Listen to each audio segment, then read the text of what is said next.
this the time? Ungers needs to get on the attack dance. I mean, he has 70 vills. He's so far at an eco. Put some vills on the attack dance, and this will be even better. He's not switching. He's on XP. The cab is going down. It's getting melted by the buildings here. The longbows are still standing and doing damage. Does he have enough steam though? There's not enough running steam out. though, yeah. Eaton Bowman, 1.5 fire rate once again, coming up, Trump being king here, and just even though drag boxing the Naginatas forward, the Coyotes are trying to move, and the Ottoman, he drag boxed the wrong direction, and now the Ottomans are getting snared by oh my goodness. are shredding this right now, and it doesn't look like he's got 11s. I don't see any of the pikes. Where's the pikes on this fight? The Nagis are just cleaning this entire mass up. Coyotes are falling. You got the Ashley's getting buffed by the Dino. They've got Ashley attacking. They're absolutely shredding everything here. Yumi don't even need to micro this at this point. He's going to have to sack off his Ruskets. He has to come in melee here. Yes. I don't think he can continue keep microing. Well, he's going to try, wait for reinforcements and try to make it to his blockhouses. The question is, how much damage will he going to be taking? This is nice micro from Ungers, but you know, the Autontons just have to attack move here. And 1.5 fire rate, they do have staff animation. And the Tontons are absolutely insane. But he has drawn him into the double blockhouse. Now fighting under the double blockhouse. The question is it going to be Muskets are a little behind here. The Cossacks are now getting snared by the Pumas and the Coyotes. The Explorer is now in with the triple XP tech. Some warriors are mixing. The Ottoman's doing absolutely insane amount of damage. He's on plus 36%. Look at him on the attack. That's plus 36%. And he's just Coyotes on the the Strelets. blockhouses are actually doing decent damage here. The Coyotes are kind of going down. The Spears are now trying to move in towards the front, and it's actually a decent fight, I think, for Tabin. Pretty good fight for Tabin, but you know, there's not very many Cossacks. He's letting a lot of these Coyotes and Pumas kind of shred his Strelets a bit.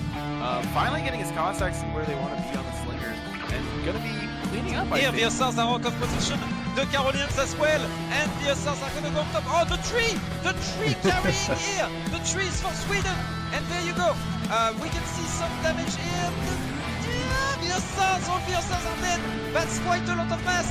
The ESOCs coming back from their raid. Nah, GG. Optimus, his mass is getting completely clean with the ESOCs. That's gonna be a big snare right there, and there is no way those Carolinians are gonna come out alive. Hades should be able to swing this water fight. Yeah, it's so the micro here is so intense. Get in, get back in. Will the Yumi have the chance to snipe him? Oh my god, the ship is at 62 HP. Oh! Frontline, what a god. Oh no! Oh my god! Oh my gosh, my god, it was insane, and that's GG. Wow, those galleys have such low HP.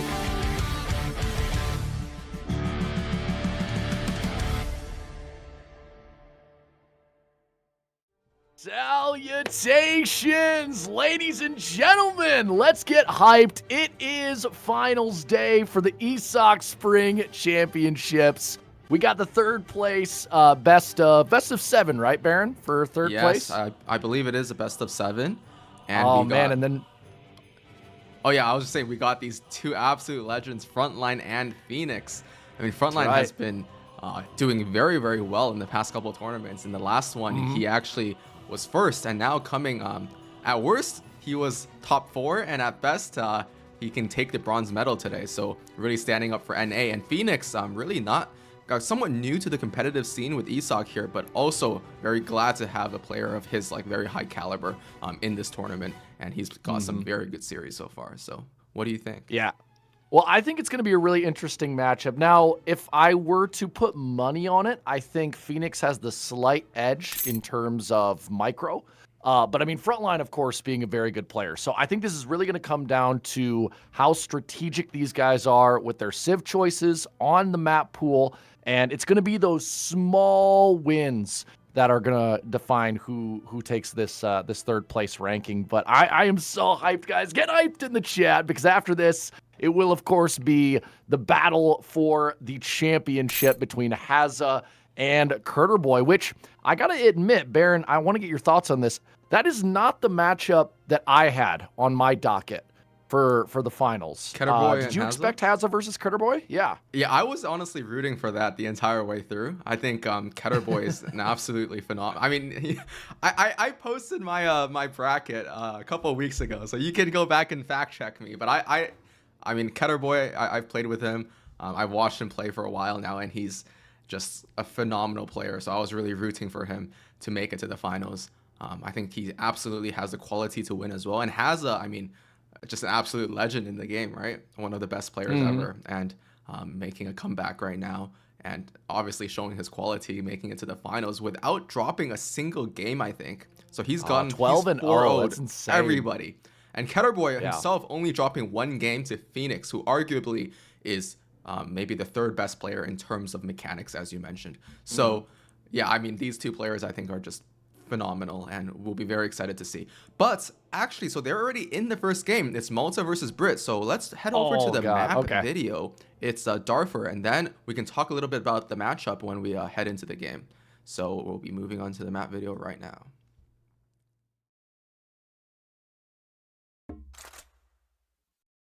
At the foot of the Mara Mountains lays the arid region of Darfur. The extinct volcano in the southwest is surrounded by relatively fertile lands with some forests and a profitable trade route. The desert towards the east is known for its gold mines, nestled between tall cliffs. What resource do you need the most? Be sure to plan your expansion accordingly.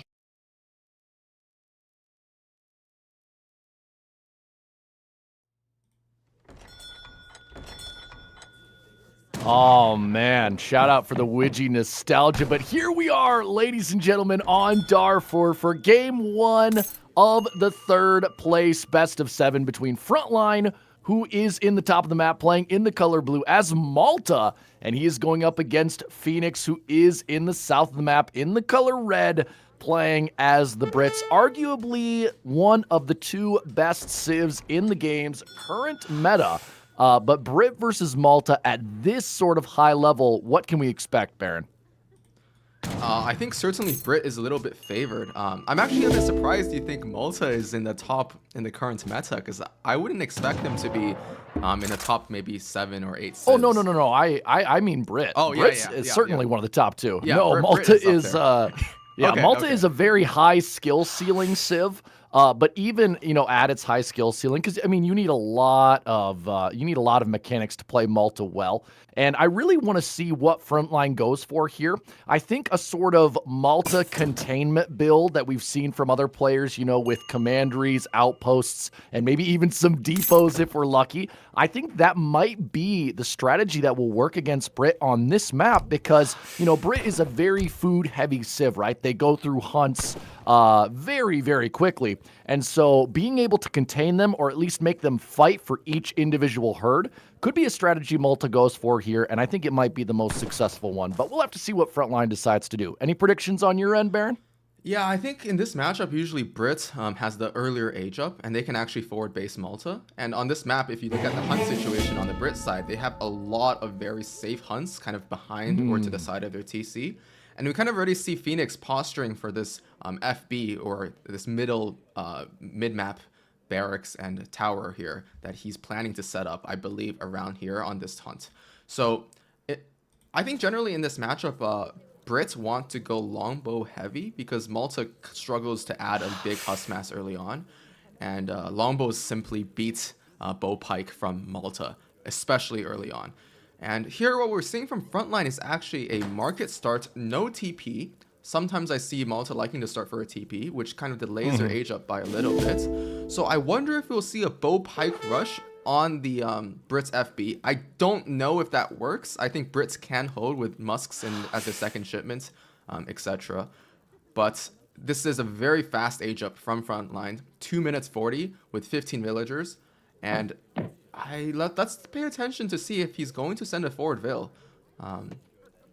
He's got one going off, sort of, but it looks like he's just going to herd it. And like you said, it's going to be tough to push that British forward base, especially if Brit goes with the outpost age up, which I think they most likely will.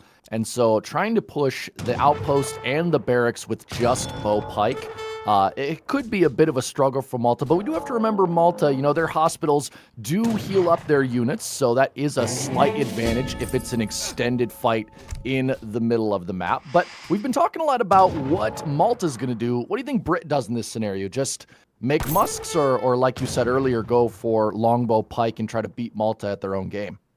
I think they can go longbow musk, I believe, and maybe add husk later, but I would expect him to do double barracks. Maybe add a stable with 600 wood.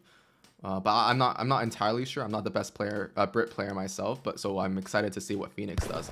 He does, as we see, have a lot of these musk upgrade cards. I believe this is just a standard card, standard deck, where he has Scots Guard, Coldstream Guard, but also options in both H3 and H4.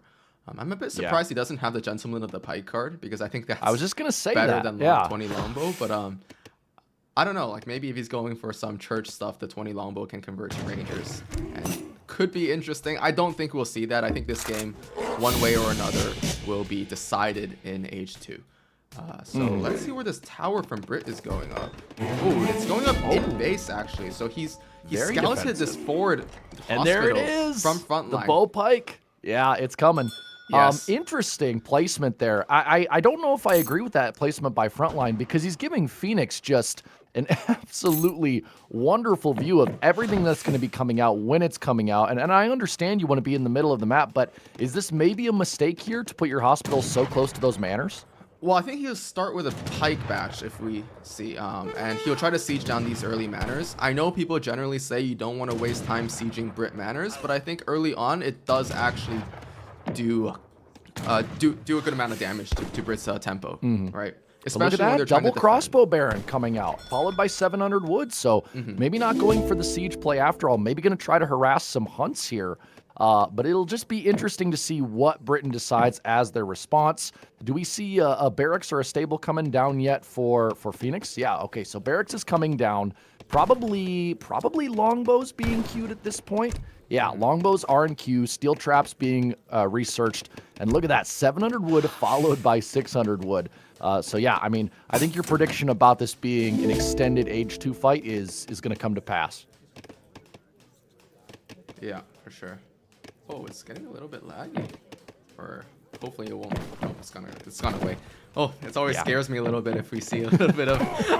Well, there was a little bit of talk in the stream chat, and there is a little bit of lag, but also some people aren't experiencing lag. Hopefully that sorts itself out relatively quick. Okay. But we do see 5 longbows coming out of the barracks. No pressure from the crossbows as of yet. They're kind of shifting off to what looks to be the right side of the map, maybe trying to search for those hunts. And now we have the reinforcing pikemen on the way. 10 bows, 10 pike. This is a very classic Malta build.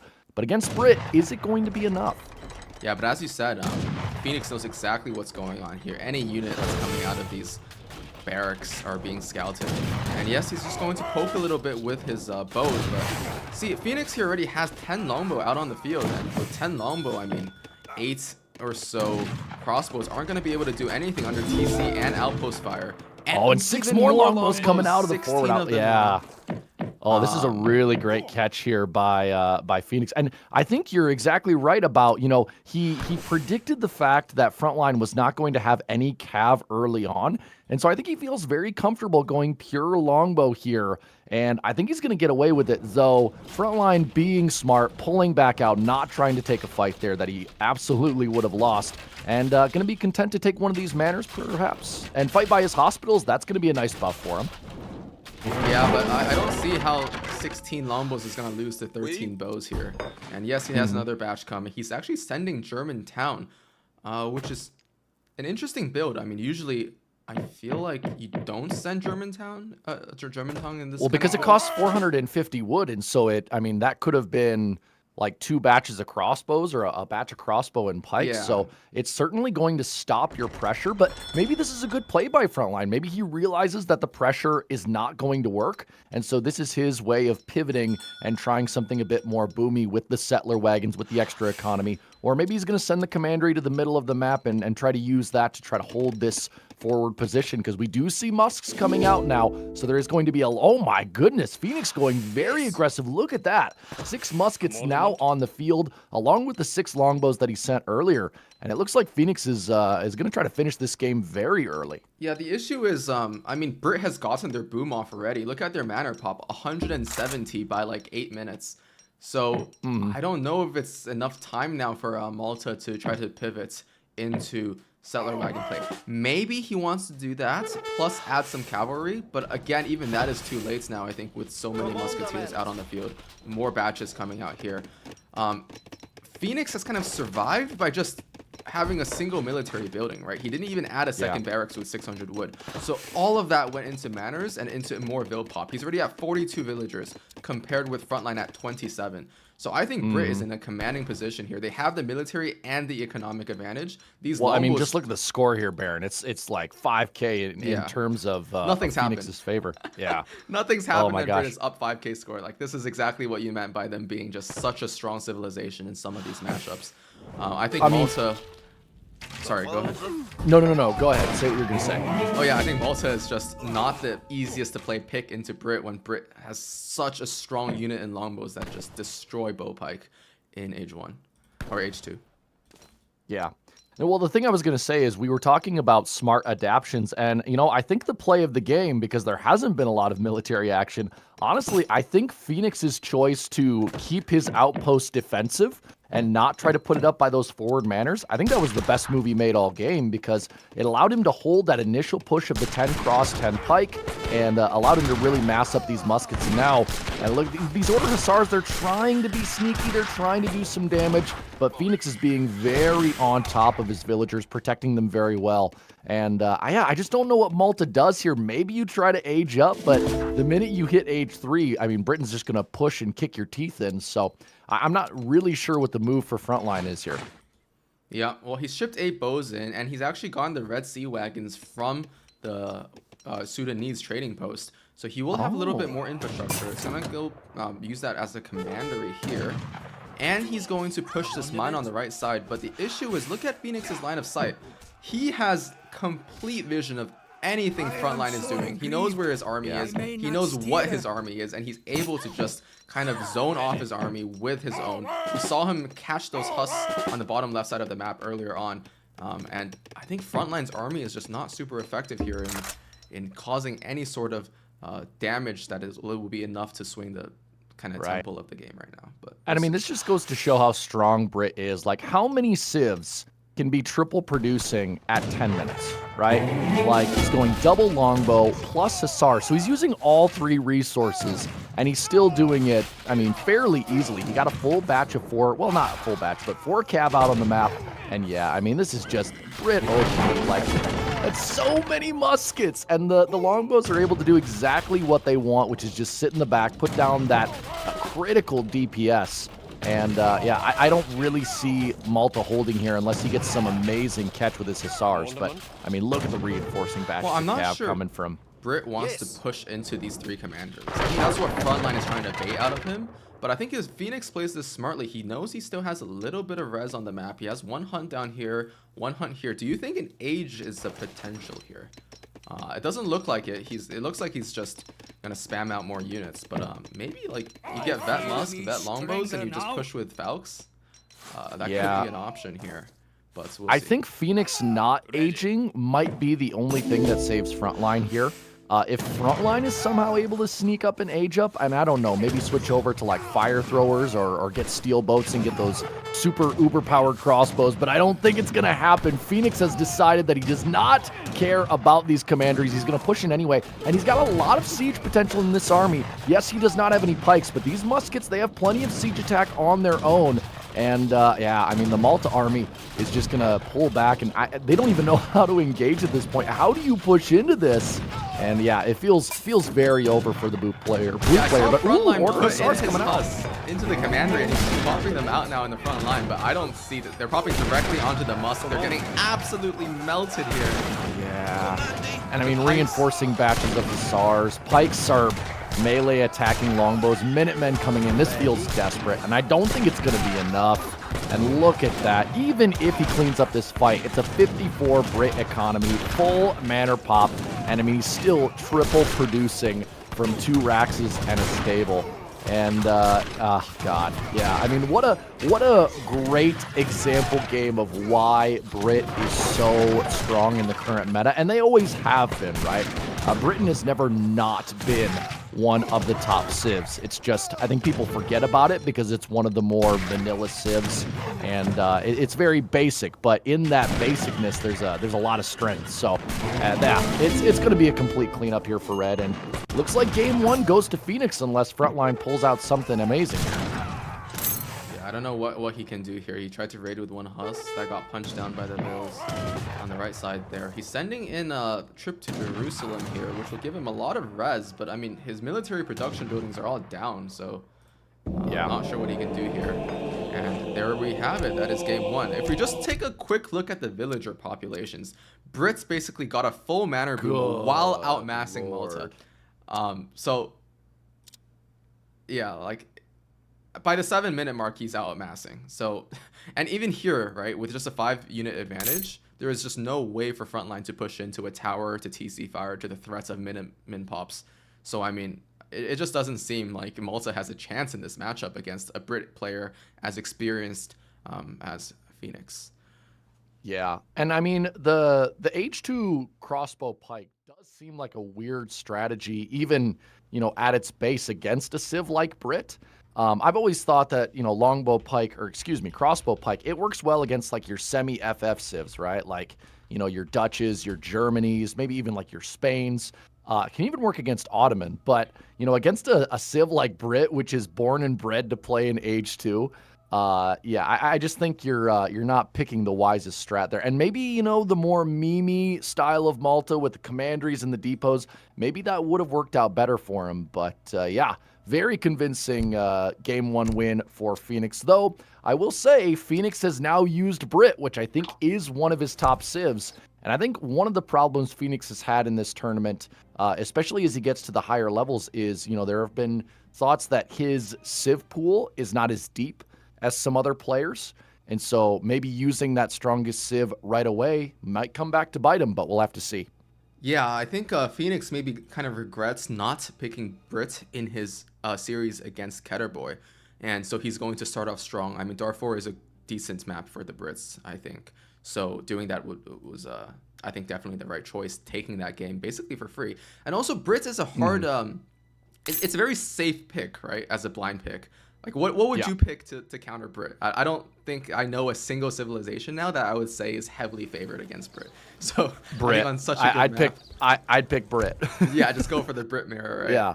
But yeah, I mean, there are some civs that could do it. Like you could reasonably choose a civ like France, and you could do the classic vanilla matchup. But even then, I still think, you know, Brit is going to have a pretty substantial edge over France, even if they go 12-10.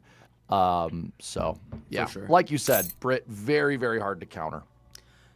Yeah, I think the bow pike play makes a lot of sense when Brits FBs. You can kind of take their FB war and maybe have a chance there. I know when I play the Germany versus Brit matchup, sometimes I tower rush the Brit FB if they're not really paying attention, and I get a good age up, and that can work very, very well. The issue, though, is, as you mentioned here, like Phoenix made the very kind of smart decision scouting the early age up from Malta and putting in putting his tower in base so that it's defensive, and that and this allowed him to get just a way better and safer boom while pumping out a ton of units. Yeah. So that was definitely the right decision. I'm reading the chat real quick. Can we make sure to update the score? So 1-0 in favor of Phoenix. Yeah. And wow, 316 people already, 1 game in. Guys, the finals hype is real. And just remember, this is only the appetizer, because after this series, it's going to be Lion and the GOAT himself, or at least one of the GOATs, Kaiser, who are going to be casting that Hazza versus Keturboy. But I'm not going to lie. I'm hoping for an interesting series here. I'm hoping for at least 6 games. But it's too early to tell at this point. Yeah, I mean, the second matchup just came in. Frontline, I believe, picking India, while Phoenix is picking the Lakota. And this is on Manchuria. So Manchuria, I think, is a pretty good map for Lakota, if I remember correctly. You get that pretty hard to contest TP line on the top. And I guess the livestock is potentially very good for India. So I'm kind of curious how this will play out. Yeah. So we're just waiting for the game to start. So one thing that we've implemented in the final rounds is that we will be having a 3-minute delay. So the players will be playing with a 3-minute delay, and that means that some of these games will start a little bit slower, but we do have the game now. So let's hop over to the map video, and we can hop into the game right after. At the foot of the Mara Mountains lays the arid region of Darfur. Manchuria's open land separates China from Russia. Although the region is dry and barren, its position along the coast presents interesting opportunities for an economy based on fishing and trade. Yaks are also found here and should be actively contested by the players. The trade route can be found either behind the players' bases or along the mountains in the west.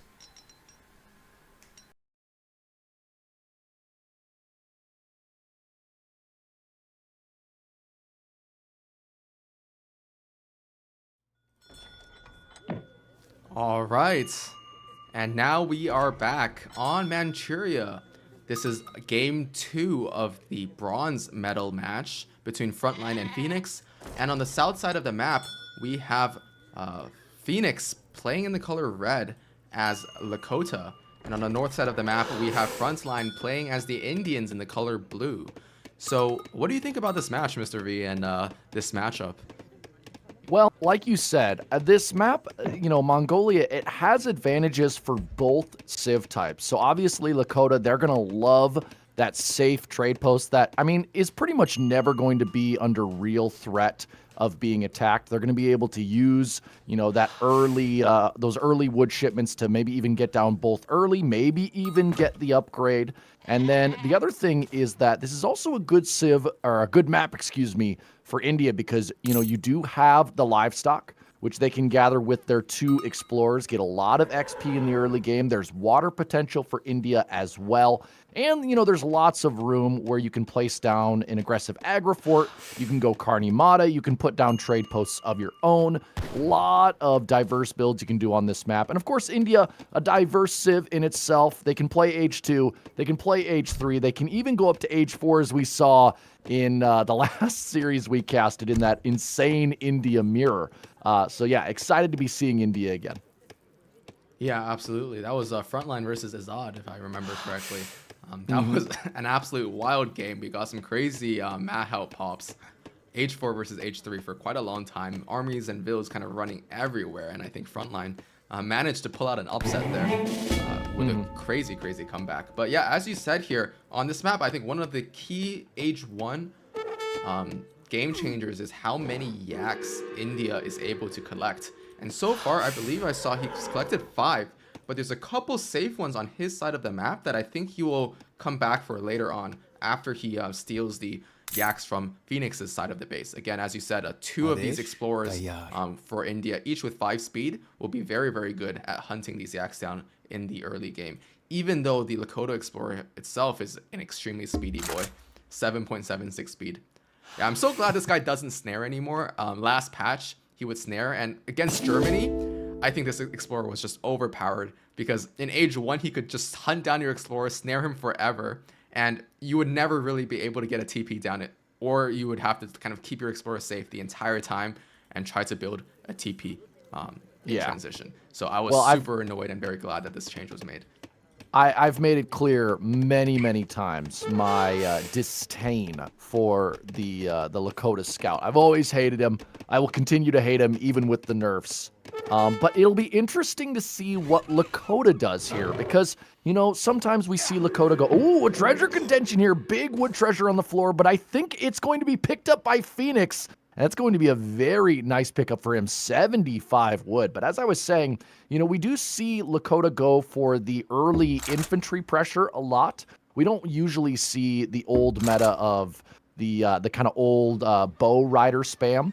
And I don't know if that's going to work against a civ like India, because India has such a varied composition in Age 2. They have anti-cav, they have skirms, they have great muskets, they have decent melee cavalry. So maybe we see something a bit more Age 3 focused here from Phoenix, as we see Frontline already going on water. Yeah, as you said, I think here's the forward war huts from Phoenix coming down, but Frontline putting his aggro forts on the coast. Just from his deck, right, it looks like he definitely intends to do some solid water play. He sends the equivalent of, I guess, schooners for India. He has fish market as well, and these anti-water or kind of aggro water cards with the 2 caravels and the 1 frigate. So I do expect some heavy water play from India in Age 2. And as you mentioned, though, India does have a very varied composition in terms of infantry. They have kind of skirms. They have even goons, right? So I'm not sure, right? If you want to kind of just purely spam these Seaton bows against India, it might not work very well. Even sepoys themselves are a very powerful musketeer in H2. So we'll see. Yeah, it's just going to be a very hard thing to push in on for Phoenix. And one important thing to note as I was looking at the deck is Frontline does have foreign logging, so he will be missing out on that first wood trickle, but it's good to see that he will get at least one of them. I feel like that's so critical for India. You gotta have at least one of those wood trickles pretty early in the game. So I'm guessing, especially since he's going with an early fishing economy, we'll be seeing that foreign logging soon. But are those Rajputs I see queued up? Yes, 5 of them coming out right now. Maybe he would like to use them to siege the TP or do something, but I'm a bit concerned that he's kind of left these 3 yaks here behind his base, because each one of those is like how much XP? 0.1 XP, right? So 3 of them is like half a church or something worth of XP.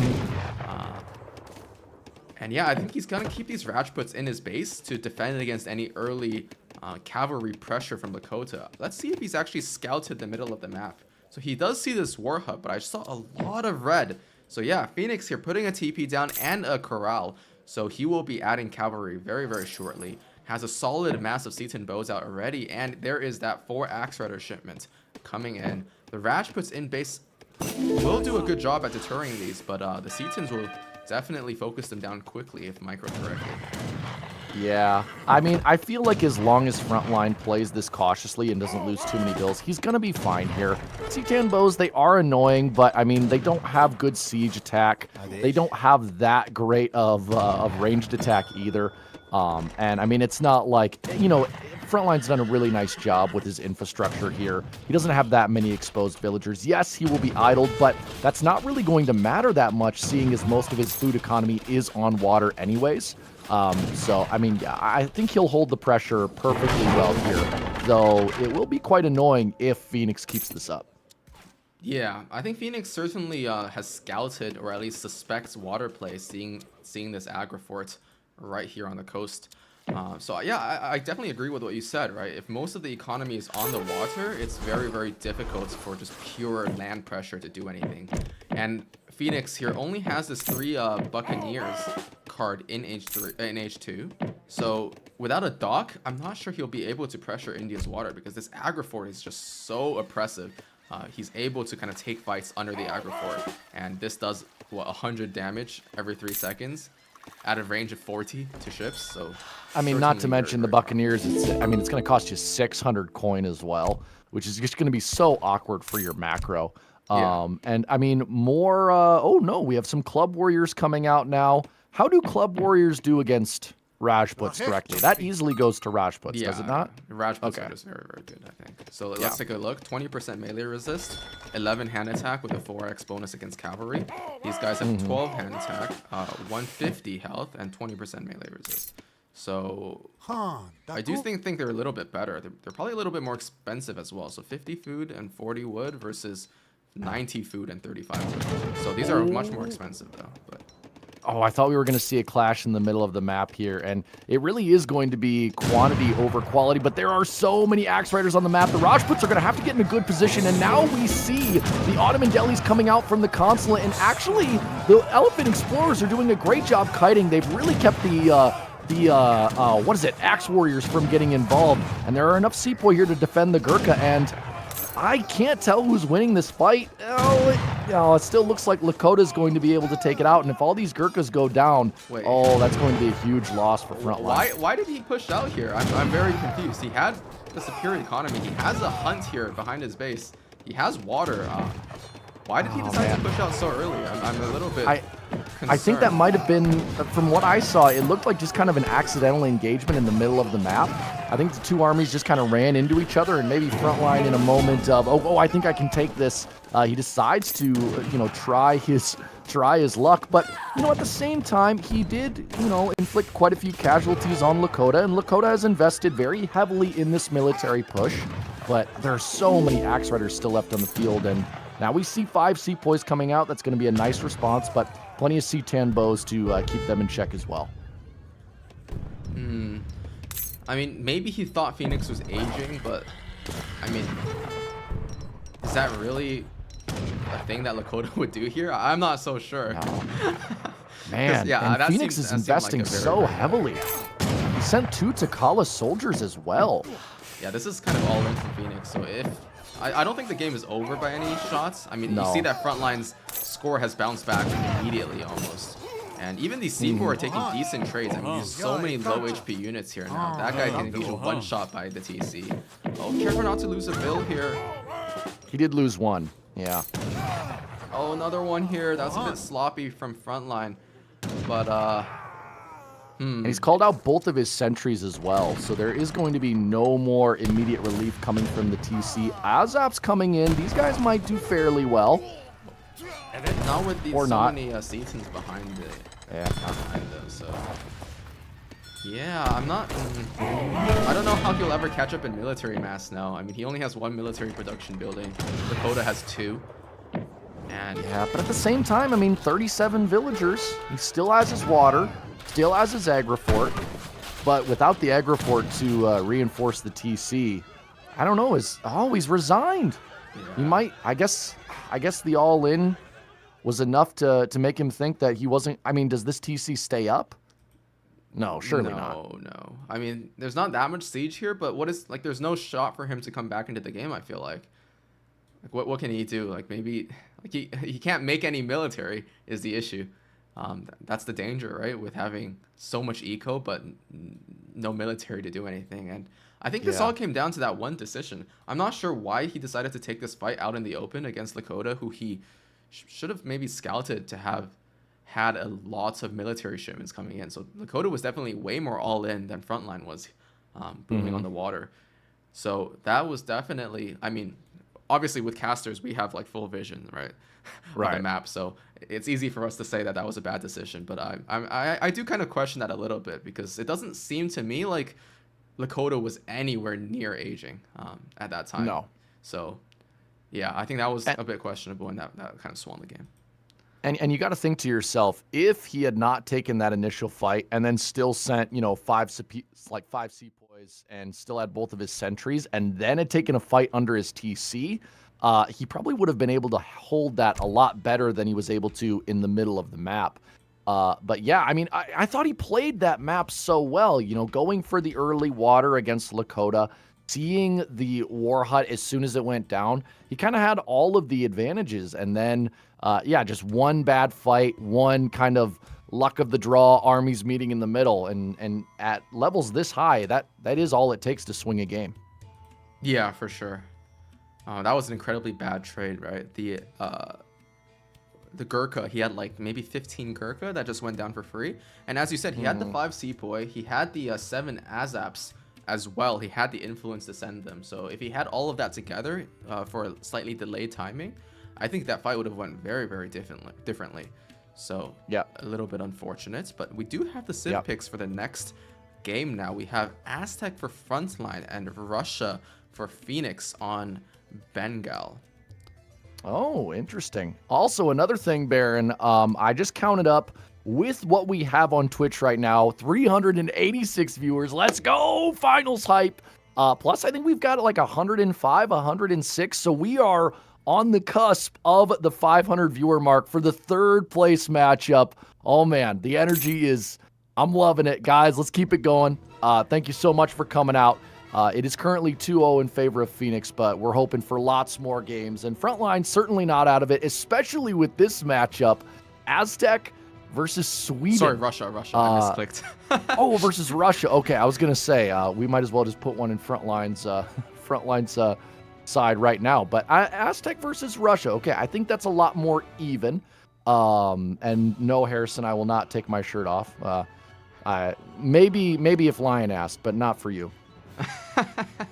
Yeah, I mean, I think the goal today is if we hit like 570 to 600 viewers, this will be the biggest tournament since the LAN in like 2020 or something. Really? Or, 2018. I have no idea when the LAN was. But oh, that's so awesome. that is definitely the goal. We're already at almost 400 on just Twitch, so I think that's definitely something that we can push for. Yeah. Tell everybody, get in here. These games are just going to get better and better. Yep. Log into the alt accounts, guys. No, I'm kidding. But yeah, we really appreciate your guys' support. I think we just had either a sub or a follow as well. I think I missed it. But if that was you, thank you so much. I will try to be more on top of those. But we're already diving into game 3. And do we have a map video for this one, Baron? No, I don't think so. So we'll maybe talk a little bit about the map when we get in there. Okay, sounds good. Sounds good. So And what is our map for this one? Bengal. Bengal. Okay. Yep. So we're just waiting for the players to start.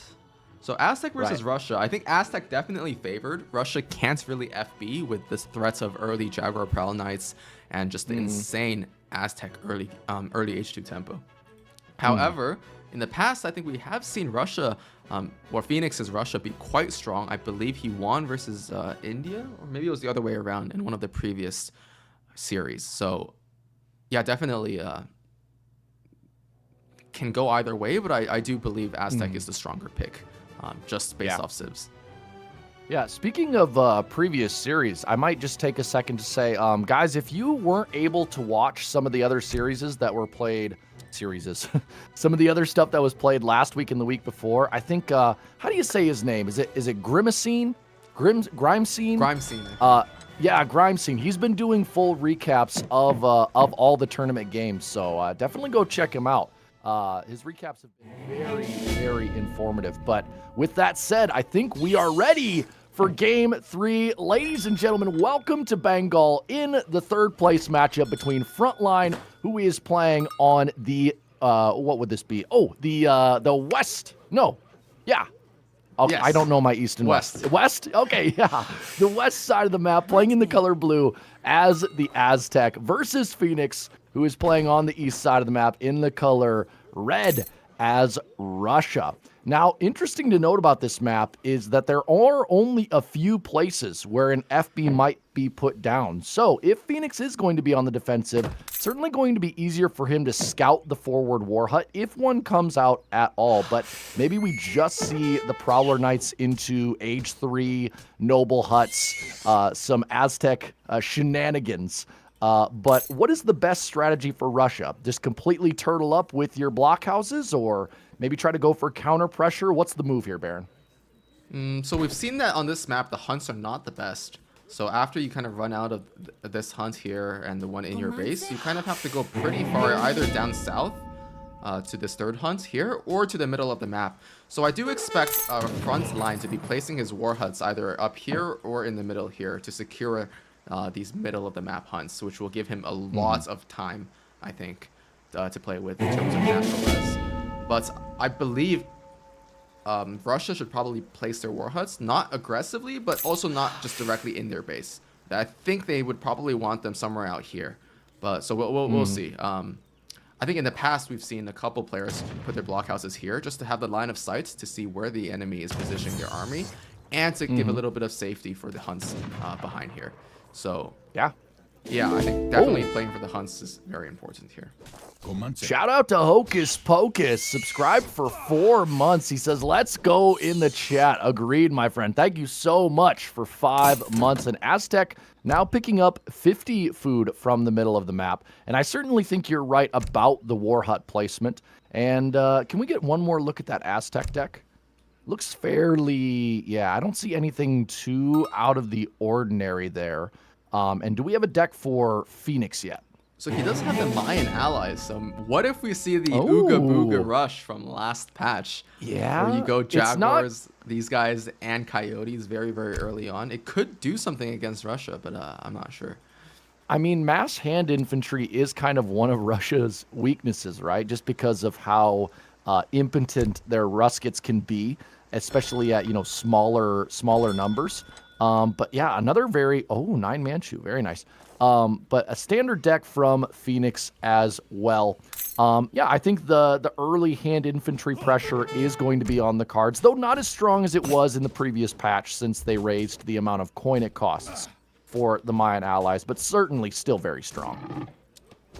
Yeah, I think it's definitely an option here. Okay, so already Jaguar Prowl Knights coming out for frontline at 3 minutes and 25 seconds.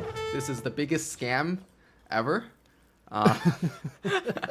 Yeah, so he's able to just move them right down into the middle of the map. He will be able to deny like any sort of Russian FB. So Russia's not even close to aging up. He doesn't even have his forward vills or anything. Like Blockhouse Foundation not put down anything. Gracious. So these Jaguar Prowl Knights are going to be in his base before he has the chance to put anything down, which is just, I think, pretty ridiculous. He's done a nice job hurting, though. I will say that. He's got his food very, very protected under his town center. So I don't expect these Prowler Knights to catch any vills out in the open. But yeah, like you said, he's certainly going to be able to annoy Russia very quickly. And look at that, 4 forward vills coming down. He wants that war hut to be constructed as quickly as possible. And I would be very, very surprised if we didn't see Coyotes coming out of that war hut. And did he pick up a villager there? 1 vill coming down there, and you see... Oh, wow. I was proven wrong. He did pick up a vill. Phoenix right now still with, I mean, no military building, no blockhouse. So I think his mass will be substantially delayed. On the other hand, I don't think Frontline is going for the Ooga Booga Mayan ally rush. Instead, he's shipping 3 warrior priests. I expect he will pull some villagers onto the community plaza, and maybe he will just kind of bait out some overcommitments from Russia and do a warrior priest boom on his own, because I think these Jaguar Prowl Knights have already gotten just incredible value, causing idle time, even going into cover mode. So he only got, I think, 2 shots of the TC, only took down, what, like 80 health or so. So extremely, extremely good micro from Frontline. Very, very good good value from them, getting a vill, getting some idle time, etc. And let's not forget the fact that this might look like an all-in, no-eco build, but he sent 700 wood, 3 warrior priests, and then I believe he sent 5 vills as his next card. So Aztec's economy behind this... Oh, no, he did not send 5 vills. Okay, I thought he did. But his economy behind that is still stronger than Russia, even though he's the one going with the more aggressive style. And I got to ask your opinion. What are your thoughts on Phoenix opening with the stable instead of the standard blockhouse? I think yeah, I have no idea. I mean, this is super, super risky. I don't know if he's predicted something from Aztec, so that's why he wants to go for kind of a semi or a raid. Look at these Jaguars. They're just incognito. Our Knights getting on the Cossacks, and they are going to absolutely destroy them. And now the Explorer coming in for the snare. More Cossacks on the way, but I still don't think that's going to be enough. And that was a fantastic catch by Frontline. Meanwhile, I think the Coyotes, yeah, they're going to try to catch up as well. These guys so speedy, and maybe he'll catch these Cossacks, but nice job by Phoenix putting these guys in guard mode, keeping them nice and tight. And maybe they're going to pick up a villager in the back here. No, I don't think he can. He doesn't want to get caught here, but the Coyotes are going to cut them off for sure. Yeah, they're definitely going to catch him. Oh, a great drop-off there. Was that going to be enough? 2 drop-offs. More Coyotes going down for the better angle on the Cossacks. And this is pull tricking this low HP one with the other 4. I mean, this is some top-tier micro from these players. And yeah, I mean, the Cossacks with just a little bit more speed than the Coyotes is able to still escape, only losing 3 Cossacks. Could have gone worse, could have gone better. But again, I mean, with only stables still, and just now 2 blockhouses coming in, I'm not sure if he's going to have the mass to do anything. The danger, as I mentioned earlier, is that your hunts will run out incredibly quickly, and Russia is a very food-heavy civilization as well. So yeah, I don't know what's going to happen. Oh, man, losing another one, and the Slinger's doing extra damage. And yeah, he didn't lose all his Cossacks, but I think we can all agree that was a very poor engagement for Russia. He picked up no villagers and lost probably 70-80% of his original cavalry force. And like you said, these Cossacks, 75 food, they're not super easy for Russia to mass in the early game. You know, we all know Russia's economy does take time, and if he can get into the late game, it will certainly be very strong. But Aztec just not taking off the brakes here. And maybe with these 2 blockhouses, he'll be able to defend, but no, I don't think he will. I think these blockhouses are going to go down, at least one of them. The siege. These are not high siege units. I mean, these are Coyotes and like a Tauntauns. We've got Prowlers mixed in. Yeah, but he has like, what, 3 of them? Yeah. Or 4 of them, I guess. It's enough. It's enough against Russia. That's the crazy thing, is it is enough. And I mean, he's not even calling Minutemen here, and I'm not really sure what Phoenix is waiting for. Maybe he thinks there's a more opportune moment to call them out, or maybe he's going to wait for Frontline to be right under his TC. And I mean, at the same time, Frontline, he can't lose too many vills here, though. That would really start to swing things maybe back towards even. But oh, look at these Ruskets. They come out and they just immediately get eliminated here. I mean, they are expendable, but you don't want to lose them for you know, free. And look at that, even pulling more Coyotes back to fend off these Cossack raids. And yeah, it's looking really good for Frontline, and you can see it in the scores as well. Some deja vu here again. Yeah, exact same path, getting more Cossacks snared. Literally the exact same thing as we saw earlier. Do you have this game on loop, Baron? Are you looping this game? Are you trying to cheat the audience? Yeah, you know, we got to get the watch time, or Josh is gonna have my family. Well, we're trying to cast the same 5-minute game as many times as we can. Yes, yes. Oh, man. But, I mean, this is just... Frontline, I don't know what happened after that second game. Maybe, you know, he took that one sloppy fight in the middle and he kind of looked himself in the mirror, splashed some cold water on his face, gave himself a pep talk. But he is looking much more crisp in this third game. And granted, some of that is due to the matchup. I mean, Aztec versus Russia. We know who, you know, wins that fight, but... Still, Frontline kicking it up a notch in this third game. Yep, for sure. God, that's so many Coyotes.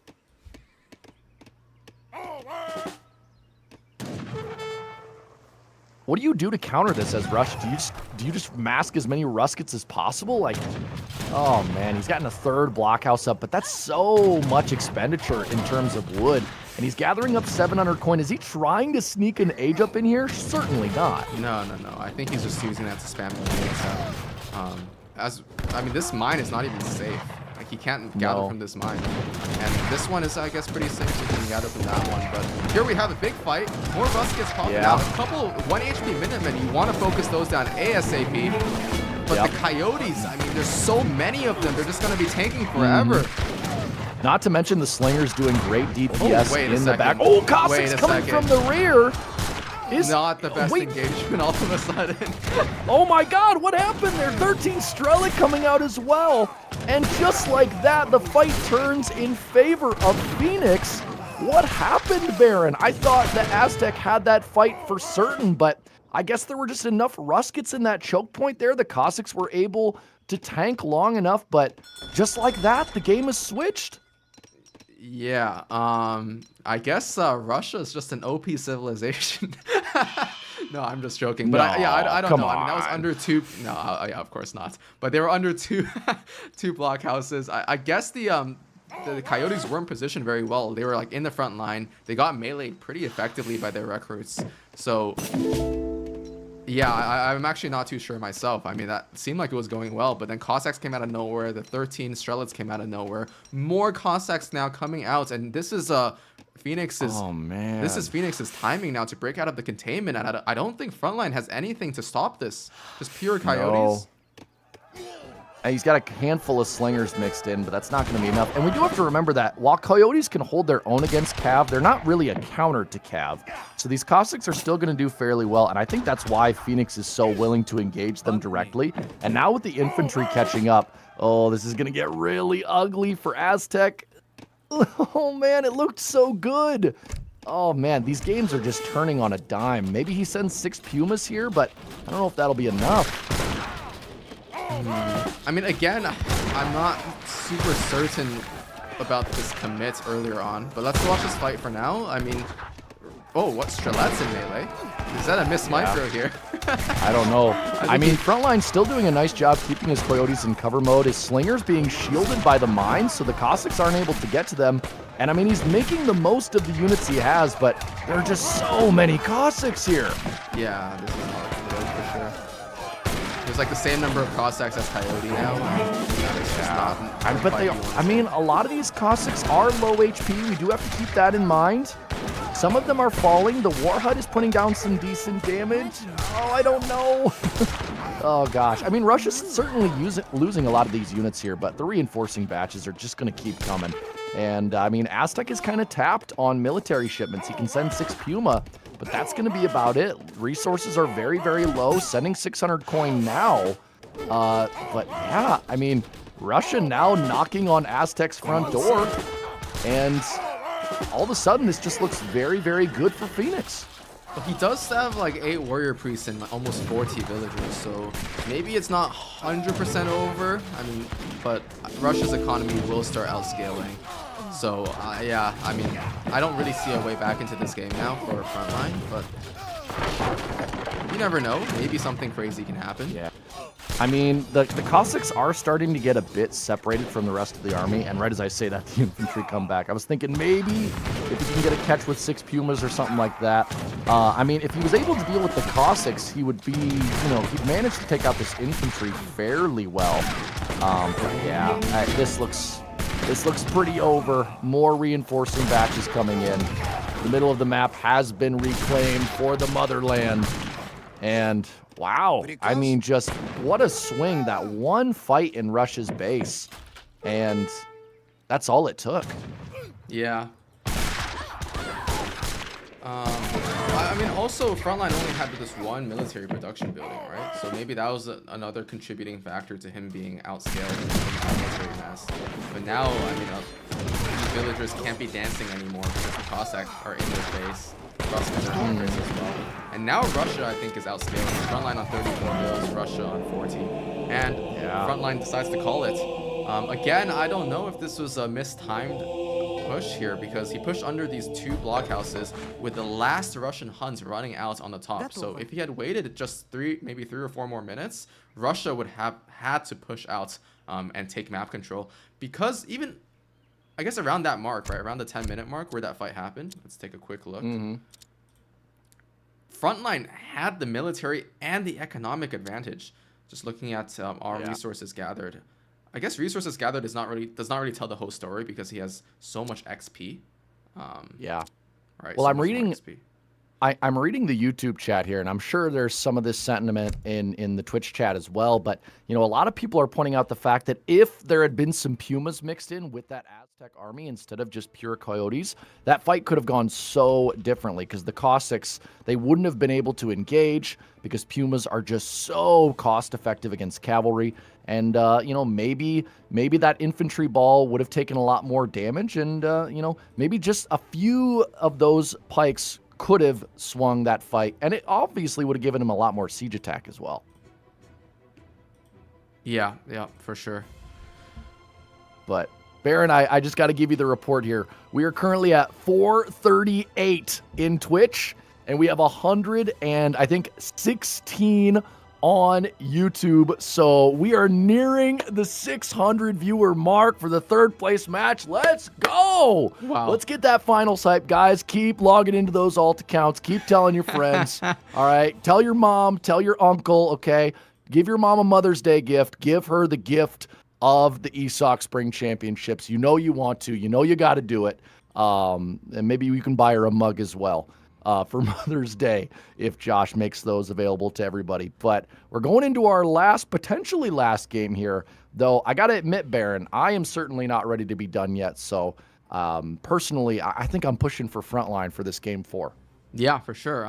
So the matchup just came in. So we have Frontline picking Lakota, and we have Phoenix picking Otto. So this, I think, is a playable matchup for either side. It's pretty close. Lakota does have some tools to deal with Otto in kind of any age. So we'll be pretty interested to see how this one plays out.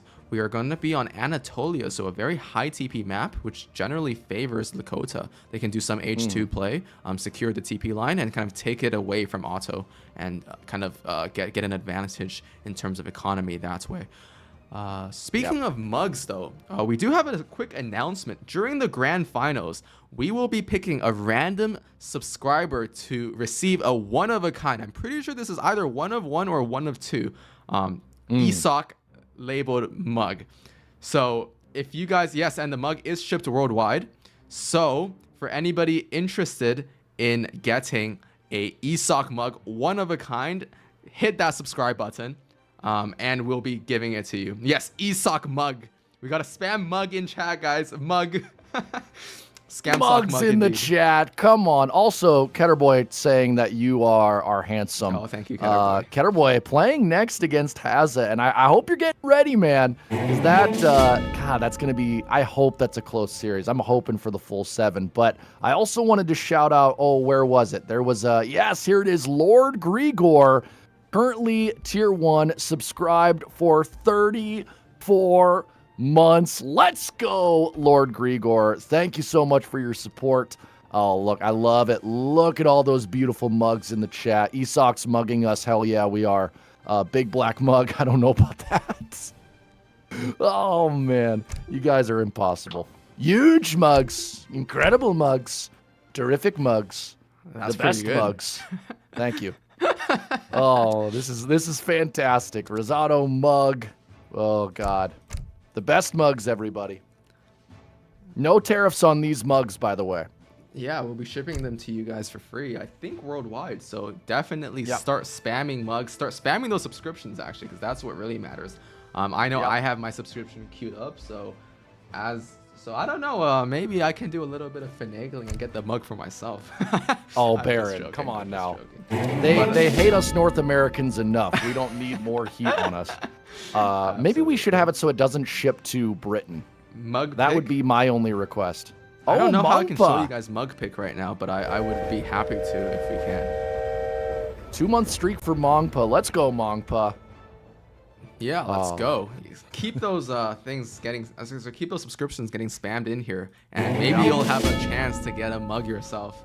So, okay, enough plugging. I think Josh is probably happy enough with how much plugging we've done in the past 5 minutes. Well, I mean, look at this. It's working. We got Empyrean with a subscription. Thank you so much, Empyrean, the Empyrean. I don't know, man. Josh is going to be loving these subscriptions. He's going to be loving the mug hype.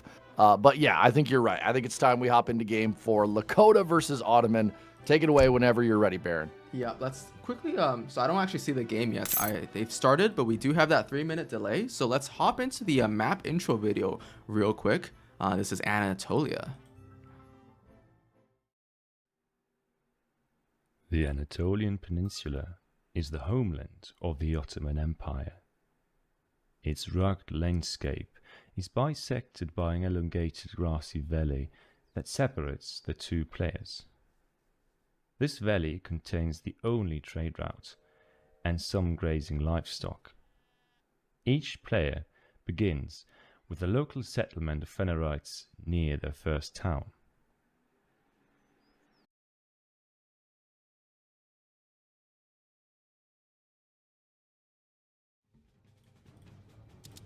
Oh my All right. God, Baron, you got to see this in the chat. There's this idea where we can take these mugs and we can offer upgraded Shadow Tech versions. So obviously, you know, you get the standard mug, that's your 8-ounce mug. Then you get the veteran mug, that's 16 ounces. You get the guard mug, 32 ounces. And then you get the Imperial ESOC mug, 64 pure ounces of Age of Empires 3 beverages. Yeah, I love that. Make That it is- happen, somebody. That is a big mug. But speaking of mugs, let's well, I guess let's stop speaking about mugs and head into the game screen.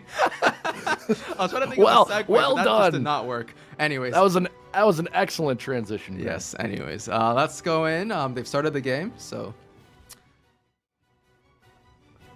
we are on Anatolia now, and on the southwest side of the map, we have Frontline playing as Lakota in the color blue, and on the northeast side of the map, we have Phoenix in the color red playing as the Ottomans. And on this map, I think early game, you want to run your Explorer all around the middle of the map, get all of the cows, and I mean, Lakota definitely has the advantage here, right? They can, Ottoman needs to build their TP. So while they do that, Lakota can take all of these cows with their very speedy Explorer. So that is very nice. Yeah. I think Frontline will get probably 4 out of 5 of these. Yep, exactly. While Phoenix only got that one. But it looks like he might be beelining for the trading post. I don't know. Is he going to try to harass the Ottoman Explorer? Surely not. And yeah, I think you're right. He's just trying to pick up those early yaks. But certainly a very fun map. Lots of trading posts, which is going to play in the favor of both civs. And we'll have to see kind of what Phoenix goes for. I'm not sure, is Frontline going to go for, your standard infantry push against Ottoman? Certainly might be your best chance of putting them on the back foot. I think if you just let Ottoman get into, the Fortress Age without any sort of damage being done, you're kind of asking to be abused by the Abus Jan Sipahi composition that we all know and hate. But what does Lakota do here? Well, I think Ottoman actually might need to make something happen, because if Lakota just does standard things on this map, gets 4 TPs, Otto will be on a timer. So maybe we'll even see some H2 play, Jan Abus, as you mentioned, from Ottoman. But as a not top player myself, I would personally just go for an FF and try to take our Jans, our Falks, and pressure the TPs. The issue is with Jan Falk, which is generally the composition Otto wants to go with, if they kind of bought into that and Lakota ages up to H3 themselves very early on, Rifle Riders will just counter everything. So that is always a danger. And a treasure contention here, I think. Look at that! Well, I thought he had it. Oh, I God, surely thought he had did it. too. His animation kind of stopped halfway through, which is interesting. Maybe just a misclick there by Frontline. Though, I mean, only 40 food, not the most significant treasure steal we've ever seen, but he's going to pick up the Outlaw Gunman. Such a good Guardian to get. And, that ability is just so jacked from Lakota. And it just makes it so easy to get these bigger treasures very early on in the game. Don't have to send any sort of card, and then you can just race away and continue to be the horrible explorer that you are. But, some people are saying in the chat that maybe Ottoman doesn't go for standard Jan Abus. I have some people saying Azops might be good. We're seeing Cav Archer Abus. Yeah, I mean, certainly a lot of options that Ottoman could go for. But what they do in Age 2 is going to be a big tell on how they're going to try to prevent Lakota from, just getting super OP placements of their TPs early on. Well, H2, I think Jan Abus is certainly fine. The issue is if you see Lakota trying to age, you got to immediately stop with a kind of Jan Falk kind of plan and immediately go into, as they mentioned, Cav Archers and Abus, I think. Because you will just get wrecked by Rifle Riders if you don't have better anti-cav.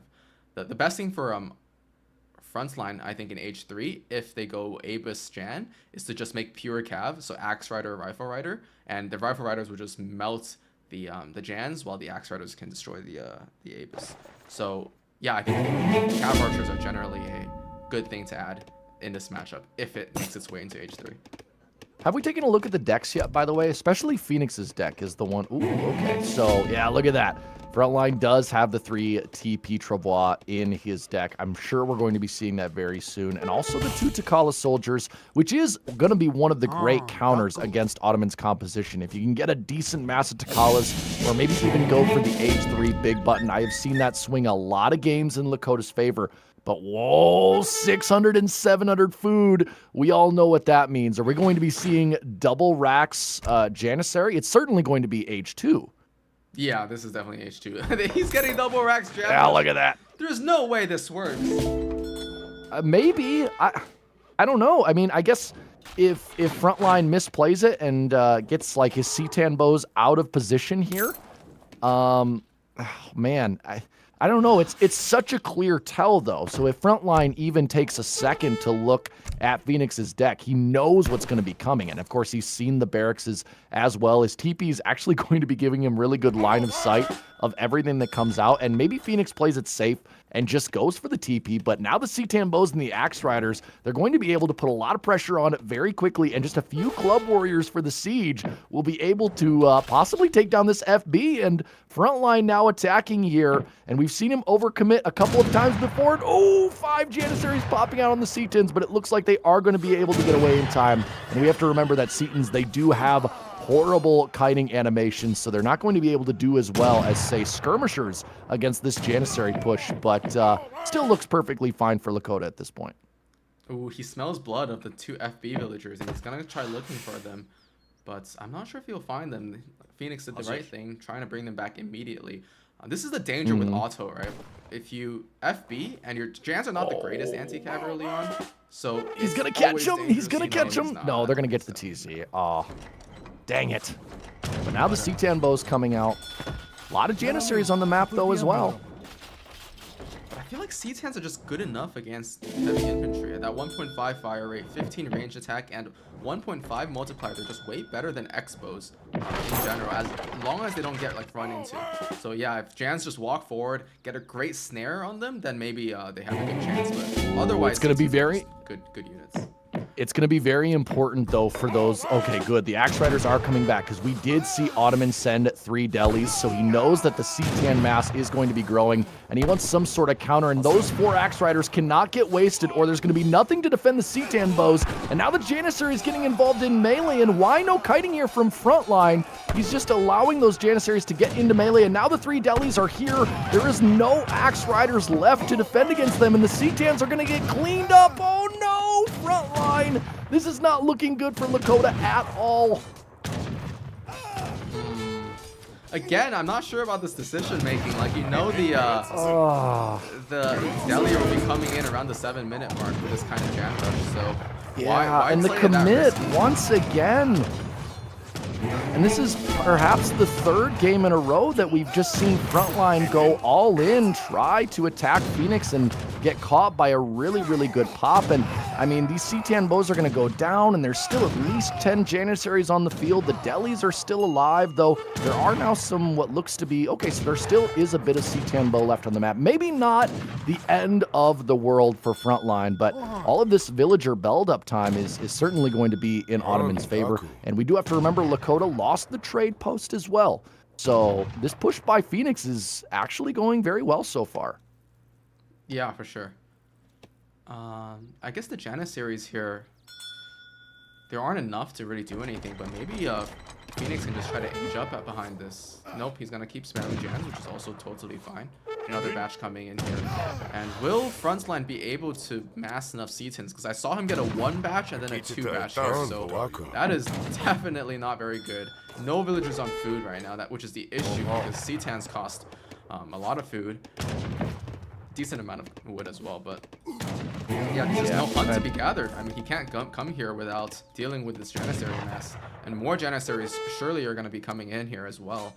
Another full batch out of Frontline, and now the economies are basically the same because, well, he's on 18 villagers, a good raid up here. Club Warriors, basically picky raids, getting 2 builds, but 17 villagers for Phoenix, and Frontline on 19, so that's definitely not where you want to be as Lakota. That this is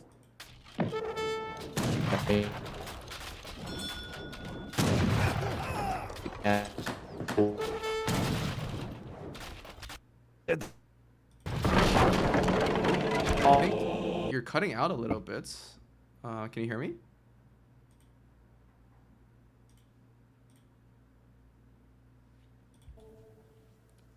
Hello?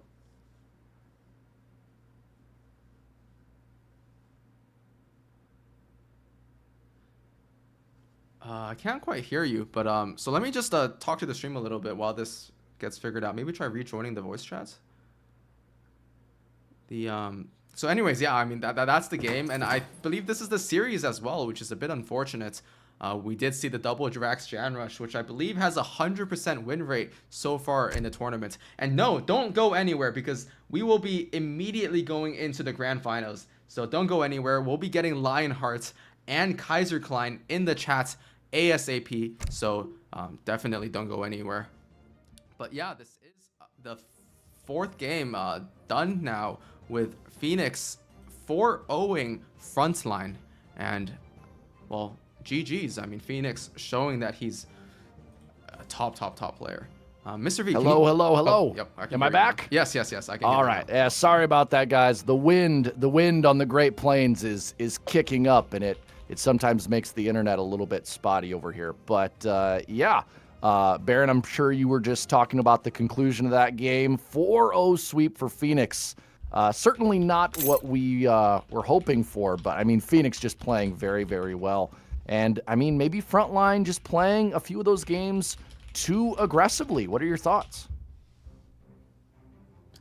Yeah, I think Frontline made a few bad decisions. It seemed like, okay, so the Malta game, I definitely agree, was kind of one-sided from the beginning. I think there was just not much of a chance. India, that game, I think he had the water advantage. He had a massive eco advantage, but decided to push the issue a little bit too early. Maybe because he was afraid of an age up from Lakota, but taking a very poor trade, losing almost his entire mass of Gurkha for nothing.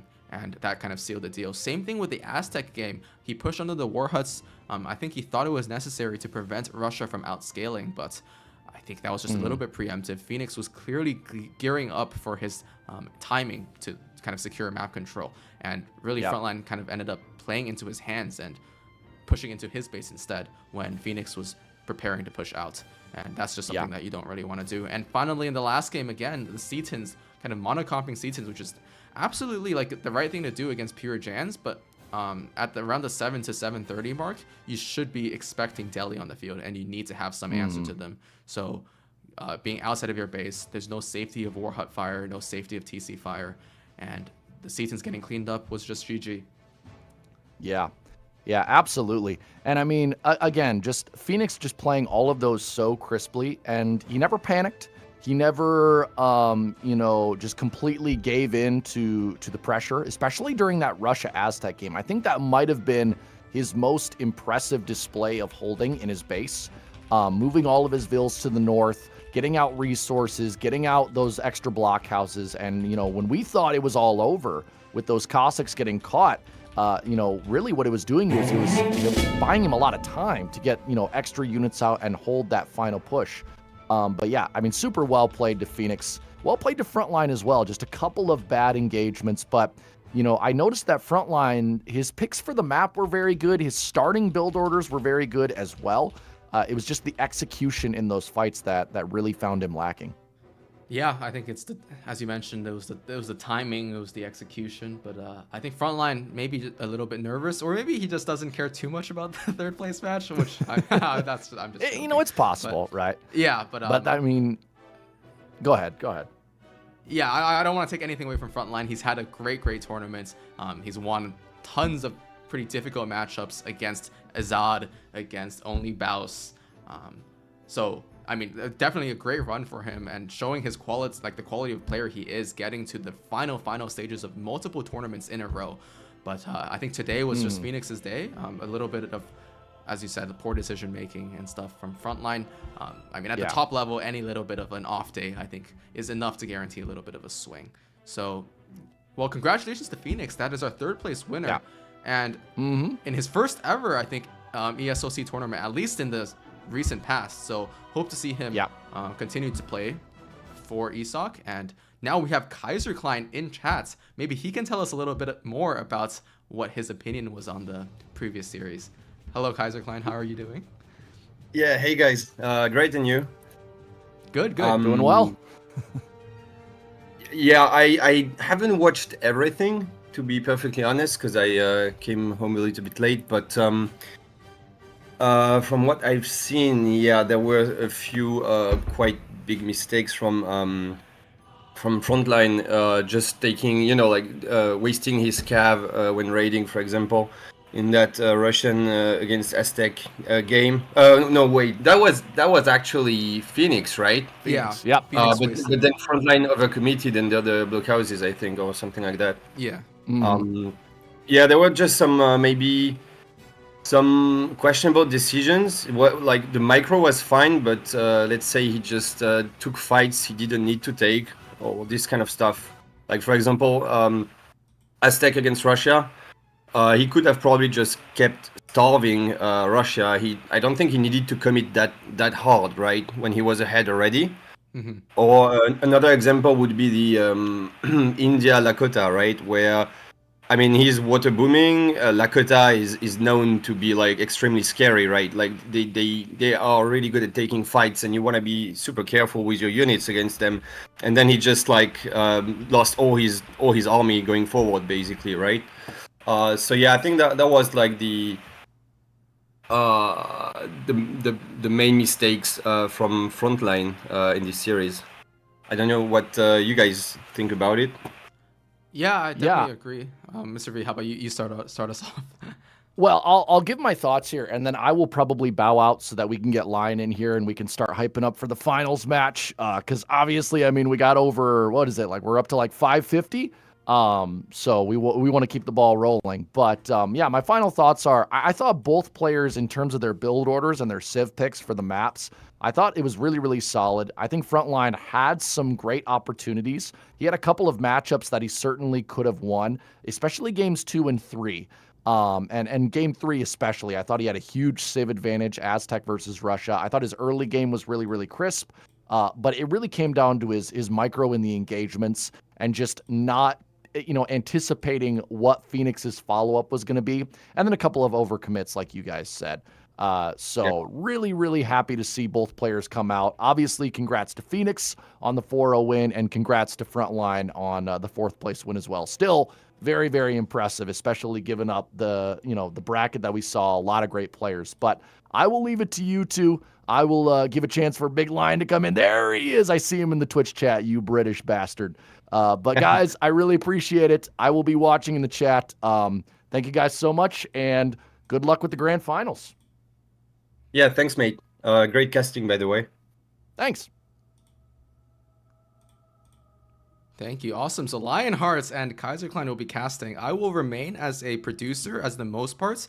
Maybe I'll, but I will be unmuted. So in case to do a couple plugs later on, we have one very exciting announcement that we will be dropping halfway through the next series. So keep yourself tuned for that. It'll be related to the next tournament. So yes, we will be starting the grand finals, I think, in about 5 minutes. So we do have the same maps, I believe, just 2 more. This final will be a best of 9.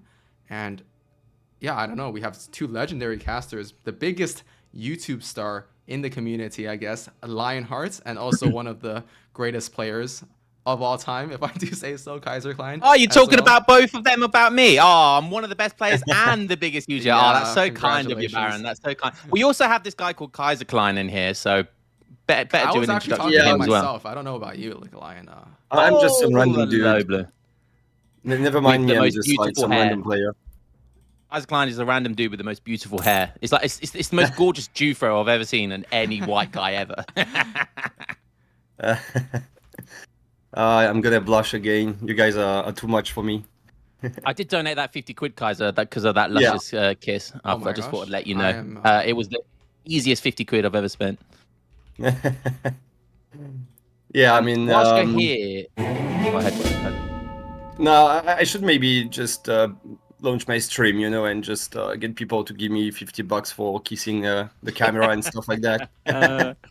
Yo, massive shout out, as we're talking about donations, massive shout out to Big Hocus Pocus. That's 20 gift subs, and that meets the 150 sub mark that Josh has clearly, that ESOC has set there. So shout out to Big Hocus Pocus. Hocus Pocus is an absolute legend, by the way. It seems like every stream, including mine, that guy just donates subs like they're sweets, man. Like, he gives them out like candy. So yeah, Kaiser Klein, if you want to start up that stream, mate, after ESOC, you'll no doubt you'll get a nice 100 subs from him. So shout out to Hocus Pocus. Yeah, thanks a lot, mate. helping us getting those tourneys going. I think the next tournament is already funded, by the way, right? So good stuff. I think they met the donation mark, didn't they? Yeah, I think so. So It was all thanks to that really luscious kiss. nice So. stuff. The cams are ready. Yep. Which camera am I? did it the wrong I'm way. right cam. Sorry, your left cam line. Oh, okay, I'm left. Okay. All right. And Kaiser, your right cam. I just wrote the wrong thing. So. Yep.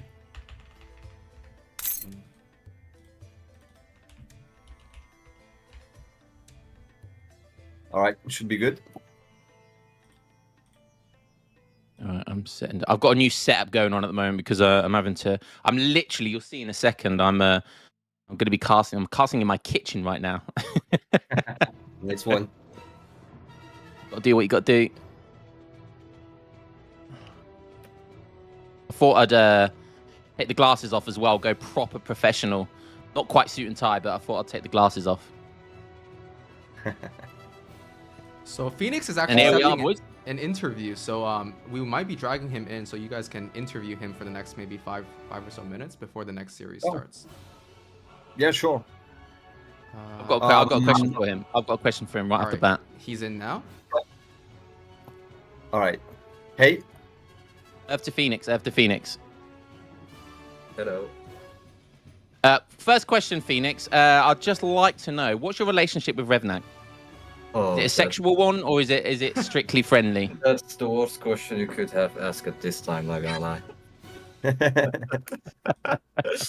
That's all I wanted to ask. I'll leave it to you guys. Let's not get into that, shall we? Yeah, okay. Let's talk Well, about the congratulations. game then. Kaiser Klein, how about you start us off, dude? Is there anything you would like to know? Well, like I said, I wasn't able to watch everything, so maybe I'm not the right person to really ask the questions. But I guess I do have one question. Did you feel like maybe, I mean, that was kind of my analysis of those games. Would you agree that Frontline maybe was overcommitting a bit too much? I mean, overcommitting, sometimes taking fights that he didn't need to take, maybe just being a little bit impatient, you know? Yeah, I feel like rather his strategies were good, but like his tactical executions were not that good. Like, yeah, he just took the worst fights all the time, so I guess he just got ahead all the games because of these mistakes. Yeah, I mean, being yeah, able to bash Frontline 4-0 is no easy feat. Like, to be fair, I feel like Frontline's style does counter mine. Like, normally when we play, he usually gets like the most wins versus me, but yeah. Today was different. I guess he just did not play to his strengths. That's my guess. Okay. Were you prepared for this series? Like, did you really practice some matchups? Yeah, over the last days I played with like 3 different people, or actually just two, me and 2 secret people that I can't call. And yeah, I guess we practiced for all the maps. But yeah, I guess I got like some of the matchups I practiced for, and yeah, that just made me like know the right strats all the time, and that's it. Okay. I did notice you lamed Brits. Well, what's your feelings on the Brits in the tier list? Sorry, can you repeat? I think you lagged. So where do you think the British are in the tier list right now? Because I did notice that you lamed them in the first game. Oh, I would call them A tier, but no more. Like somewhere like mid A tier. Okay, all right. Lay off the alcohol. Stay away from drugs, kids. Like, I feel they have some strengths, but also a lot of weaknesses. So yeah. Okay, let's go into that a little bit. Because what do you think their weaknesses are? What do you think the Brits' weaknesses are? If you're like unable to actually spread your manners all over the map, not get any map control. If you get contained, then you just lose. And also, I feel like they struggle in late game versus a lot of saves, because I feel like their late game bonuses are not as much as some other saves. So that's my take on Brits. Okay. Yeah, makes sense. Also, they are obviously a little bit weak to strong musketeers because they don't really Yeah. have a skirm unit. Even half. Well, yesterday I somehow lost to someone that is 1800 elo because he just made full hubs in H4. I was just trolling, but still, I guess that's something that Brits also struggle to. Are we going to pretend that longbows aren't a thing? Well, Oh, I think you like the game. Yeah. What did you say? no, yeah, he said our longbows like aren't strong or not. Like, well, I think that they are actually quite good if you're like able to actually get a lot of stuff like tanking for them. And yeah, if you like the opponent is not able to touch them and they're like just firing consistently, then they are quite good. But like, yeah, you need always a lot of stuff to like body block, and yeah, they're just able to take on like skirms sometimes. But yeah, Yeah, I think it's like it's one of those units that do very well in some situations and very poorly in some others. Like they are very good at standing and Like- shooting at everything in your base and stuff. But whenever Yeah. you go out on the map, for example, you can't hit and run, Yeah. so you can get caught. And they are like Exactly. pretty good in skirm wars, but they are not the greatest anti-heavy infantry indeed. So yeah, Exactly, yeah. Like if you just stand in your base defending with them, they are great. But if you're like pushing out and there's not like a lot of chokes to just block the units around them, then yeah, they kind of get picked off much easier. exactly. Yeah. Okay, so I think we'll be starting the grand finals soon. So anyways, I just wanted to say thank you, Phoenix, for playing in the tournament, and congratulations on your third place finish. And Thank you. yeah, looking forward to seeing more games from you in the future. Yeah. Thank you so much for Thank the you. interview, and yep, see you around. Yeah, GG. Yeah, Thank you. thanks for the games. Congratulations, and, well played. Say hello to Yeah, Rev next bye. month for us. uh, Right, looks like we're mate. just about ready then. Are we ready, Baron? Can the stream hear you, Baron? Or you just production man that can't hear anything? So I'll be doing production from now on. I'll come in for an announcement halfway through the grand finals, but you guys can take it away. So I'll be going on mute now. Bye bye, stream. All right. Just me and you, Kaiser. Yes, the yeah. two of us. Don't think we've casted together before, by the way. No, right? I was just about to say, you're going to hate it, mate. You're going to hate it. Why? Why would I hate it? Oh, just because I'm just a bag of tricks, mate. I just basically chat shit through the entire cast. Yeah, I mean that's why I'm here, right? That's very So I true. can- You're here to be the level-headed pro that knows exactly what's going on. I'm here just for the jokes. I'm the clown. I'm the jester. So. Yeah, right. I mean, nah, yeah, I don't think you're just saying crap. Honestly, I think you do have some good insights as well. So, Oh, besides shucks. the jokes, you know. I know a lot about revolts, so that might be where I've got you beat. You probably don't know what any of the revolts does, right? No, I don't. I really don't. I mean, maybe one or two. Yeah, one or two of them, maybe at most. Like, I really have no idea. It's Okay. just. What are your it's thoughts on not- what are your thoughts on this game then? Who do you think's? I imagine you've played both of these guys, right? I mean, Keturboy was a legacy player, but he's I mean, basically, since the servers went down on the legacy game, he's obviously decided to play DE because that's the only way he can get his itch now. And it's a shame. Honestly, it's a shame he wasn't playing it sooner. But so I don't know how much you've played Keturboy, but I'm sure you've played Hazza a lot. So if you've played a bit of Keturboy, Yeah. what do you think? How do you think this matchup goes between the two? Well, yeah, I must have played Keturboy on Vanilla back then, maybe, or maybe sometime on T80. I don't know for sure, but I haven't played him much. But of course, I've played Hazza like dozens of times, so I know him really well. I mean, we slept together at LAN, right? We had that double. That king size bed, you know, because they got messed up. We were supposed to have two separate beds and we were sleeping together. So, you know, yeah, I know him quite well. And I think from what I have seen, but I might be a little bit biased because, like I said, I know Hazza really well and we are rather close. I think Hazza would be the favorite from what I've seen. But Keturboy is definitely very solid. So, you know, anything can happen for sure. And it should be a pretty close series, anyway. definitely. I wonder if there's any mods in chat. Can we get a poll going just for like the series as a whole? Can we just get a poll going so we could see who people think's going to win this? To be interesting to talk about that. See what the. And by the way, I'm literally looking at the viewer clock go up, and we literally are bang on 500 viewers at 1.5 hours of this stream. So that is absolutely huge. And shout out to everyone on YouTube. I saw some of the YouTube comments earlier. I was doing my part trying to make sure that everyone knows on YouTube that they can watch on YouTube as well. So I think we had just over 100 on there. If someone can give me the stats on YouTube as well, that'd be fantastic. So I think we've got over 600 people in total watching. For Age of Empires 3, that is absolutely amazing. So yeah, good stuff. 500 viewers is real nice. So are the players maybe getting ready, or do we know what's going on right now? Ooh.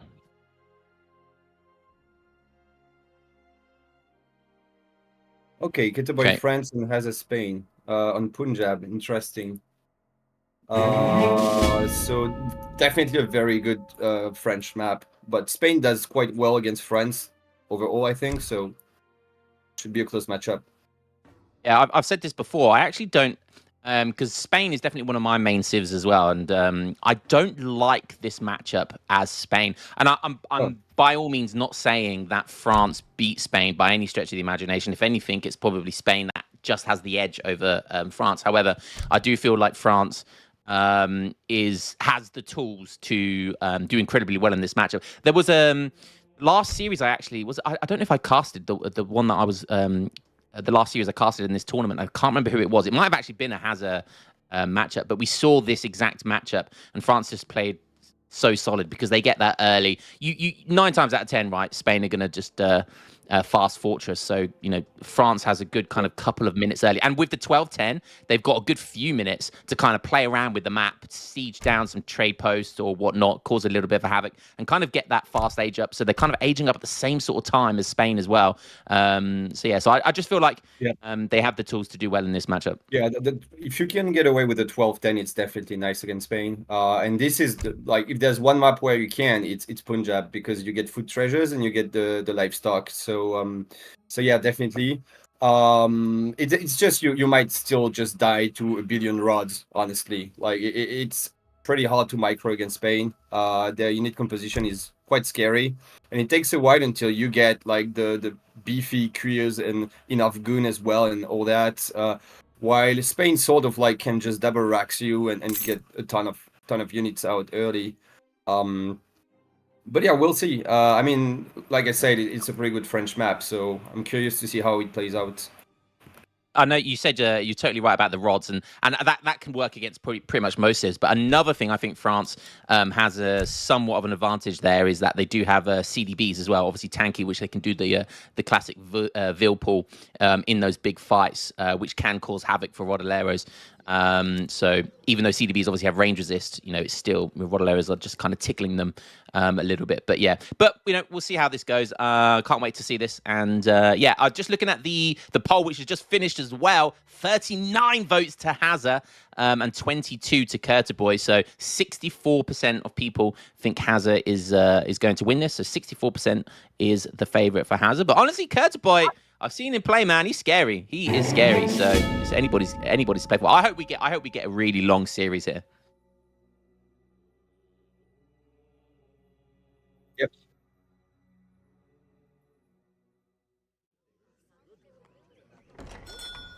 Okay, fantastic. Do we have a map intro here, or are we just going straight into it, Baron? I think we're into it now. All right. Okay, fantastic. Let's go. All right. I'll do the introductions for this game. If you don't so mind, Kaiser, and then I'll let you do the next one. So we've got game number 1 in the finals of the ESOC Championships, Spring Championships here. And we got the mighty Hazza going up against Keturboy. In the left side of the map, we have Hazza playing as the Spanish.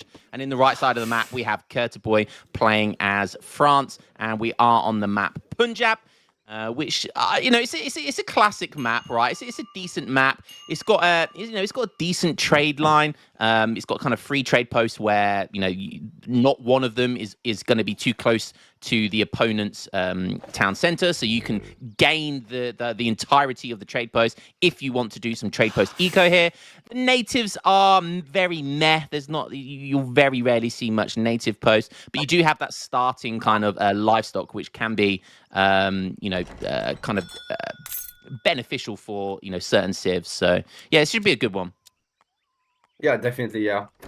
And we can see already the native scout on the top left of the map just trying to grab all the yaks, plus the rickshaw as well, grabbing some. So should be nice for France. As you can see, he's not planning on building a house like we said. You just want a 12-10 on this map.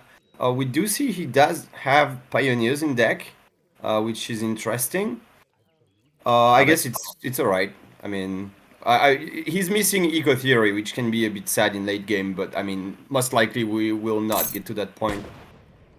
Jaeger is also an interesting card to have. Maybe a bit questionable against Spain, but then again, if they go Skirmrod and you get Jaegers, it's nice for you. So.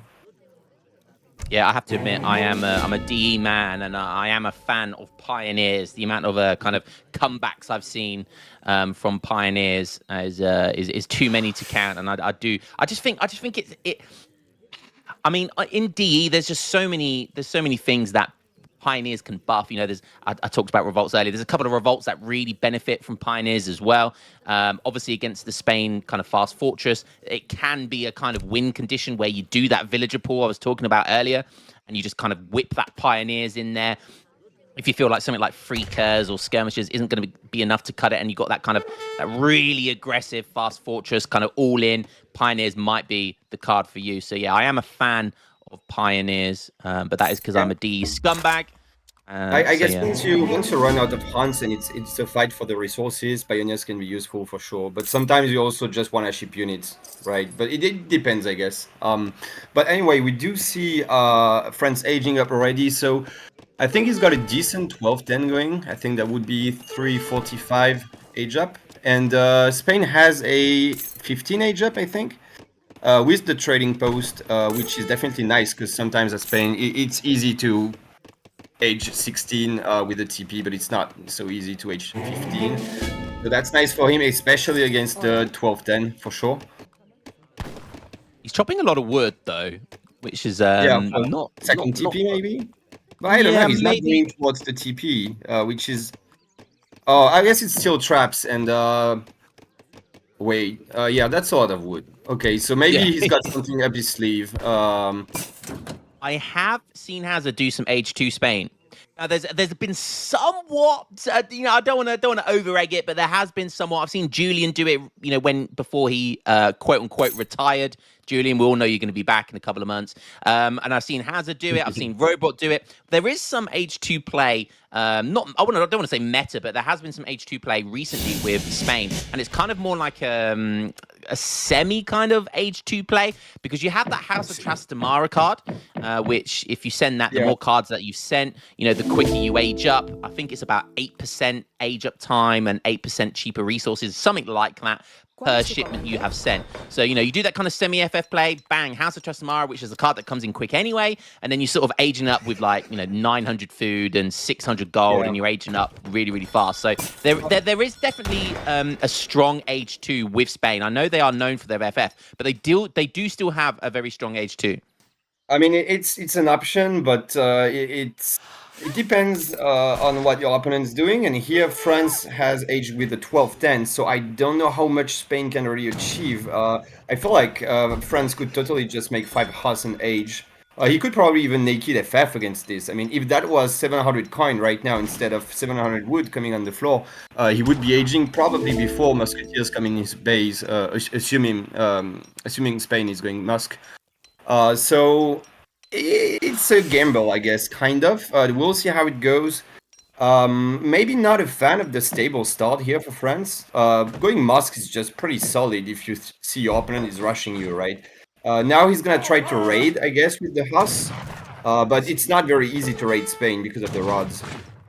So we'll have to see. But you can also defend with the Haas and Minutemen. Maybe that is the plan. Well, we see double rod in queue. That is uncommon at this stage. Yeah. So I think he's got coin on the way. I mean, he's gonna ship coin next for sure because he's not mining any, I think. Yeah, he's not. He's got that capitalism card though in, and this is what we see quite often, but usually in Fortress Age. And it's look how efficient Hazza's economy is right now. He's shipped 5 villagers, so he's got all of his villagers on food. The fastest gaining resource he has still traps in, and he's just kind of allowing capitalism just to tick over the enough gold that he really needs, and maybe sell some food. And that's a nice catch there. That is a nice catch of Rodoleros. They're so annoying when they get that snare. Yeah, you can't ensnare yourself. It's impossible against rods. And that is exactly what I was talking about, right? Like raiding against Spain is not so much fun, and you see he's lost almost all of his house already, and there's a timing coming in. No coin shipped. In fact, he's gonna go for the faster timing with the 7 rods in the forward tower, and so he's going Rod Musk, which is kind of like really old school vanilla stuff. Oh, some rod's gonna get shot.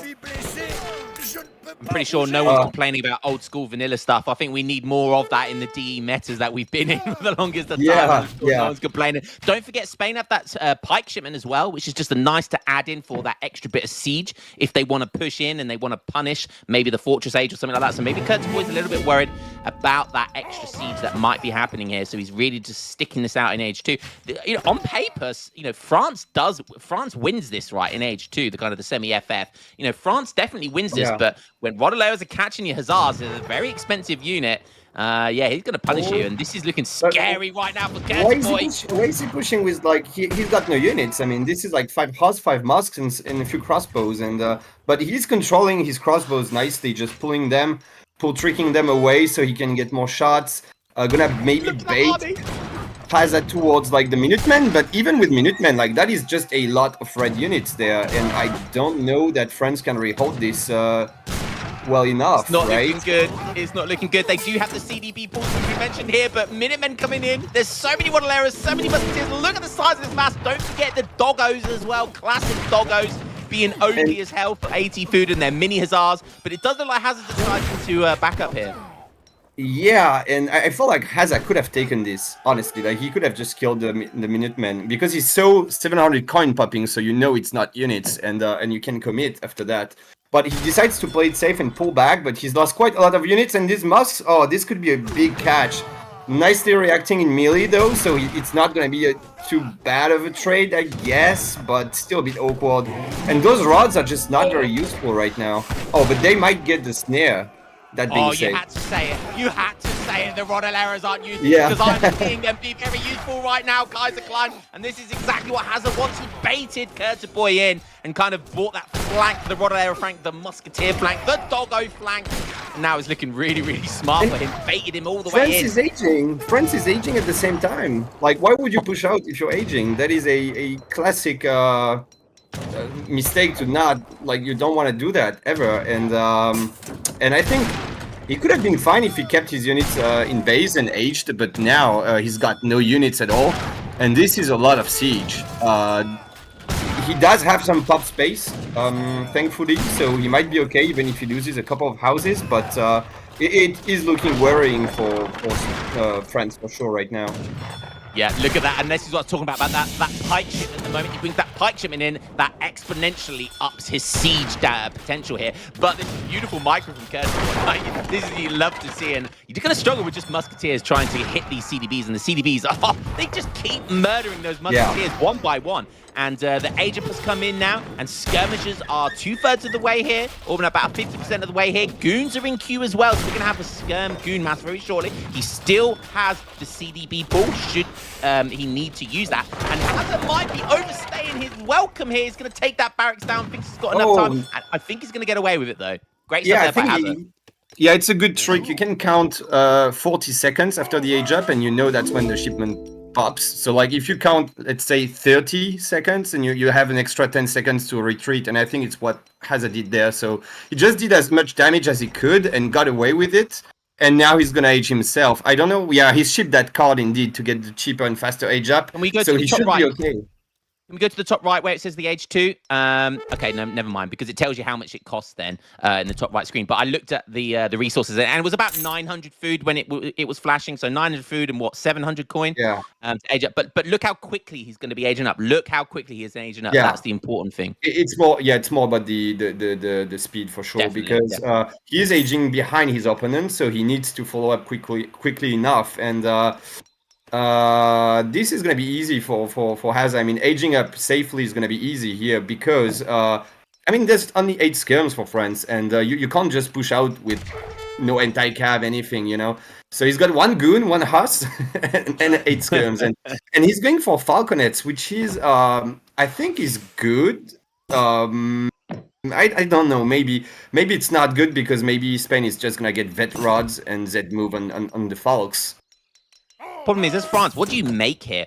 You know Rodoleros are going to be in queue. You just know there's going to be a mass of veteran Rodoleros here.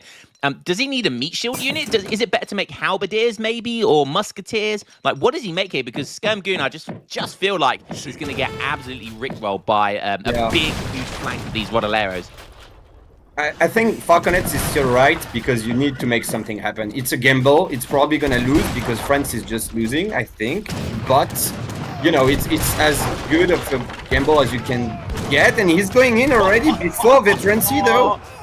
But I mean, I think he just doesn't care. No, I mean, yeah, he just... Rodoleros don't care, do they?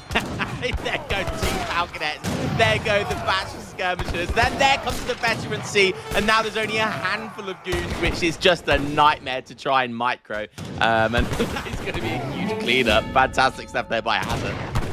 Yeah, and those goons are going to be annoying to deal with, but yeah, he can just do what he does right now, which is kind of sack a few rods to scare the goons away until he gets a batch of like 10 skirms out of his double racks.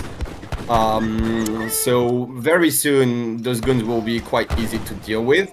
And now France has no more falconets, and Spain can just ship their own falconets, which are going to be a nightmare for France to deal with.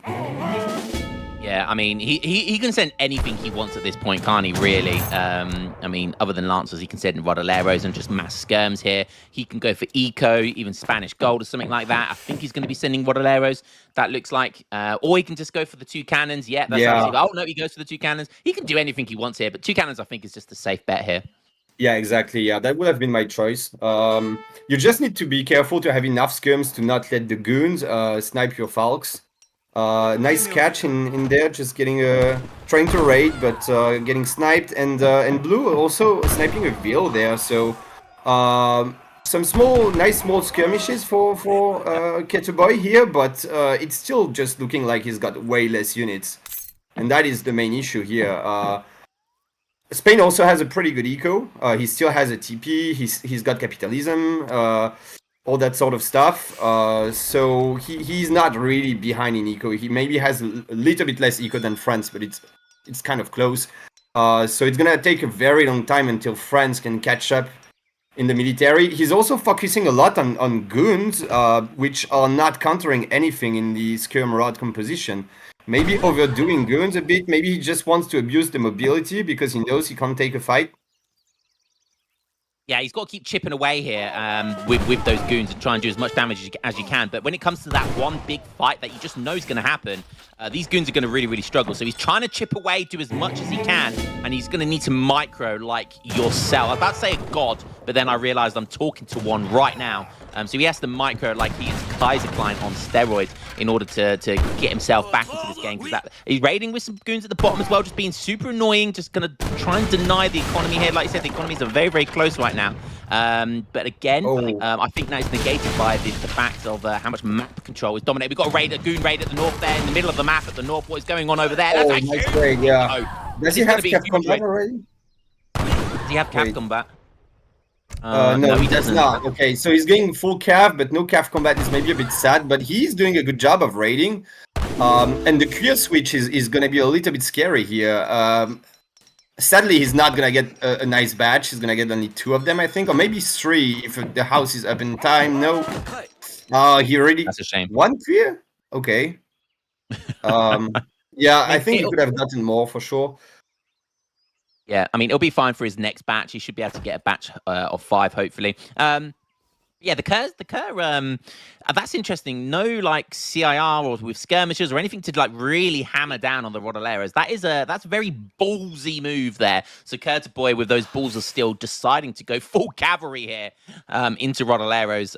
Yeah, that is a ballsy play, shall we say? But we never know. See if it pays off. Can we have a look at the village count? 31 villagers for Spain right now, and more Rodoleros coming in, more batches of Rodoleros and shipments of Rodoleros coming on. That is not what Keturboy is going to want to see here. And without cav combat, he desperately needs that cav combat. Otherwise, I think he's going to be in a world of hurt. And I think he needs at least a few skirms, not too many, because obviously, like, there's 2 falconets, but just a few skirms so he can snipe some rods. Because the goons do not do a very good job of cleaning up the rods quickly, right? So cav combat is gonna be great, but yeah, we have to see if he can add some skirms or even maybe cannons, right? How good would be like 3 falconets for France if he can afford it? Yeah. I think would be quite strong, in fact. Yeah, definitely. He just needs something to do with the Rodoleros, right? Just something. He's got the meat shield, which is going to be the Kerrs. He just needs something to deal with the Rodoleros. Minutemen being called, that's another 300 resources, which he's going to get very little value out. A couple of CDBs getting caught, though, at the bottom by Hazza, so that's a nice little raid by him. This is still quite a close game, and one little mistake by Hazza, that the Z move with the Rodoleros just doesn't go to plan, or a good villager pool. This game is Keturboy's to have. So the score's slightly in favor for Hazza. This game is still really, really close. Yeah, definitely, yeah. And those rods are maybe gonna get caught. I mean, they're anti-cav, but that's out of clear. So yeah, I think this is maybe the other rods are gonna have time to connect. Yeah. Oh no, that is terrible for blue. Oh, and his units are maybe bugging around. That is a huge catch. Wow. Just as we were saying that this is definitely Keturboy can win this game, he goes and pulls the resign button. Classic pathing there at the end. Did he resign though? Because I don't see him resign on the top right. I think it's I think it said on the left. Didn't it say on the left the notification bit? If you can go to the notifications. You can't. Okay, I'm pretty sure he resigned. Maybe it's just a bug. Okay. I mean, it's a very resignable position, isn't it? Yeah, I guess he's just losing like a ton of units there, and also in the middle of the map. I mean, not like in the blue base. I mean, Spain was actually pushing there as well. Looks like. So I guess he had to resign there, and the CDBs on top are not safe at all, as well. So. Unfortunately, he just couldn't kill that like initial batch of Rodoleros quick enough. By the time the big batch of Rodoleros could catch up to them, so he was kind of damned if he did, damned if he didn't kind of situation right there, and it's a little bit of a shame because Keturboy still had. He didn't resign. Oh. Okay, that is a shame. That is a shame. His Vampire's free drama. He didn't resign, but I mean, the question is, is the game still going, or did? Okay, so apparently, so I guess we will have to spoil the results, kind of, but yeah, so looks like Hazza won this game. So it's unfortunate that it bugged, but it's still like it was looking like the game was over, and he didn't resign straight away, but I guess he resigned a little bit later for the same result. So not the worst. Yeah, I mean, it's just solid play by Hazza, right? I really like the H2 stuff, and that was a really good example of how strong Spain H2 play actually is. Keturboy could have played better. We saw him pushing out a little bit. When he was aging, for example, and he was just asking to get caught, wasn't he? He was just begging to get caught by those Rodolero flanks, and he was asking for it. And Hazza, you don't have to ask him twice; he'll take it. And Keturboy got kind of bent over there in that early, that kind of late H2 stage, but it was still close after that. Regardless, it was still close after that. But great first game. Well played to Hazza. Yeah, good effort by Keturboy though. I mean, he was in a very dire position, and I think in my head it was like, okay, this is over, honestly, you know. And then he still did a good job of coming back a little bit by just being extra annoying with the mobility. And Hazza maybe was a little bit sloppy in that specific part of the game, just losing a lot of vills, maybe wasting a bit of time running around with his units and chasing like 2 CDBs and stuff, and not really pressuring friends. But eventually, yeah, just Hazza dominating this game with a nice build, a nice. I mean, I haven't really seen this kind of Rod Musk rush ever on DE. I think, especially not against France, which is a civ that does well against rushes usually. Yeah, that was a ballsy play there by Hazza, but yeah, I mean, I think that's the second time within this series, in this tournament, that I've seen Hazza do that. Certainly the second time I've seen Spain. I'm pretty sure it was Hazza Spain, but maybe there's some kind of age 2 renaissance with Spain in DE. Who knows? Because I've seen a lot of top players do that build there, and it not only is it quite strong, but it does catch people off guard. You saw Keturboy, he scouted that really nicely and early, and that's another benefit that France have. They can scout that sort of kind of. It's not even a meanie build, is it? It's actually a genuine build, but he can, regardless, you can scout that nice and early with France, and that's exactly what he did. But still wasn't enough. So yeah, so it'd be cool to see a renaissance of some age 2 play there by Spain, because that would definitely catch a lot of people off guard. Yeah, definitely, and indeed, I think France didn't react in the best way. Like, in my opinion, just going for a Musk semi was the way to go. Like, you just make masks, you hold, you age, you get falconets, and you push the front base, right? Instead, he decided to go for Hus, and the Hus just did not achieve anything in H2 at all, if you think about it. So, yeah, I think maybe just good job by Hazza catching his opponent off guard there. For sure. And the build, I mean, it's not just cheese. Yeah, it's surprising, but it's not a bad build, like you said. So it's still, even if your opponent reacts in the right way, you're still in the game, right? It's not just an all-in cheese. So nice one. Yeah, it's kind of unique as well with that, like age 2 Wadalera. It's such a unique unit, so you really have to think about how you're going to counter it. Shout out to everyone that's watching the stream. By the way, we got I just saw we was over 600 views on Twitch, and we're at 604 right now, which is absolutely insane. Hocus Pocus once again with another 20 gift sub. That's 40 just on this stream alone that I've seen him gift sub there. Absolute legend, Hocus Pocus. Thank you very much for that. Kaiser, I'm just going to be right back. I'm just going to have to nip to the ladies' room. I'll be 2 minutes, and so I'll let you hold the stream for me. Yeah, sure. So yeah, like we say, nice first game.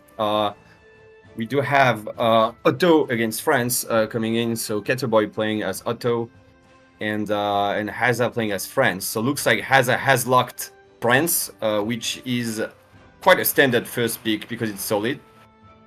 But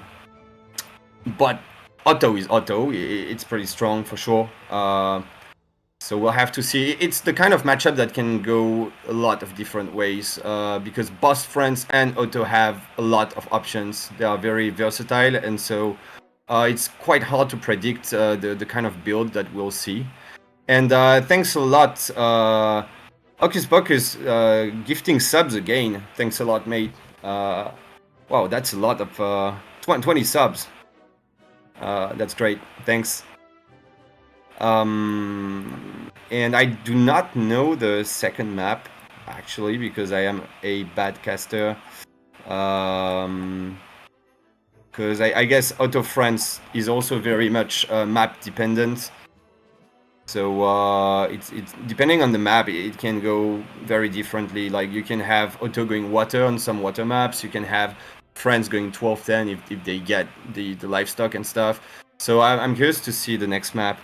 Maybe I can find that. Should be able to. Okay, we got it in the chat. Thanks. So Saguenay, yeah. So we could have some water there.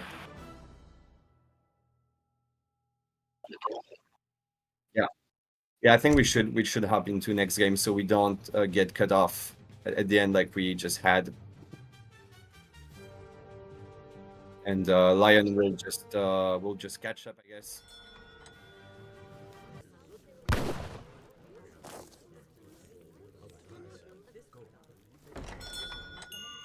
All right, so welcome back, everyone.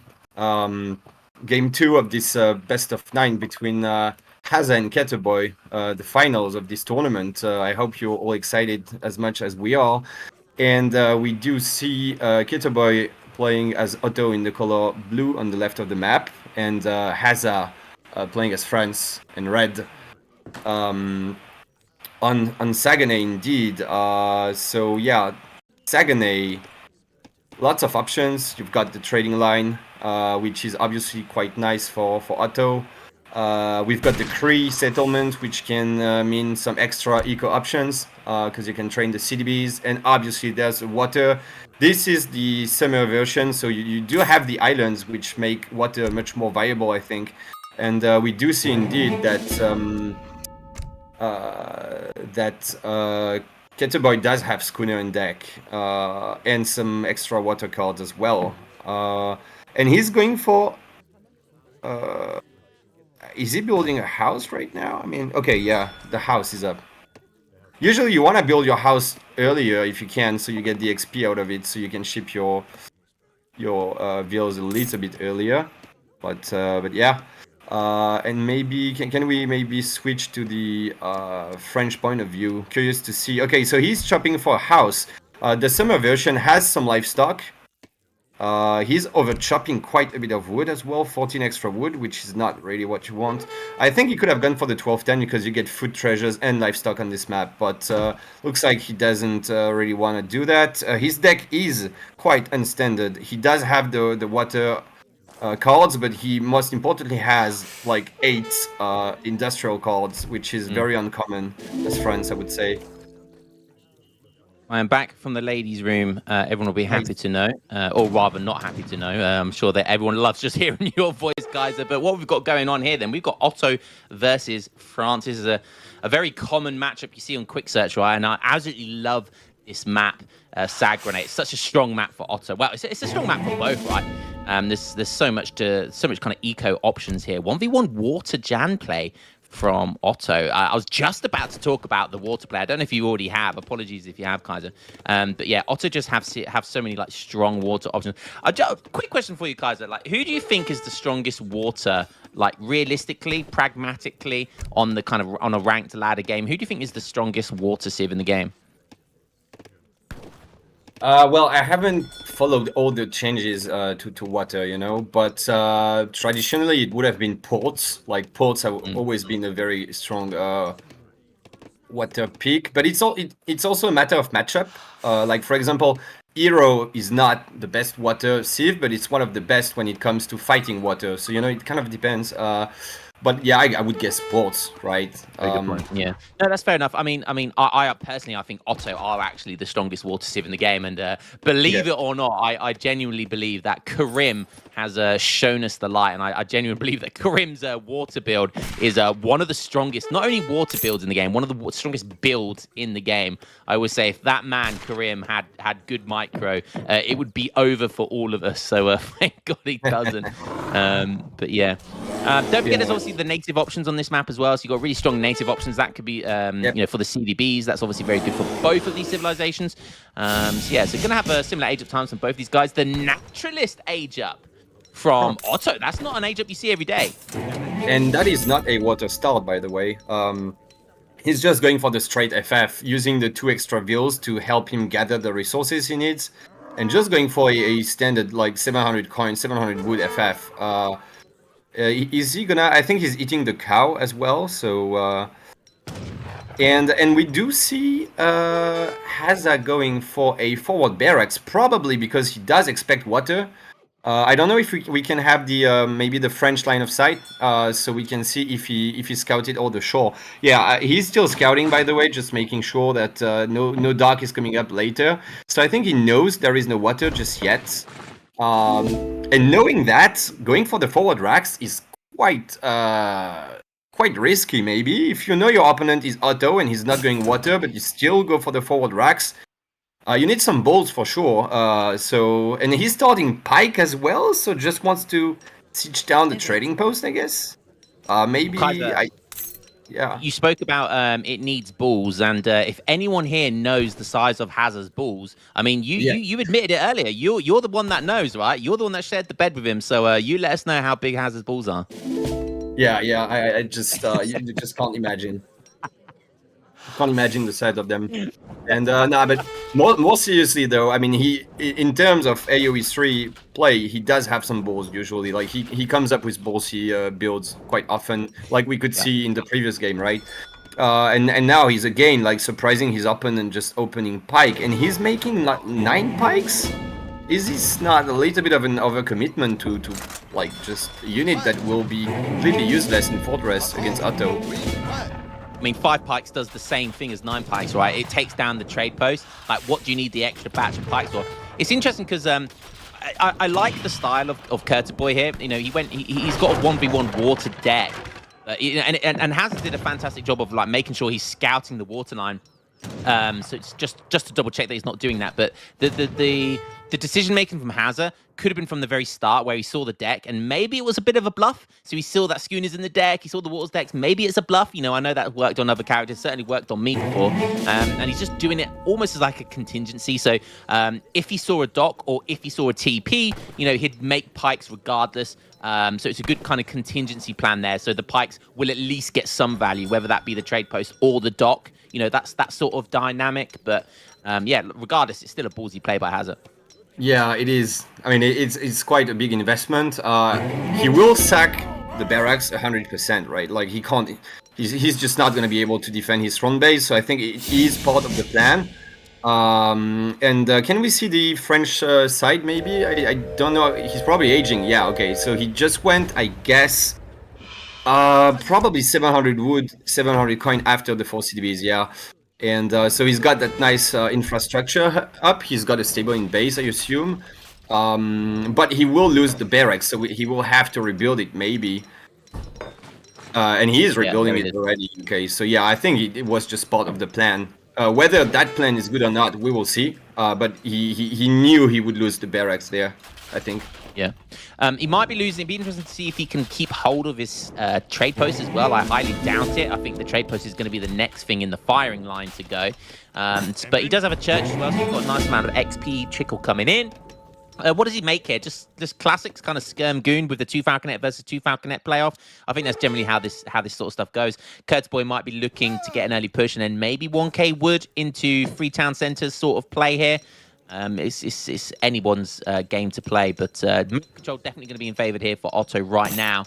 And don't forget about that villager pool. Do not forget about that villager pool. That can be absolutely crucial in this matchup. Yeah. Maybe a questionable first shipment there. I don't know that he needed 5 goons when he is queuing 5 goons and he's got some pike. He's going pure goon and pike, and he could have just done 8 skirms there and just be fine, I think. But he should still be okay with Minutemen. But if you can get away with getting skirms first, you should, right? Oh. And yeah, I mean, and Keturboy's going to see that because Keturboy saw the line of sight from the town centre. He saw the goons come out there, so he probably thinks like he's a little bit safe with his 2 Falconets. This is fantastic micro here with the pikeman. I have said for the longest time that the pikeman in that guard stance, I swear it's so OP. If you've got perfect micro, that guard stance is so good because they soak up 50% more damage. So you're getting so much efficiency from a unit that costs 80 resources. Don't forget the CDBs as well, tanking lots. Minutemen, that was a Minutemen call is quite unfortunate there. That is really a waste of Minutemen, and I think this is looking quite bad for Hazza already. I mean, yeah, he did a good job of microing the pikes, but they still just died eventually. He lost a couple of CDBs, I think. His hunt is running away as well, and Blue sees that. So again, like not getting the 8 skirms first, I think has been quite painful for him, and he's gonna try to. Oh no, losing a goon there. Not very great for Hazza. Oh, the double whammy with the line of sight, the lock-on ability. Do you think that Minutemen call was maybe some, and he probably locked it in, but then forgot to unqueue it? Do you think that's maybe some kind of tournament nerves there from Hazza?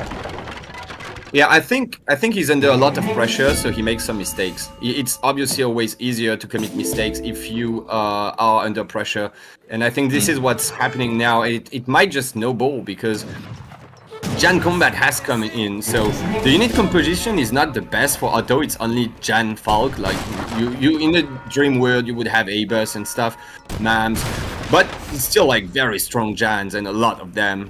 Oh, and I think. Oh yeah, Hazza getting the free shot. Nice.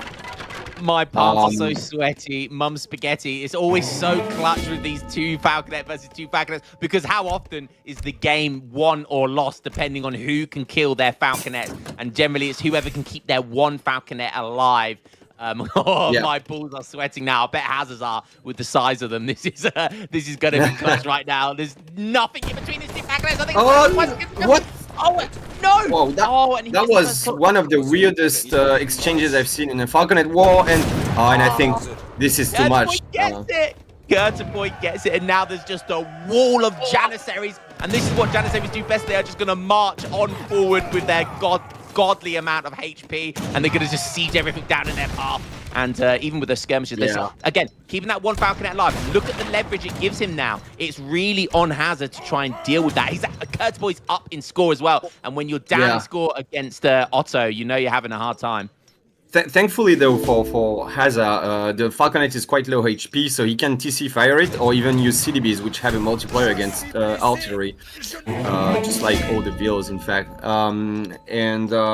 So it's not too much of a threat. Like, he can't slow siege the TC with 1 Falconet with half HP, right?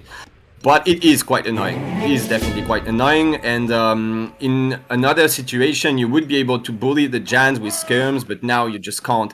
And we have seen 1,000 coin on the floor for Otto, which means he will most likely go for Mamluks quite soon. And that is gonna be It's going to be orgasmic, guys. That's the word you're looking for. It's going to be orgasmic. That's what we're looking for. I'll tell you what else is orgasmic as well. The use of this Imam here, the healer. Oh, the skirms might catch the Falconet, though. Oh, but the flank from the goons. Oh, the Falconet. And that's going to be a waste he should pull trick, yeah. He's trying to pull trick, but it's slightly bugging out because of the TP socket. And on top of that, Friends getting some nice free shots on the Jan. So, nice catch by Hazza. He needs this kind of stuff to come back in the game. Yeah, you could see he was fishing for it, because it's always kind of a bit of a tell when your opponent starts backing up with their Falconet. You're thinking, right, I think he's going to want to heal that, and you definitely don't, as France, want that to allow that to get back to full HP. The Imam is still going to get some value here. As long as he can heal these Janissaries, you know, that's going to be, if he heals up just 1 or 2 Janissaries, that's going to be, you know, the Imam is already paid for just with 1 Janissary, because Imams only cost food, right? 115 or 120 food, or however much it is. So he's still going to get some value of that Imam, but the big boy shipment, Egyptian Mamelukes, that has been plaguing the ranked pool since the old days, the Tad days, the vanilla days from where I came from, the Soap McTavish days. Can you believe they used to have 5 Mams, right? I mean, it's crazy. Yeah, it was absolutely incredible. Ottos were absolutely incredible. But how's Hazza going to deal with that? I mean, it's going to take some micro, right? It's just going to have to be kiting as best as he can. Yeah, he is gonna need very good micro to survive that. Thankfully, he did start with the goons, so he does have a sizable amount of goons, and he is getting calf combat as well. So, you know, it's still, in theory, this is still the counter composition for France. Like, Skirm Goon beats Muscav, but, you know, you need really good micro. No ordinary Muscav. This is it's not Cossack Rusket, right? This is scary. And there is just much more stuff for blue. Like, you can see the mass, right? But lots of goons, calf combat on them. So if Hazza can pull trick away, maybe use the CDBs, he might survive this. We'll have to see. And the Mams are diving in, but it's a bit of a choke, so maybe not the best place for Otto to fight. CDB is gonna get pulled. This is gonna just be one hell of a sandwich. It's gonna be an Ottoman sandwich, but one cav goes down. The CDB pull in there as well. They have 40% range resist, so they are gonna tank a lot from the Janissaries. The Goon micros in here. The skirms are still there. That's actually fantastic stuff by Hazza. He's just kind of eated out just kind of plateaued that push there from Otto. That was fantastic stuff by Hazza, right? Yeah, he did have to sack a few CDBs. Like Otto did a good job of not overcommitting. He could have tried to go in fully, and I think it would have gone wrong for Otto. So instead, he just killed like 5 CDBs and just run away. So and also these Jans trying to raid. I don't think they have caught anything. But now it's like you've lost one man, and the skirms are just bullying you. France maybe can't go too far.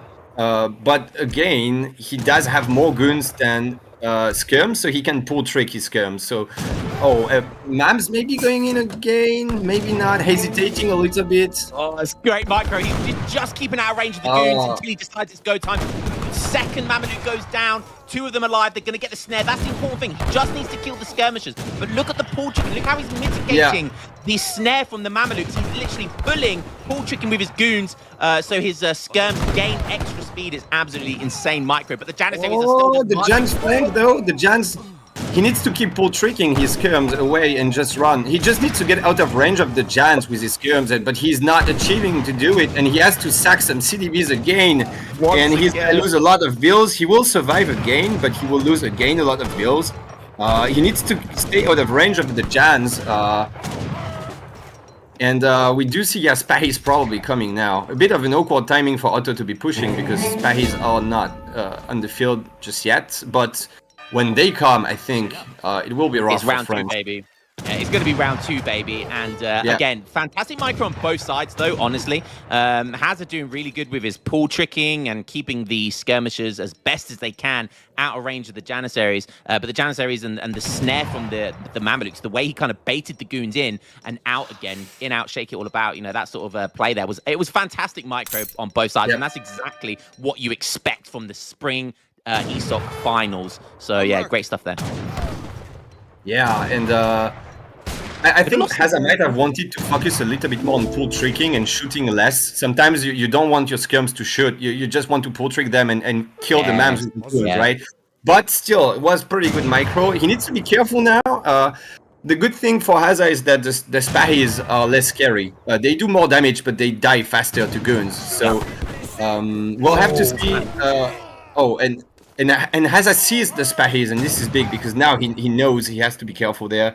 So he's doing a good job right now of hit and running. Keturboy doing a good job also of not sending his Spahis too far forward too quickly, trying to keep the tension there, and pulling back, but again, just donating some Jans. And meanwhile, water booming, by the way. So now it's going to be a bit reversed. Like, I think Hazza is starting to have the upper hand in terms of military. Like, he's got the better unit composition and maybe more units.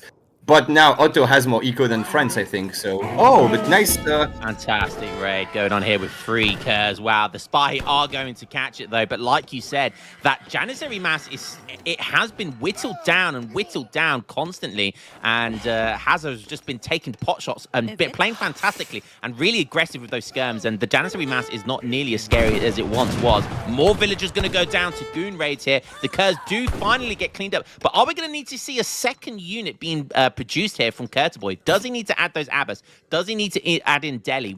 Or Falconets? What does he make here? Yeah, he needs something else, like, for sure.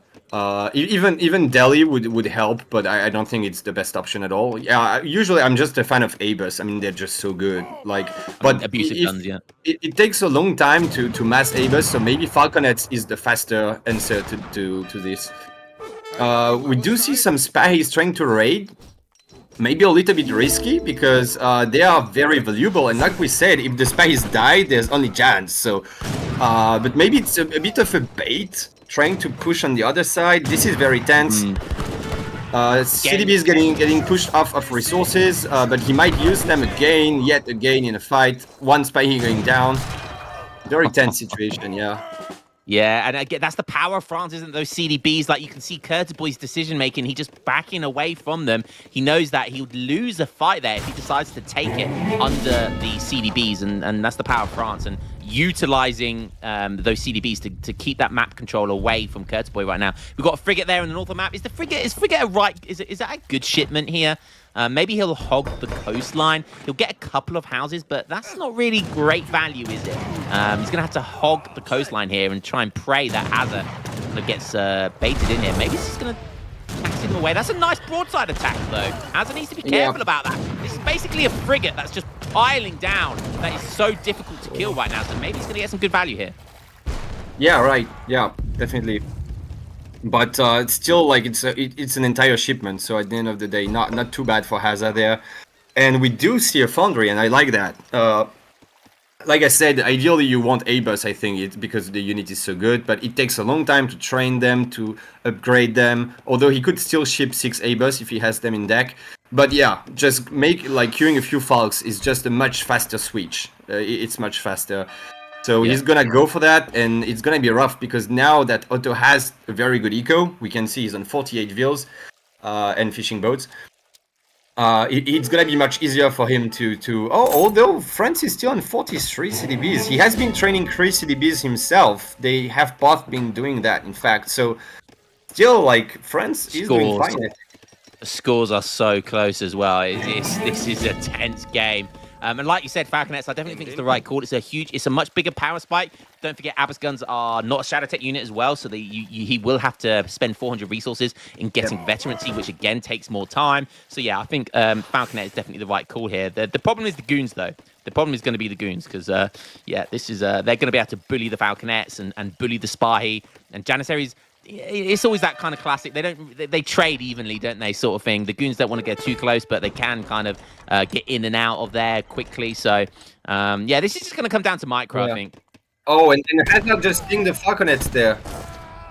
Hazza just seeing the Falconets and losing the and Cobran's getting in position already, and he's gonna move forward, and he might just get he's trying to get line of sight with the goons, but he's not gonna get the shot off. The raid, there's a raid in the blue base as well, small raid, 1 queer maybe. Oh no, a couple goons getting cut by the A-bus. And the Coverings, this is maybe the problem of chipping the frigate here, is that he revealed his frigate, and so France went for Culves, because he's like, okay, he's on water, I want Coverings to deal with the water. And then he went Falks, but the Culves are countering both the frigate and the Falks, and now France can ship their own frigate and maybe take over the water. So a little bit of an awkward position, in my opinion, for Otto right now. Such a good play there by Hazza. What is that frigate doing? Oh, he's trying to get a pot shot on the broadside attack. Oh, the Culverin survives on 80 HP, but the frigate is going to survive to live another day. But the Culverin play is so big brain, right? And I think that's going to... What does that do? Like, again, what do you do now as Keturboy? Do you make Abbas guns, or do you just try and make Culverins yourself and try and kind of win the artillery war? I think you go A-bus, yeah. Because A-bus killed the Culves as well, right? There is not really an answer in the French composition to enough A-bus. Right now it's not enough, it's only 11, but if you get like 20, those skirms are not gonna beat them at all. But it takes some time, so maybe even double Foundry at this point, like double Foundry A-bus, because they train quite slowly and Otto has a good eco, so he could support that. With the artillery card in H3, the artillery combat stuff that he might ship next.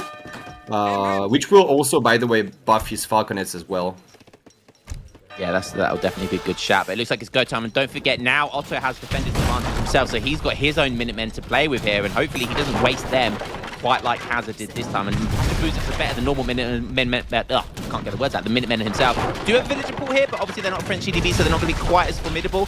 I think Keturboy he's got so many Janissaries, he's got the potential to just kind of steamroll over this. He just needs to find that connect. But Hazza, he's got some of the best micro in the game. He's not going to allow that to happen that easily. So he's trying to flank, though. Yes. He's trying, but the Culves have so much line of sight that Hazza should see that coming, I think. So he just backs up, and again, just game sense, right? That's just pure game sense. Look, he now sees it coming in, but he backed up way before that was happening. He gets in, he does the damage, and he pulls out before any kind of... Oh, the Q's connecting. This is a mistake by Otto, because he... Oh, but there's so much happening. Okay, Culverin's shooting away at the Falconet. The Q's catching the Cav, and the Gun's shooting away. Culverin's going down, but they have done what they needed to do. They took down the Falconets, and now it's again just going to be essentially Scum Goon against Jans and some A-bus, but not a ton of them. And I think this is looking quite good for France. This is just too much for Otto to deal with at this point, and just enough Queers left alive to snare the entire Jan mass and just tank. And while all the French units are just shooting away, and the blue mass is just dwindling at this point, and I think This might be game. Yeah, it's looking so good right now. Goons just having their way with them. Skirmishes, I think, is CIR in? Do we have the extra multiplier for skirms? Yes. Yeah, he does. Nice. Where all the damage is coming from. And the Janissary mass is just being whittled down and down here, like it has all game. And there's just not enough Abbas guns to bully this. The Kurz was the right who finally Minutemen comes in, but might be too little too late at this point. Yeah. And this is looking really, really good for him. Frigate on water as well, and because the blue frigate was low HP, the red frigate was able to do quite a bit, I think, of work there.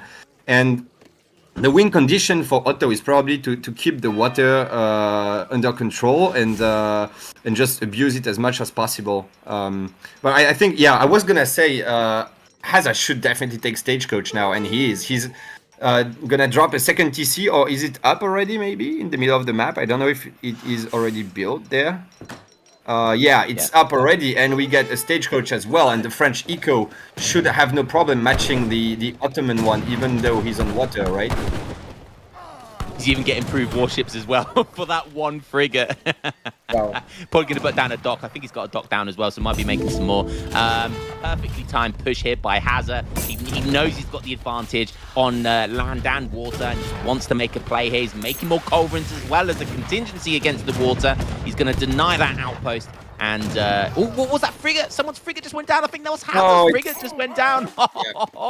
The moment improved warships gets here, the frigate goes down. That was a massive blow there, but I don't think it's going to matter. And Keturboy might be able to survive. I mean, it's still doable for him, but he's only got a sliver of the map now. Oh, he's on Mills as well. Deary me.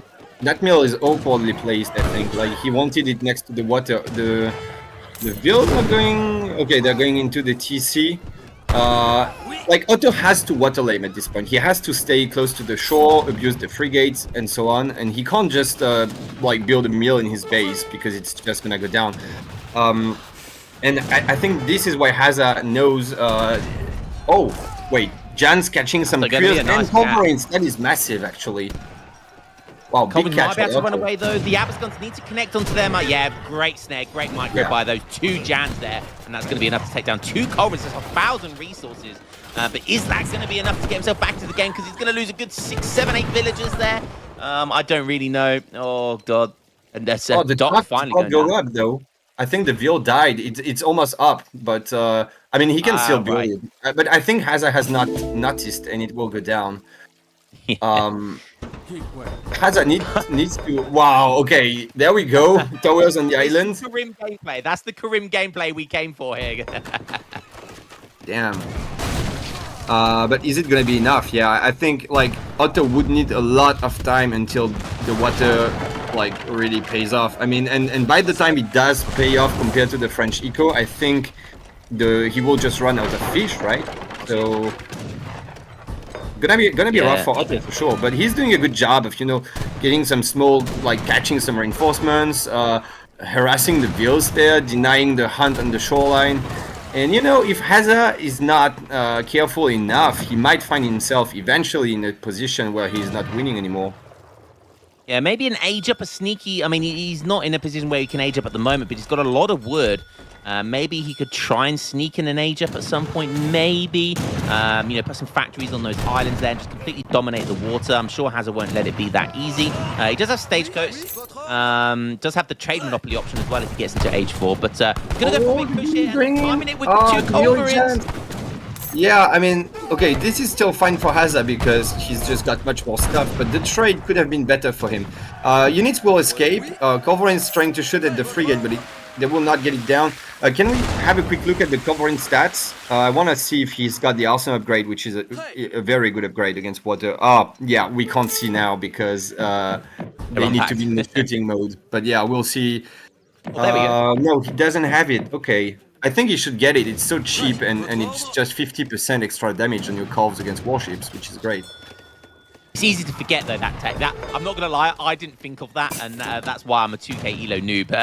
That's one of the kind of Arsenal techs that's very easy to forget. So, yeah, good shout there. Definitely would be beneficial to get that.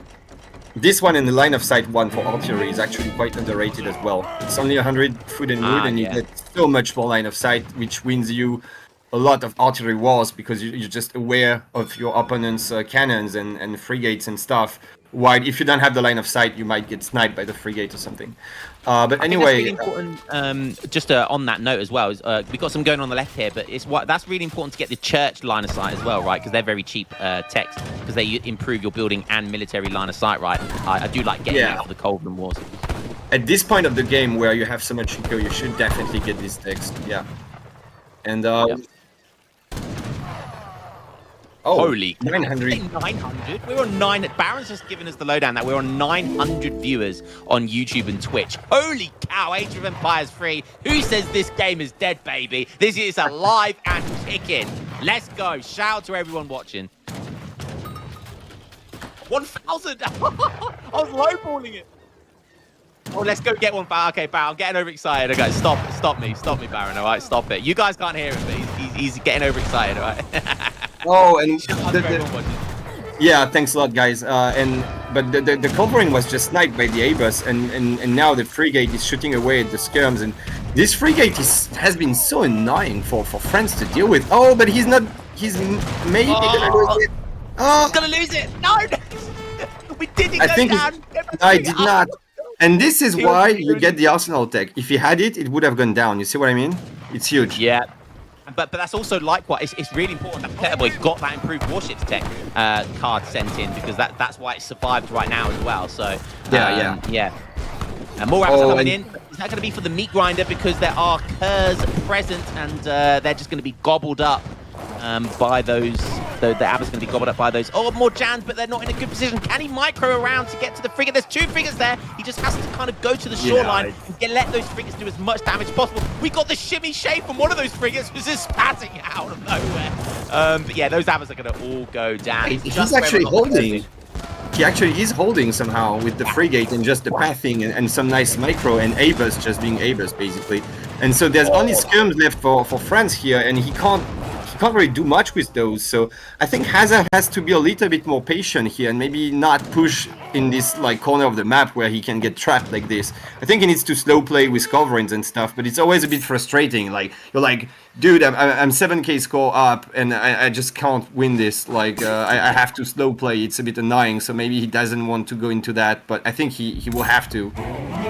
Yeah, he keeps pushing with that kind of an extra 2 Culverin timing, and he's playing really, really aggressive. That is his kind of his style. I'm not sure where that has Hazza got docks down now? Yes, he has. Oh, sorry, he's got 2 docks down now. But he's met the moment that boats get created. He's met with 3 towers, 3 outposts, and a frigate. So no matter what he makes, it's going to be pretty tough for him. But like you said, I think he just needs to play it methodically and slowly. Oh, but is that going to be? Was that a frigate? I think it must have been. That's a huge catch, and it was that weak frigate that hadn't had time to repair himself. And again, another 2 Culverins. Hazza just keeps making these 2 Culverins and keeps pushing every time he gets them. And I think, like you said, he could have played it more methodically, maybe kind of got a couple more Culverins, and just kind of really made sure he dominated on the map. But you know, it seems to be he's still kind of winning. It still kind of seems to be working for him. So yeah, he's still in the lead at the moment. He's got all that 4 TP stagecoach as well, double TC, 81 villagers. He's still looking really, really strong right now. Yeah, I mean, he's completely winning, honestly, but it's just he might be making it a little bit harder for himself by just, you know, losing the units on top there instead of maybe going industrial or something. But oh, frigate popping again. Like, Hazza just needs to make more than 2 curves at a time, right? Just get, like, who cares? Like, you've got max bills, you've got stagecoach, you've got some eco techs. Just get like 4 or 5 coverings and you know. Yeah, I love the pipe raid going on here, and as well, I think we still galleys, and I think those 2 docks have been taken down now from Hazza. Yeah, they have, and now we got a couple of galleys. Galleys do a lot of damage, by the way. They don't have a lot of HP, but they do. Their broadside does a lot of damage. So you've got to be careful about those galleys, those Ottoman galleys. So again, just keeping Keturboy just hogging the water, turtling the water, hoping something can happen, hoping Hazza maybe makes a huge mistake and he can just kind of steamroll over. But it's not happening just yet. Maybe, like I said, Hazza making small mistakes, but not playing as slowly as he can. Hasn't got that heated shot. Hasn't built as many Culverins as perhaps should have been. Yeah, let's hope it doesn't cost him. But I mean, can Can he lose from here at this point? He's on, like, Otto is on 50 views. Otto has basically half the eco of France, and he's gonna run out of fish.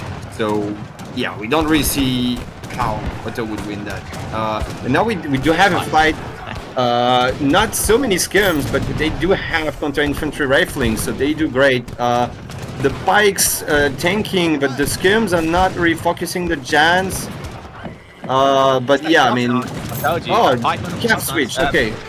Okay, maybe that's something. There's not that many goons there. There's not actually that many goons there. So maybe, and the Janissary should be picking off the goons, right?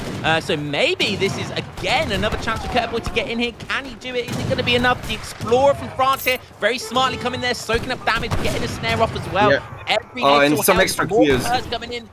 Is it going to be enough? Is it going to be enough? He's gonna be fine, yeah. I mean, and those goons are probably Arsenal teched and CAF combat carded, so like the delis are probably just not as strong. And the Queers are quite beefy as well, and they will make short work of this small amount of infantry there. And he does probably.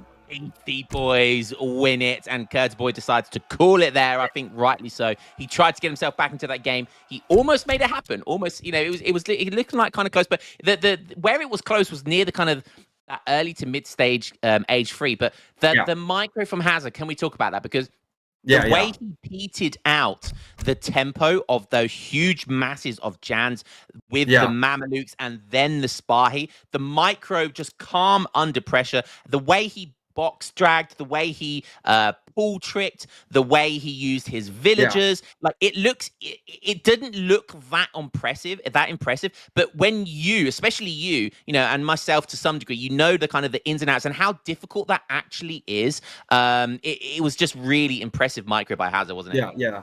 Very nicely played. Like, he made a few mistakes, but everyone does, you know, but mostly his micro was quite on point, and we could see that in the military graph, because you could see he was well, we're not on it anymore, but he had less units for all the early stage of the game because he made pikes in H2 basically, and but he still was able to eventually just have much more stuff than Otto, because he was constantly picking off some free Jans, just doing a very good job of hit and running the Mams and then the Spahis.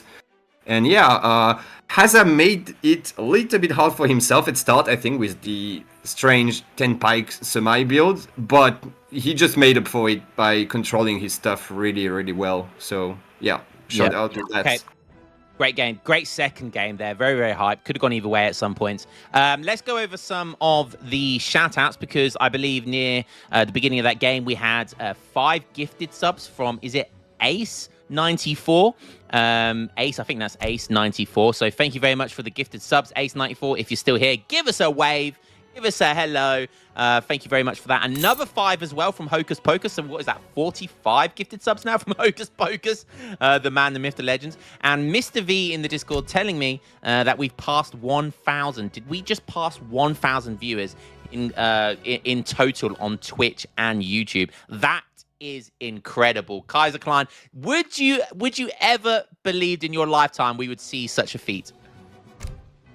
Maybe not again, because I have seen that in the past, but in some other conditions, and I maybe would not have expected so many people to show up to watch this. So that is really great, yeah. And I'm really glad to be casting those finals between those two really good players. Especially, I have to say, a little bit of bias towards my boy Hazza. I've known him for like 8 or 9 years, so you know, and it's really great to still see him compete in 2025 and just have so many people show up to watch them both. So yeah, really great.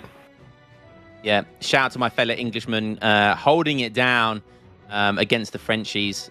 Is Keturboy French? I believe Keturboy's French, right? Is he French? Yeah, he is. Yeah. Yeah, holding it down against the Frenchies. It's always nice as an Englishman. So yeah, keep going, Hazza. Yeah, I'm not sure I agree with that, but yeah,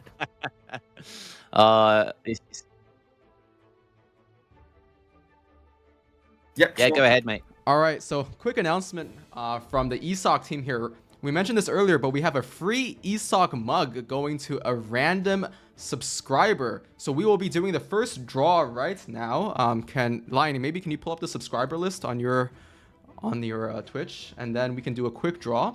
And this mug will ship worldwide. So if you subscribe right now, we'll go into this subscriber list, pick a random one, and please message me, DM me during the next game. If you don't respond, then we'll give it to somebody else. But if you are selected, please DM me, and I'll check before the end of the next game. Mug. I just want to let everyone know I've got an ESOC mug. I was lucky enough to be sent one by Josh, and let me just tell you guys, it is so worth it. You will not be unhappy with it. It is the most epic mug. I've put an ESOC shrine around the mug right now. So yeah, shout outs. Baron, what do you want me to do? You want me to get the subscriber list up? Yeah, so if you just go, you have mod, right? I think you can take a look at the sub list, because I don't have Chrome open right now. How do I do that? Let me see if I can take a look. Let me see if I can. Yeah, I'm not sure I can do that at the moment. Unless I go on like the mod view, is that what I need to do? Yeah, I think it's the mod view. Let me just. I can do it quickly. Let's see. All right, Killer saying, "Where are you in the closet?" I'm in the closet too. No, I'm. Believe it or not, this is how dedicated to the cause I am. I'm casting in my kitchen because it is my baby's sleep time right now. So in order to cast this late, I've had to move my computer into my kitchen. So yeah, I'm sitting next to a bin. That's what I can smell right now. So you guys better be happy. All right, I'm telling you. Kinito, please DM me in the next like 5 minutes or so. You are selected for the random mug. Who? Let me put it in the chat. Kenido1, Kenido1.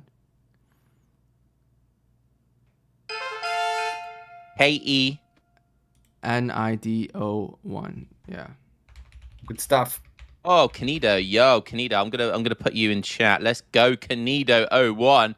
All right, just please DM me before the next game starts, and we'll be heading into the game now. So take it away, boys. No way did someone just say Psycho Mantis. How does someone know my old name from 2006? What the fuck?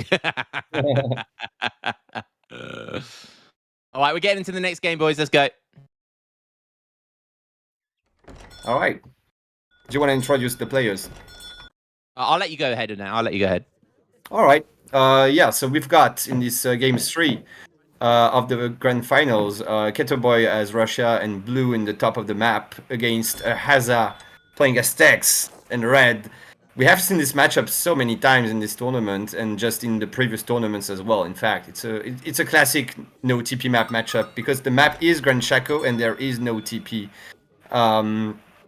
And we do see both players going for the llamas around the ponds. Straight away, boss probably just gonna get 4 llamas. Oh, Aztec almost stealing some, but I think Russia will be fine. Gonna be happy to have those 4 llamas himself, considering he's got only 1 scout against Aztec, which has 2 scouts. So yeah, good stuff for Russia. They sometimes struggle a little bit to get the idleless age up. Oh, he's forgetting about the house though. Oh, okay, now it's up. Nice, just in time. But yeah, the livestock will help him get the idol's age up if he wants to, so that is nice for him. Yeah, that's always really nice when Russia get that clean 14 village up, right, and you're aging up at the sort of the 250 mark rather than the 3 to 305 mark, which is probably quite average in Russia, especially if there's no like herds can be bad as well. Do you know what I mean? Like herds can always be bad if there's no food treasures and all that sort of good stuff. So yeah, it's always nice to. But that's if he decides to eat the livestock early. You know, he might not. He might decide not to. So I don't think there's a bad time. But I think as Russia particularly, I think I would definitely be in favor of eating the livestock either in age 1 or sort of that age 2 transition, because food is going to be really important for them, isn't it? Right, to make sure you're queuing all villagers, make sure you're getting your strelets and musketeers out. So yeah, early livestock definitely should be eating early, I think, for Russia. Yeah, definitely, especially if you have 4 of them, right? Because if you have 4 of them, you can eat 2 and get an idoless age up and still have 2 of them for later. So definitely quite nice. The Russian explorer getting snared, but gonna go back safely to his base, I think. The Aztec explorer is also not full HP, so not too scary. And we do see Aztec trying to go for a 14 age up, which is quite early, I think. So maybe he's eating himself some llamas there. Not sure. I think maybe not. Yeah, all of them. Yeah. That I was not sure, but looks like he's eaten 4 of them. That is crazy aggressive. Okay. 240, I think it was a 243 age up, and if my eyes do not deceive me, he's going for the fast age up as well. Oh wow! But that's pretty standard with Aztec right now. Like the kind of the meta, and I reckon that's what we'll probably see here. The meta with Aztec at the moment is they'll get that fast age up. They'll put all of their villagers on food, which is what we see right now. He'll get Aztec scouting party out, and then he'll ship 3 warrior priests, and he'll just go into a full warrior priest boom, and he'll let those 4 jags just kind of deny any forward base from Russia. They can be used, for like taking down trade posts super early and all that sort of stuff. Like it's so, I'm not gonna say it's so unbelievably lame, and this is exactly what we're seeing right now. So this is kind of the meta with Aztec right now, and that's just gonna deny any. So Russia cannot push it. Russia cannot do what they want to do, and just from a big button that's called at 3.5 minutes. What does Russia do here? He's gonna have to do an in-base what? Fast fortress in-base blockhouse? I do wonder. Do you really need to call them, right? Just the threat of the 4 jags is enough, right? I don't know. I don't know if I like actually calling them here when you can just enjoy Russia being stuck in base, because they will not achieve much against this in-base blockhouse right now. But anyway, yeah, like you said, it's definitely quite scary to deal with. We do have a lot of vills on XP, and now switching to the warrior priest dance, trying to boom. So he wanted that quick 700 wood shipment, and now he's gonna go back to dancing for more warrior priests, just booming. And Keturboy finally hitting H2. I'm saying finally, it's just a normal age up time for Russia, but it looks like it's so late compared to Aztecs. Is that Cossacks in queue? I think that's Cossacks in queue. So maybe going to try and make something play with that. Yeah. Honestly, we've seen this matchup because this is like you see lots of Russias, you see lots of Aztecs, you see lots of Dutches on these non-TP maps. So this matchup does happen in these tournament settings quite often, and it just looks such an uphill battle for Russia. Like it's so tough for Russia. Although like you said, I think because it's a non-TP map, the Jags aren't going to get any value. So maybe just the threat of the Jags denying the forward base would have been better than actually sending them here, because like you said, he hasn't actually got any value from them. They will be used as anti-cav here, so maybe that's something else you can use them for here. But yeah, I mean, regardless though, the warrior priest boom, it's a non-TP map. Yeah, Aztec are going to get more XP than any civ in the game right now. He's basically going to have 10, 11 trade posts on XP once he gets those 4 warrior priests in. And once that happens, he gets the age 3 in. He starts making the Jag Knights. He gets the noble huts out from the age up. Probably takes map control with it as well if Russia decide to play passive and go for the age up themselves. I mean, it just seals. What composition? Because I have no idea. I'm no Russia main. Like, what composition do you make as Russia, or do you just kind of make a bit of everything? Yeah. I think he's gonna just mix some units here. And one bill going down. Oh no, barely not going down. But no anti-cap for Russia here is quite scary. Just stands through the 5 costs and being quite aggressive. I mean, this is quite ballsy by Russia for sure. Oh, the warship gonna go down, but he will be able to revive it easily with the fire pit. But still, that's a lot of XP going for Russia. Yeah, the warriors coming in as well. Wow, making some coyotes. That's actually a nice play. Mix them in with the Jags, make some warriors. That could be a play right there. Yeah, definitely. I think he's gonna be able to defend this, and we just see Russia trying to be as annoying as possible, like forcing the warriors out, just idling as much as possible the Aztec eco. But Aztec is just holding fine there, and the 5 Cossack shipment is just a little bit questionable. Maybe I'm not sure it has achieved so much. And we do see a coin shipment on the way for Aztec there, so he might just be looking for an age up, looking at the macro he's got. Yeah. I wonder if Russia, he's also got coin. Is it gonna be to fuel some Cossack maybe production, or does he want to age up? I think he's trying to switch to Cossack indeed.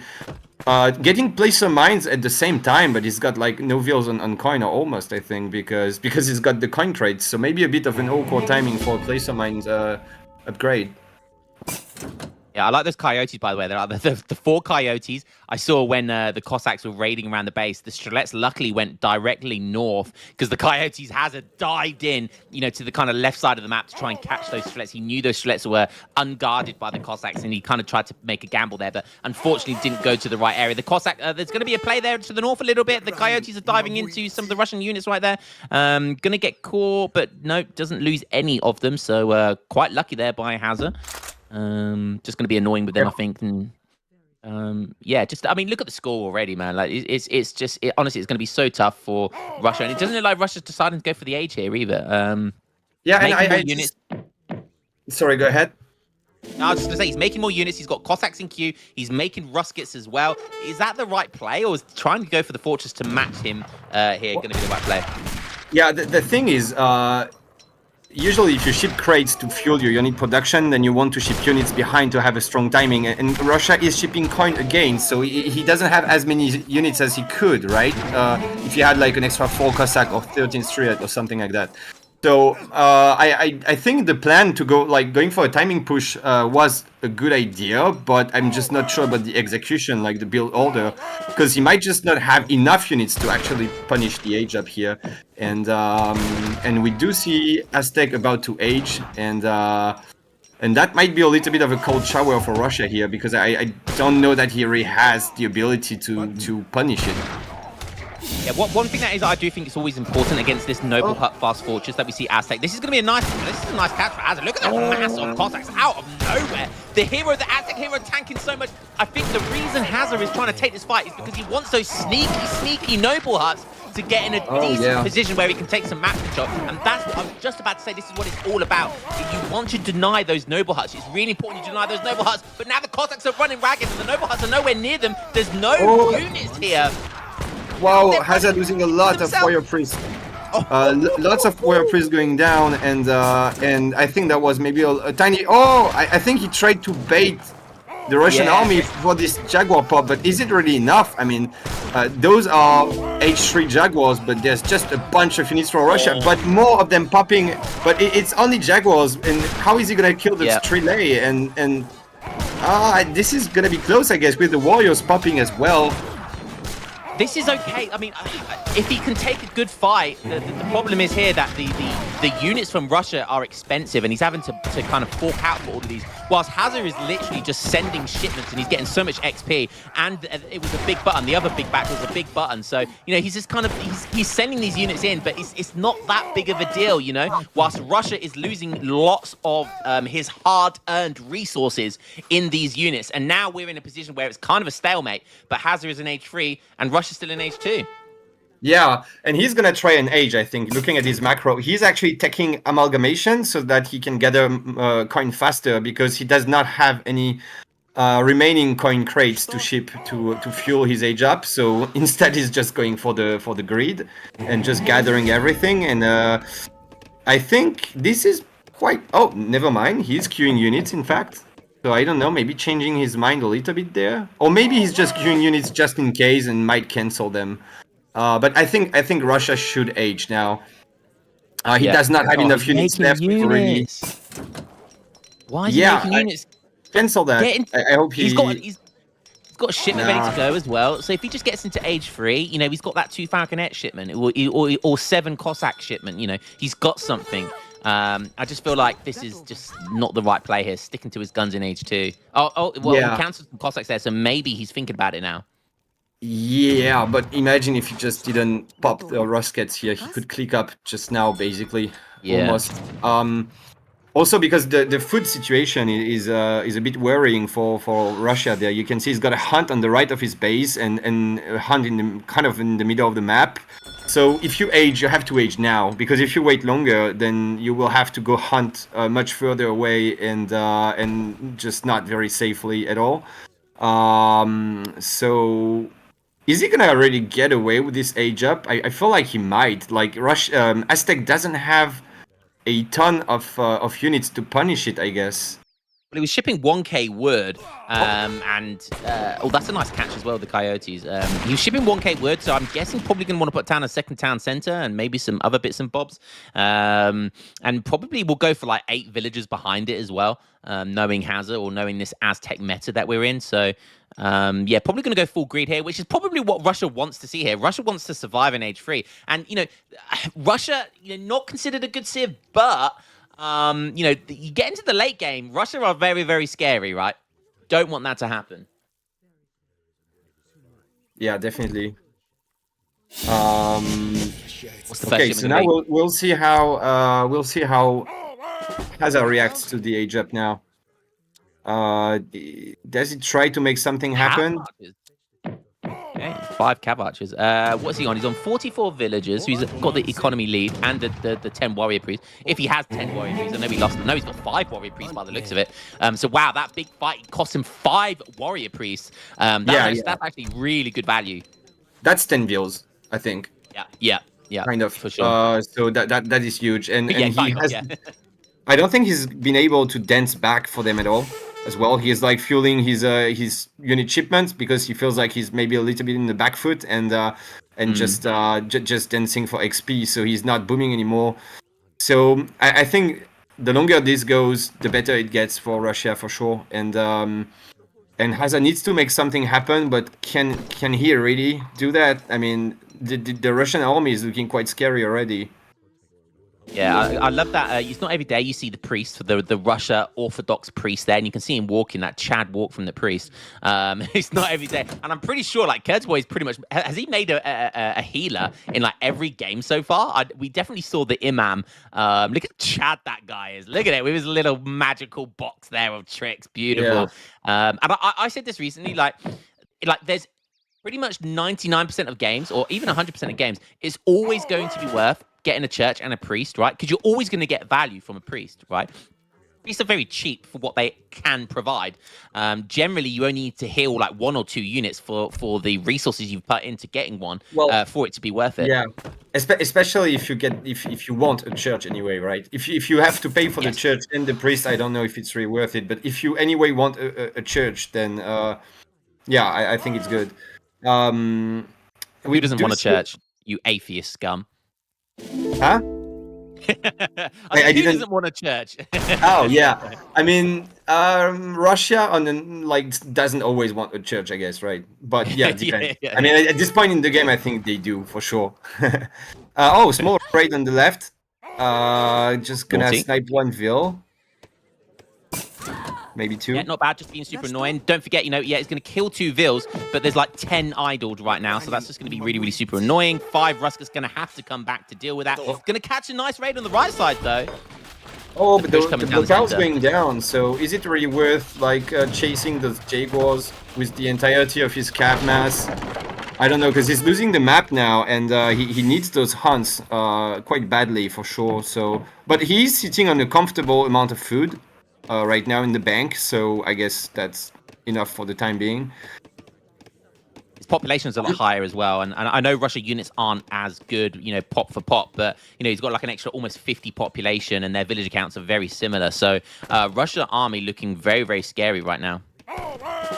Yeah, definitely, and they have so many good upgrades for the units as well. So if it goes longer, but has Russia shipped Cav combat already or not? I didn't quite see that. I think he should definitely ship it now, or maybe Falconets could be interesting as well, I guess. But he's got so much. Would add a really nice dynamic, I think. Falconets would be, because I don't see. Do I see any Arrowknights? I don't see any Arrowknights. So actually, I think 2 Falconets would add a really nice dynamic to this, where it kind of force Hazza to either try and get a lucky fight with his Coyotes, or force him to make Arrowknights. Which Arrowknights, as good as they are expensive. They're 2 pop as well.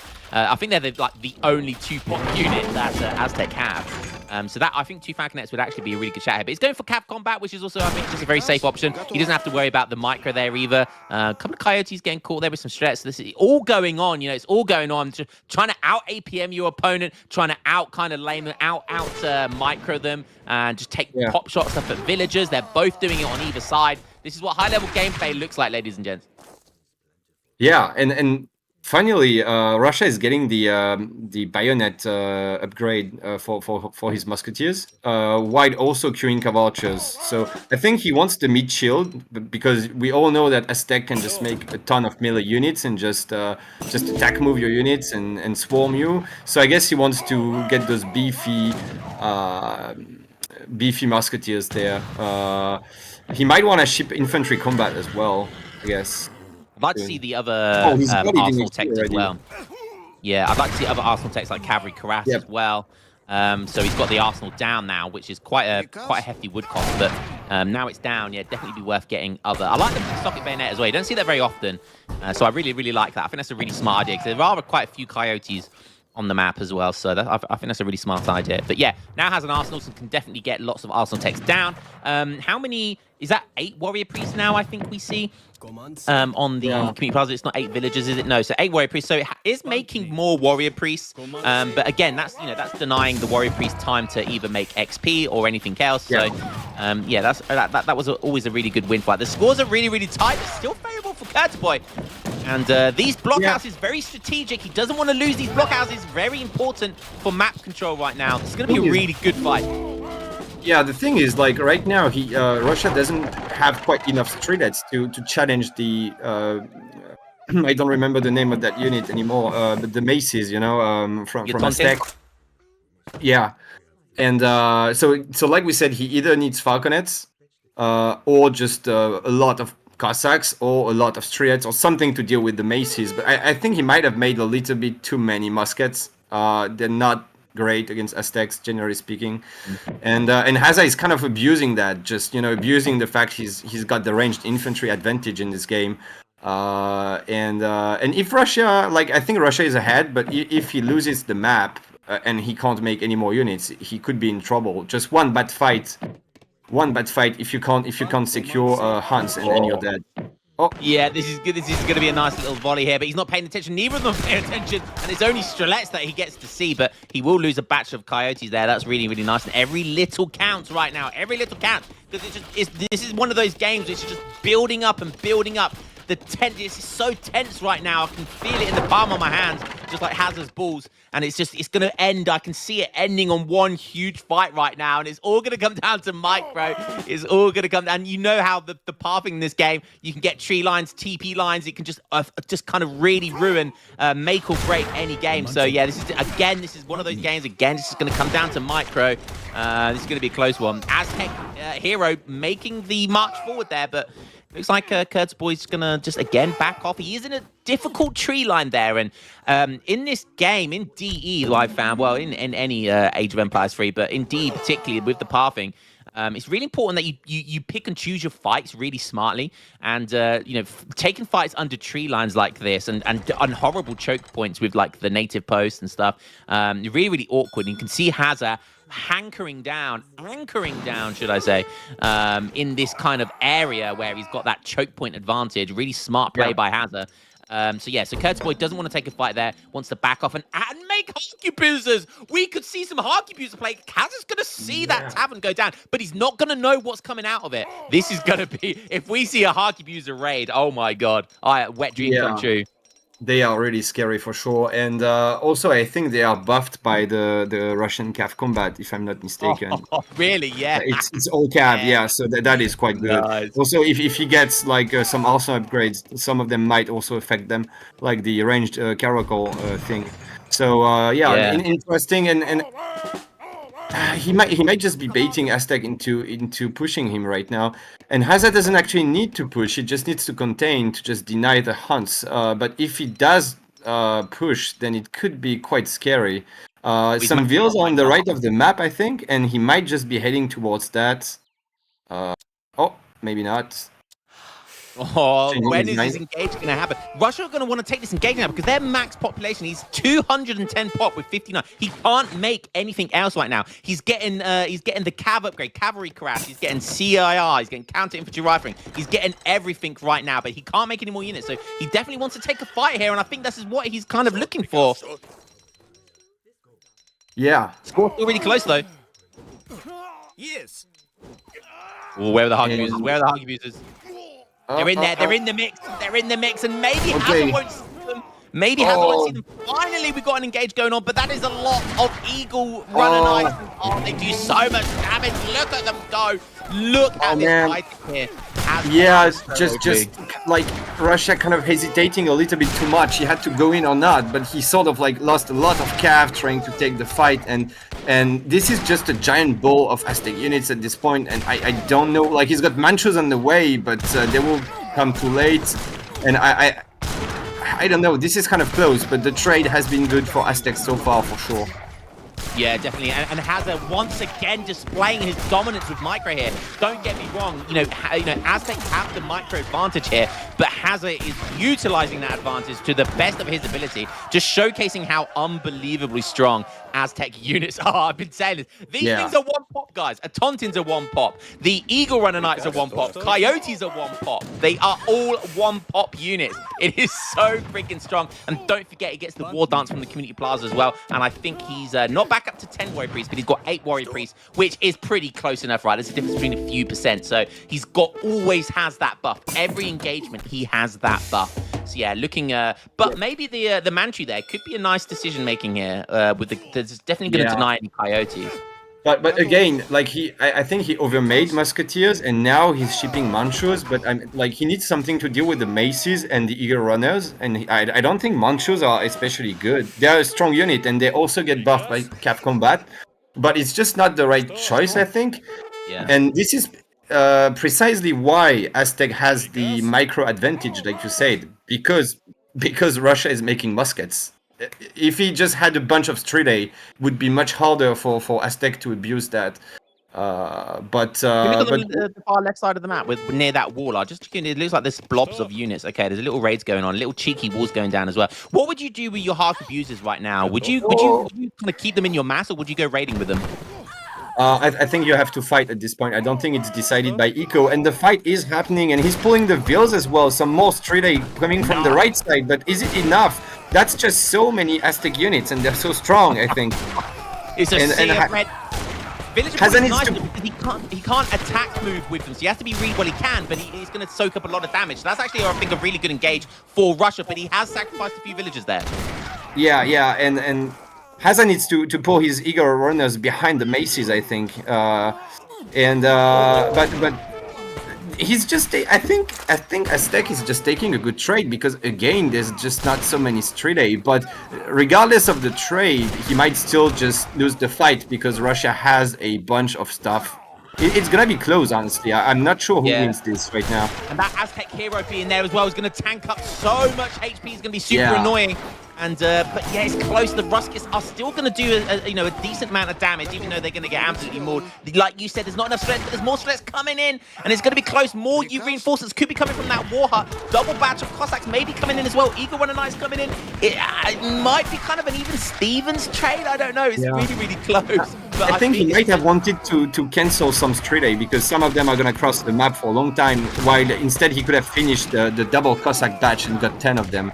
And that could have made a difference. But anyway, it's looking like Aztec is just surviving this and pulling ahead in the score, even though Russia should always have a little bit less score than you. But still, for the first time, he's pulling ahead. And Russia has nice reinforcement, though. So will that be enough? I think he got raided, by the way. Oh, no, I guess it's the Vils when he was tanking with them. Because he's down to 49 Vils, which is much less than Aztec. He's on like 60 something. So yeah, that's quite a difference in villager count there. We just see the tempo again. The Aztec hero coming back once again, tanking so much HP again. Hazza just playing out of his mind with the micro here, and the natural resources on the map are starting to run out. You can see mills going down, probably from both sides here. I did see Russia on berries earlier as well, but once again. Hazza's played this like that Otto game where he was just microing and microing back and back and back, and he's just petering out the tempo here from Russia like he did in that Otto game. Once again, the third time, the Aztec hero with that 1200 HP, 1250 HP, soaking up so much damage. There's nothing here that has a multiplier versus, so that's a straight 1250, almost a Mameluke worth of HP coming in here, getting revived for free for another 20 seconds or what. So it's so strong. Yeah, I think he needs to drop a couple units so that he breaks the snare, because otherwise he's gonna lose his infantry mass. Also, Russia might want to maybe also raid. Like, Aztec has been raiding the whole game, and Russia could also just get some uprise and go to the left side of the map, because all the units are on the right side. But there are no resources left on the right side, so maybe, yeah, just small uprise raid on the left would be good. Because you can see Hazza's doing a great job of constantly raiding there, and now running away, losing only one coyote. Russia gonna have to waste time again chasing them, and some more coyotes coming from the left side now. Coyotes everywhere, just wow. And Keturboy resigns. Yeah, Insane. wow. I mean, he was up all game, right? The score pretty much, it was close, don't get me wrong, but he was looking like in a sort of, I mean, not a winning position, but he was kind of upright score-wise mostly. Yeah. And he reached that max population super early as well. But just again, just Hazza's micro, and don't get me wrong, you know, Aztec is a tough matchup for Russia regardless. But when you get to that full mass, just the way he micro constantly back and back and back, and just kind of denied the tempo, took pop shots constantly, you know, really utilized the extra range that Aztec units had over Russia. And again, it was just he made it look easy, but it's not, right. It's not easy at all, especially when you're under pressure from Russia. So just fantastic. Just abusing the fact that, like we say, just not enough 3-day for Russia, or maybe missing the 2 falconets. Like you said, forcing Aztec to mix in some Arrow Knights, which are a sort of bit of a useless unit when it comes to fighting anything but artillery and buildings. And because if you just go to max pop like he did, and you let Aztec do the same, you're never gonna win a fight, right? Because 100 pop of Aztec units is much better than 100 pop of Russian units. So maybe a bit of a mistake there, yeah. Just letting that happen, just making a bit too many masks, and never really getting a good trade. Can we maybe see the military pop graph again, so we can see the trades, I think? Yeah, as you can see, so first, wow. So that was the Jaguars but he lost a lot of Warrior Priest in early H3 there. But then after that, you can see like mostly just Russia bleeding units, even when he's not losing like 50 units, like even at somewhere, I can't see the time, but you can see he's constantly losing a few units here and there, constantly. And Hazza is also losing a few units, but that's the Coyotes raiding and killing Vils. So, you know, and then he just wins one fight and he pulls ahead. So nicely done by Hazza for sure. But it was a really close game, and props to Keturboy as well, making it very close there. But Hazza taking the third game, and 3-0 already. Yeah, I mean, it's potentially looking like a queen sleep, a clean sweep. It's getting late over here, all right. Yeah, it's potentially looking like a clean sleep, but it is a best of 9, right? So it's essentially first to 5 for Hazza if he's going to decide to win this. Yeah. The thing though is that I don't know Keturboy's Civ pool perfectly, but what I know is that Hazza is very good in the long series usually, because he plays basically every Civ. Even some of the new DE civs. So he will always find a way to get a good matchup. He will always find a way to be more comfortable playing his civ than you are playing yours. So being down 3-0 against Hazza especially is rough at this point. Yeah, I think Keturboy definitely has quite a few. Like he comes from the legacy game, right? So he knows. I'm pretty sure he knows pretty much all of the legacy civilizations. I think Japan is definitely one of his strongest civs as well. So no doubt we'll definitely see Japan at some point. Germany is one of his strongest civs as well. Probably may be his strongest civ. So Keturboy definitely still has a couple of tricks up his sleeve. Really strong. I've played as Germany. Very, very strong Germany. Very aggressive Germany, and he's got that kind of APM where he can just kind of run around the map with cavalry and just constantly annoy your villagers. So yeah, Keturboy still has probably his strongest civs still yet to go. All right, yeah, good to know. All right, we've got an announcement. All right, so we're actually drawing 2 more of these mugs. So I think Giggs or Josh, one of them has decided to fund 2 more ESOC mugs. So we have the names here. Let me read them out. We just did the random draw. Yukiti, congratulations. Please DM me in the next game or so, and you get a free ESOC mug. And second of all, Shuffle1, Shuffle_1. So the 2 of you guys get ESOC mugs as well. Nice one. Thanks to whoever is donating those. I guess that's Giggs, right? I think Giggs. Nice Is. one. That's coming out of Giggs' pocket, so you better say thank you to Giggs. I just have to be right back for a second. Just gonna do like you, Lion, and Yeah, no worries. just I'll read go the chat. into next game if you have to, and I just jump in. Sounds good, mate. Sounds good. All right, let's have a look at the chat real quick.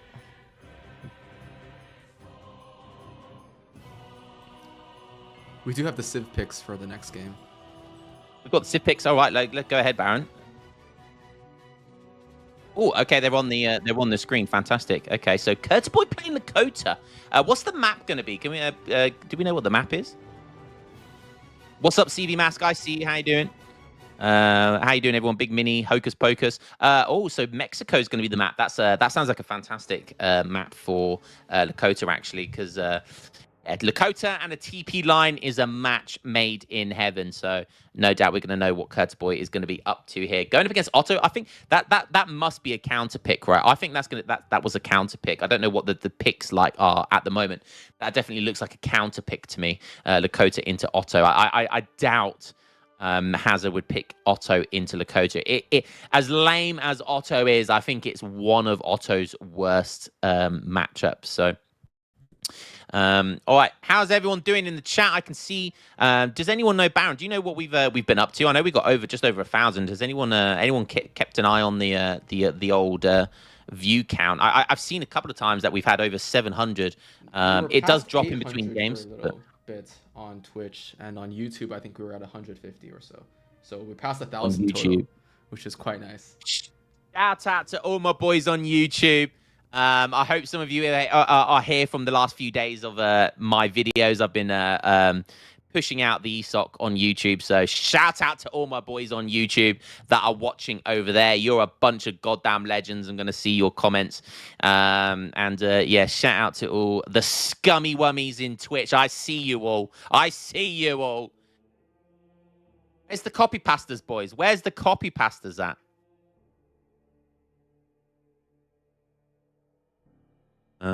Shuffle's getting doxxed. Shuffle doesn't want to get doxxed. What's up, Big Keister? I see you. How you doing, Keister? How's everyone doing? This is so good to see so many of you on here. Even Big Josh has come to say hello. How you doing, Big Josh? I know you're from the land down under, and you've it's probably, what is it? Is it Monday? Really early Monday there over there right now? I'm not sure. I think so, yeah.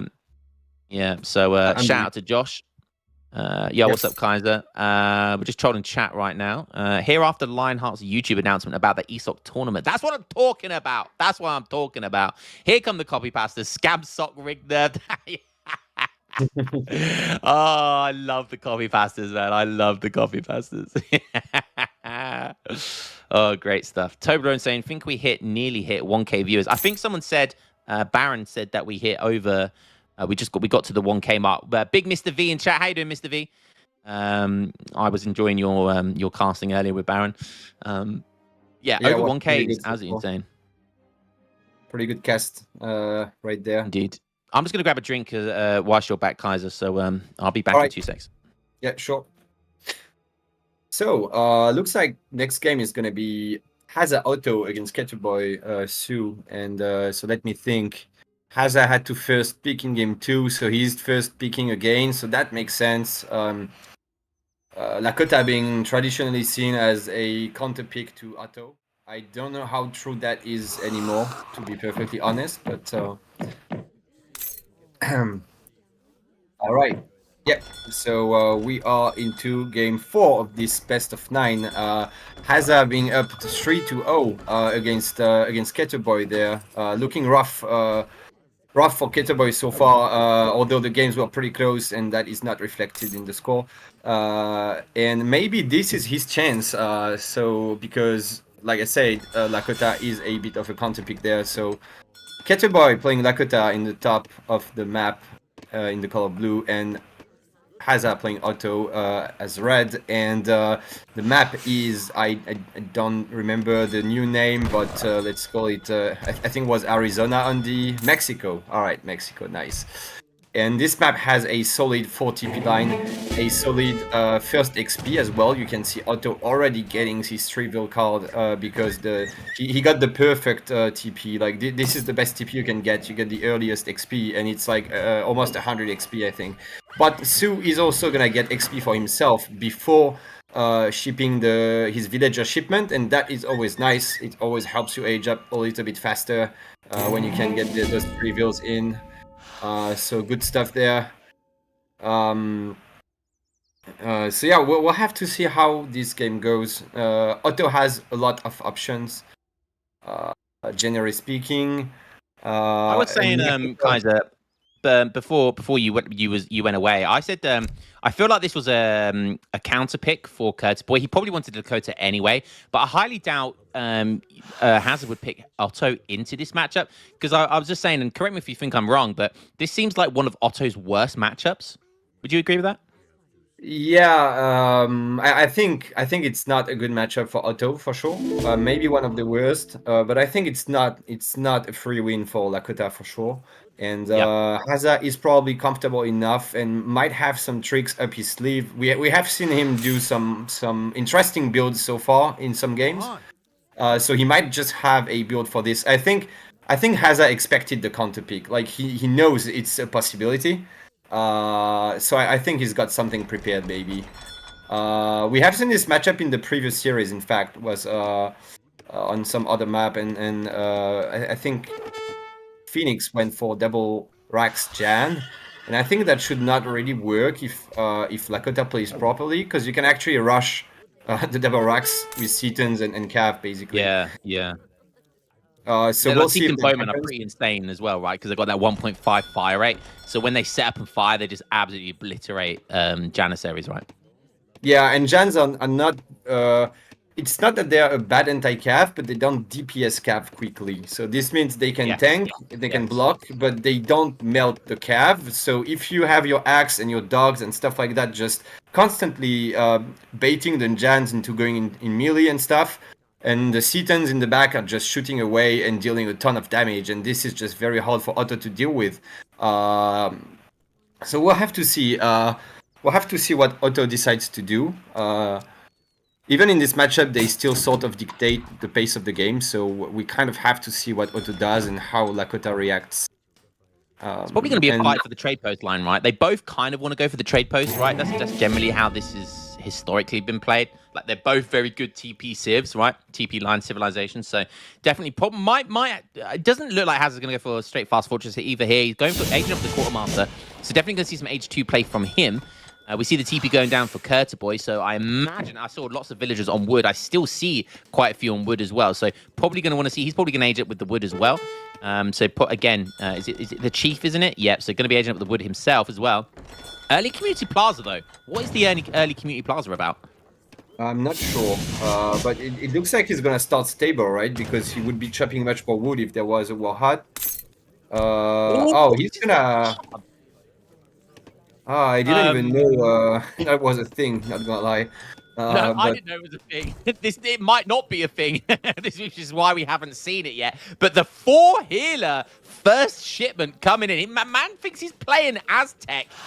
These are not warrior priests. These are just normal healers, normal priests. So they're basically only 1 villager. Unlike warrior priests with Aztec, which are the equivalent of 2 villagers on a fire pit, on a community plaza, these are only worth 1. So this is bizarre. This is absolutely bizarre. You can age up with a healer as well, can't you? I believe you can age up with a healer, but obviously hasn't decided to do that. So what on earth is the healer going to be for? Maybe an extra bit of XP? He's putting down a second trade post. I'm so confused. Are we seeing a new build right now? Yeah, I mean, it's a 4-wheel shipment, which is not terrible, but I think Lakota has better options for sure. Interestingly enough, we see Otto going double racks, but in base. Maybe because, like I was saying, if Lakota plays properly, I think you just get nuked if you go for a forward base as Otto. So he's like, I want to make Jan, but I have to do it in base because it's tournament and I'm gonna play it safe. And well, we have to see if Lakota can see that. Well, I mean, he saw the Jans already, so he must know. But does he know there are 2 barracks? Can we quickly check the auto base?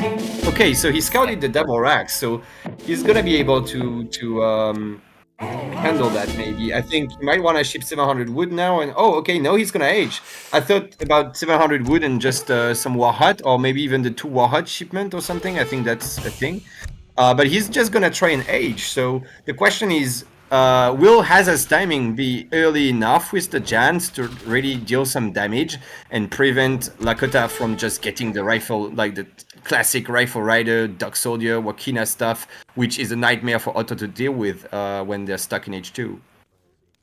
Yeah, and that's probably why he built the trade post on the very far ends, just to try and buy himself as much time as possible. 700 coin coming in. He is making some bow riders. But yeah, this is so bizarre. And shout out to Drownage for gifting a sub.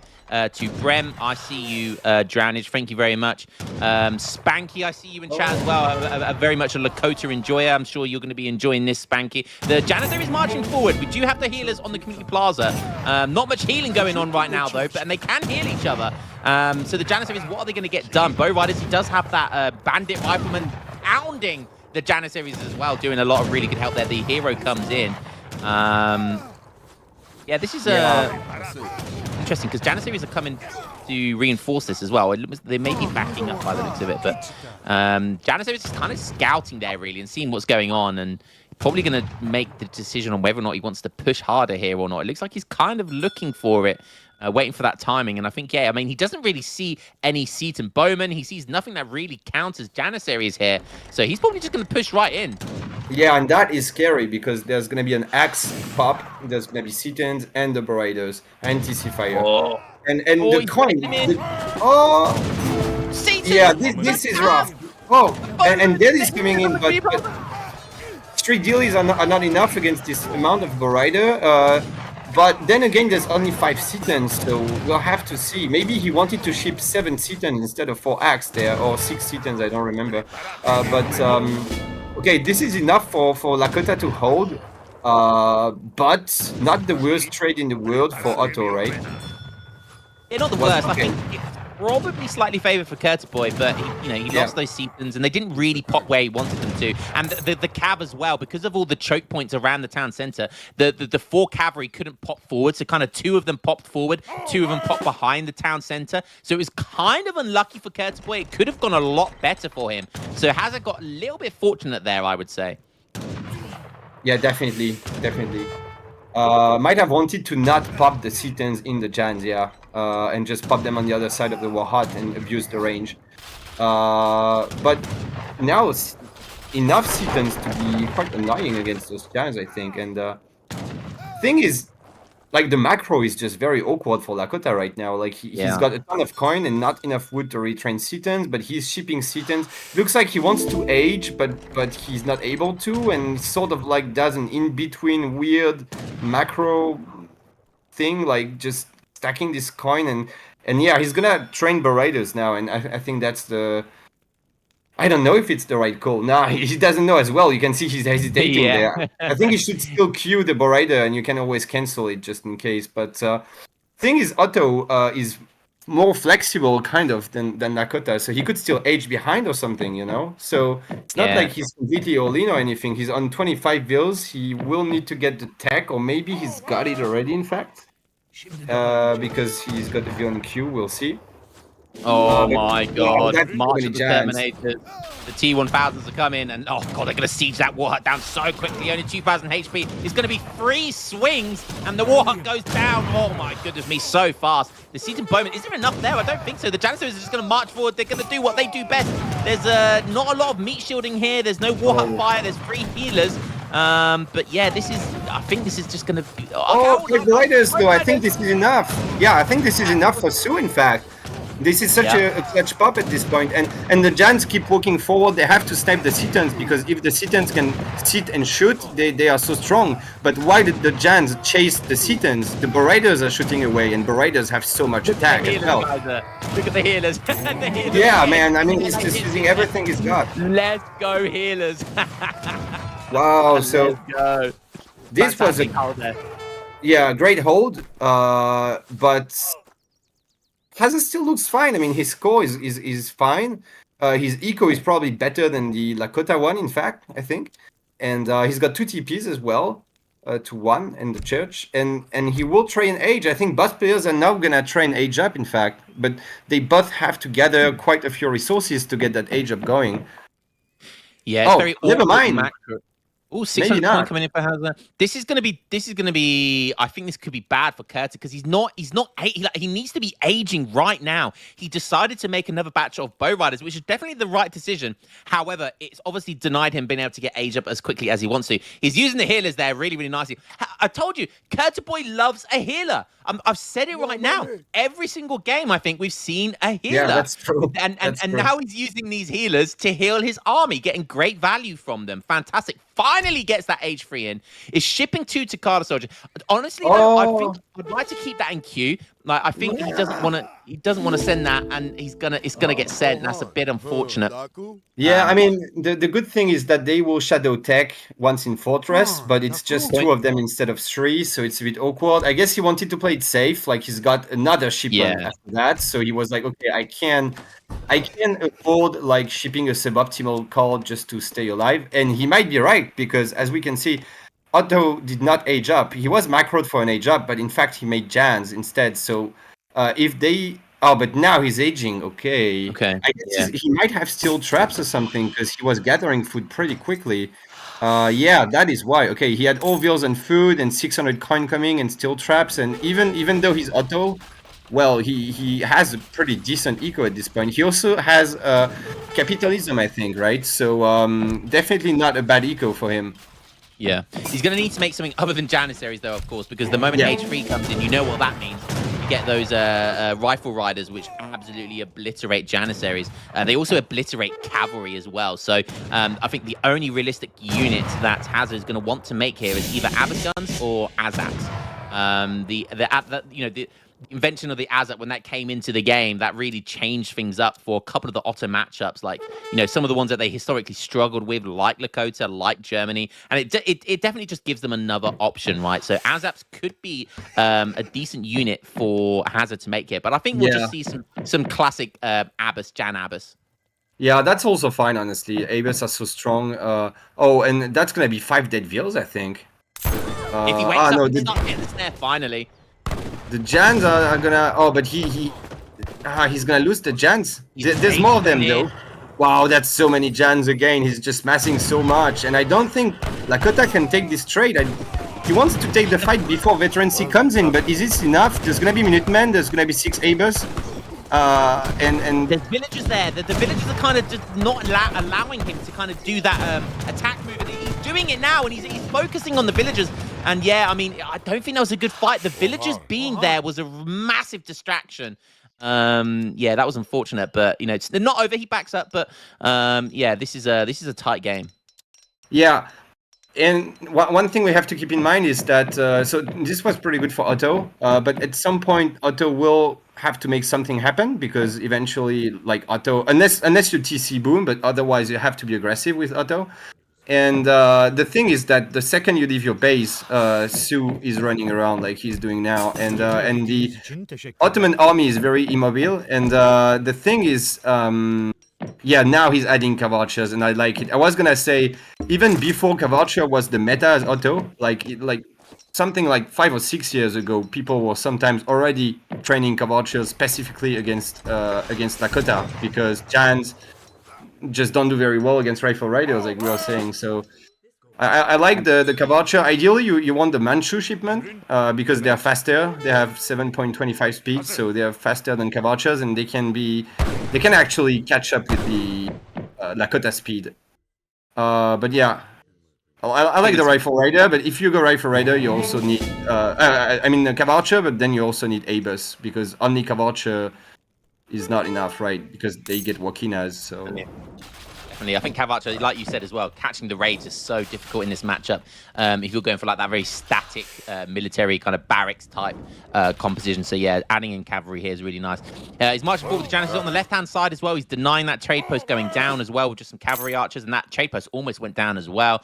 So Hazza doing a good job just denying Lakota. He hasn't really got much, he hasn't killed any villagers really with some raiding. So not doing what Lakota want to do here, and Hazza's doing a good job of denying that. He's kind of creeping forward by the looks of it as well. Kind of creeping forward, but looks like a big mass of bow riders. I mean, you can't go wrong with bow riders, right? Bow riders just that 1.5 fire rate. They have so much damage. They basically are a monocomp unit, right? You know, you're not going to just make them, but you can't go wrong with bow riders. They basically do well versus everything. Once again, using the healers to heal as well. I know I keep seeing that, but I love to see it. Keturboy really showcasing the power of priests and healers this game. So yeah, he must be a man of God. But yeah, I love to see that because you know the rifle riders, the bow riders, they're expensive units, right? So using your healers to heal them up, especially if there's multiple units to be healed up there, that's going to make a real big impact in this pending fight, which is definitely about to happen.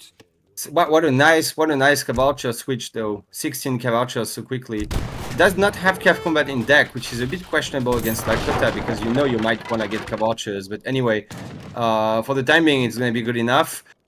Lakota needs to train some skirms, right? I mean, he can't just keep going Rifle Rider against Cavalcher. Like, Rifle Riders are like the best unit in the game against like heavy infantry, kind of, but they're also like the worst unit in the game against goons or Cavalchers. And he just made bow riders though. Bow riders are great, right? Is he? I can't really see on the screen. Is he making more bow riders or more? He's got like half. I think he's got half Rifle Riders, like 15 and 16. Okay. Yeah, so it's in my book, it's too much. It's too many. Yeah.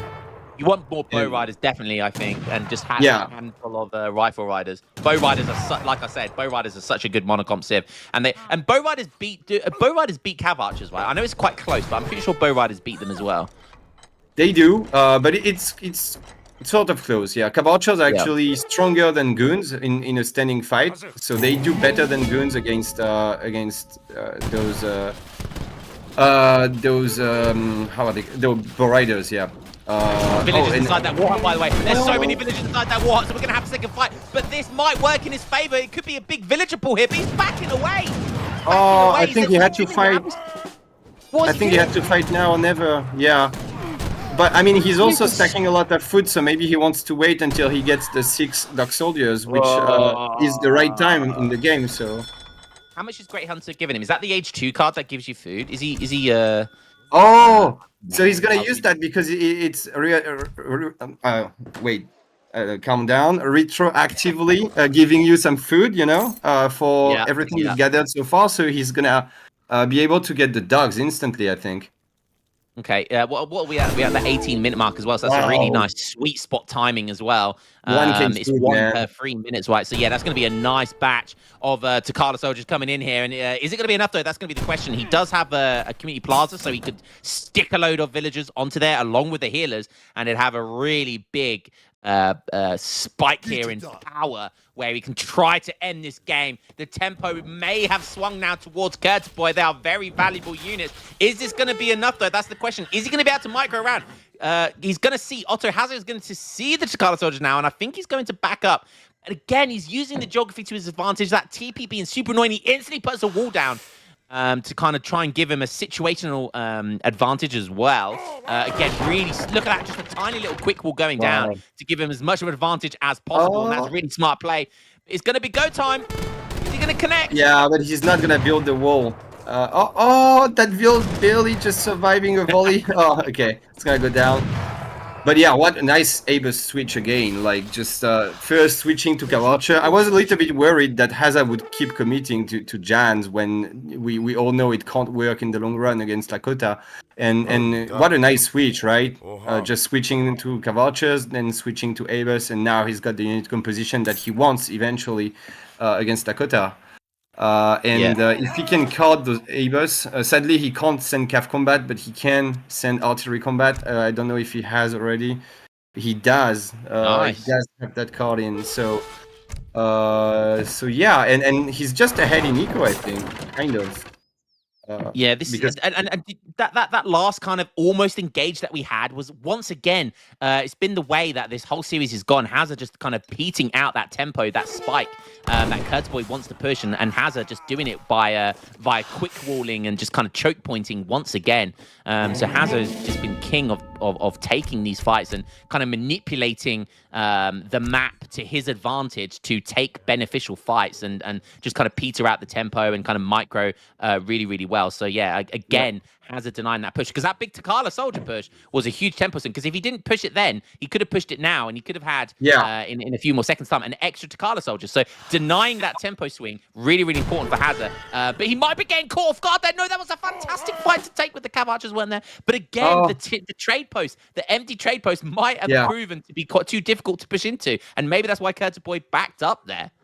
Yeah, definitely. I think it was looking good for Lakota, but he could not really catch these. He would have just given some free kills. But now, I think now he will take the fight. And wow, there is a giant ball of cav. But is it enough? So many cav archers in there. But those are double-carded Su cav units, and they are just melting the Jans. And that's just a giant ball of units, and some more Vils being pulled to tank. And once the Abers go down, and I think they will eventually, it's gonna be rough for Otto to deal with this for sure. Yeah, I love the villagers just running in there, face tanking everything, and he just wanted everything possible, any little advantage he had. But it is now or never. Janicev is going in, but there's still some rifle riders, so they're going to get melted very, very quickly. But once again, Hazza's just done a fantastic job. It's been skirm goon, every single game, and he's done a fantastic job here of just microing. But this is still probably looking favorable for Lakota. Those bow riders, they want to sit there and fight. They have a 1.5 fire rate. Unlike the thing is, it's looking good it was looking good for Otto for a second, like he had a better score, but now if Lakota can clean up and next kill all the Vils, it's gonna be rough. It's definitely gonna be rough. And there's another 3 dog soldiers gonna join the party as well. So if you can focus down the cav archers, I think Su is in a good spot. Look at these Vils just pushing like look at the crazy stuff. You keep calling them Sue. I'm calling them Sue now. Yeah, I mean, I just... Yeah, it's also a habit. These bow riders, yeah, these bow riders just doing work here. They are filtering down. The question is, have they done enough? And there's not a lot of anti-cap now. The Takana soldiers are going to go, yum. I'm going to clean up here. And yeah, these villagers are going to be defenseless against these heavy cavalry. Still plenty of bow riders. Is Hazza going to call the GG right here? Man. Is this going to be the first game for Keturboy? More Janicev is coming in, but I don't know. It's looking good right now for Lakota. Wow, yeah. Hey, woo! We get a win on the board for Keturboy. Let's go. I just want to and say this is the first game Hazza has lost this tournament. Wow, that's his first loss. Crazy. Yeah, wow. Hazza's first loss of the entire tournament. Shout out to Keturboy. Yeah, I mean, Hazza completely washed, right? Nah, just my boy representing the old guard. I'm proud of him. But he is dropping a game, and yeah, definitely. Shout out to Keturboy for being the one to take the first game in this tournament against Hazza, and what a game it was!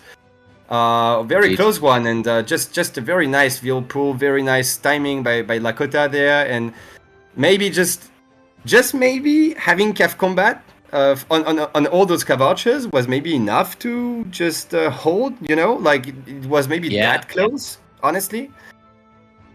Can we have a look at the... Go ahead. I was going to say, it was looking really good for Otto, wasn't it? The micro from Hazza, once again, on form. But like you said, he just didn't have enough. And I think Cav Combat may have been a reason why he lost that game, not having Cav Combat in his deck. Yeah, I think if he wins and we interview him, I will ask him. Because I think he must have been pretty annoyed not to have that card. Can we just have a look at the military unit? Pop, please. So we can see those fights. I think it was a really good fight for... Yeah, you can see he's got less stuff, but it's just quality stuff. Like the War Dance, the double cav cards on the entire army, just a few Wakinas, just enough to snipe the Jand and the cav archers. Wakinas have a lot of attacks, so you don't need too many of them, just a bit to DPS. So yeah, what a nice game, honestly. And Yep. can you believe like that we had the double racks in base, like just had 40 Jans pushing forward, was looking almost over, then a hold, and then transitioning into Abus, Cabocha. I mean, what a game! Like so much action and so many unique compositions for Otto, kind of. And yeah, it was Fantastic nice. game. Definitely nice. Fantastic game. And now we just need Risotto to say the line. Say the line, Risotto. Say the line. I'm going to say it with him. Easy for the War Chief. I think we found out one thing, that the War Chief, all the War Chief civilizations are very, very strong. So, yeah, Risotto, say the line for me, buddy. Say the line.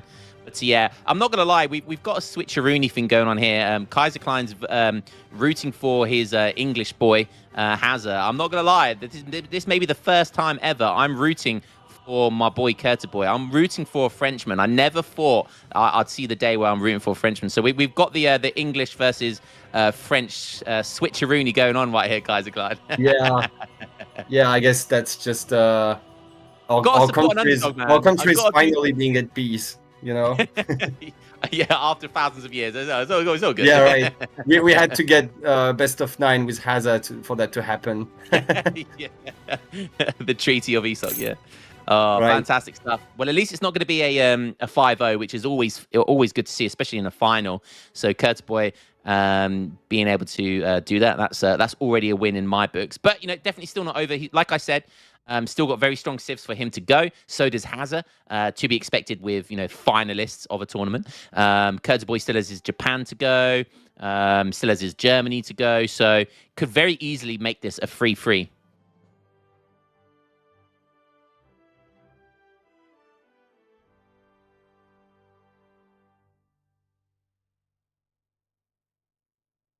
All right, so Keturboy Japan and Hazza Brits. Interesting.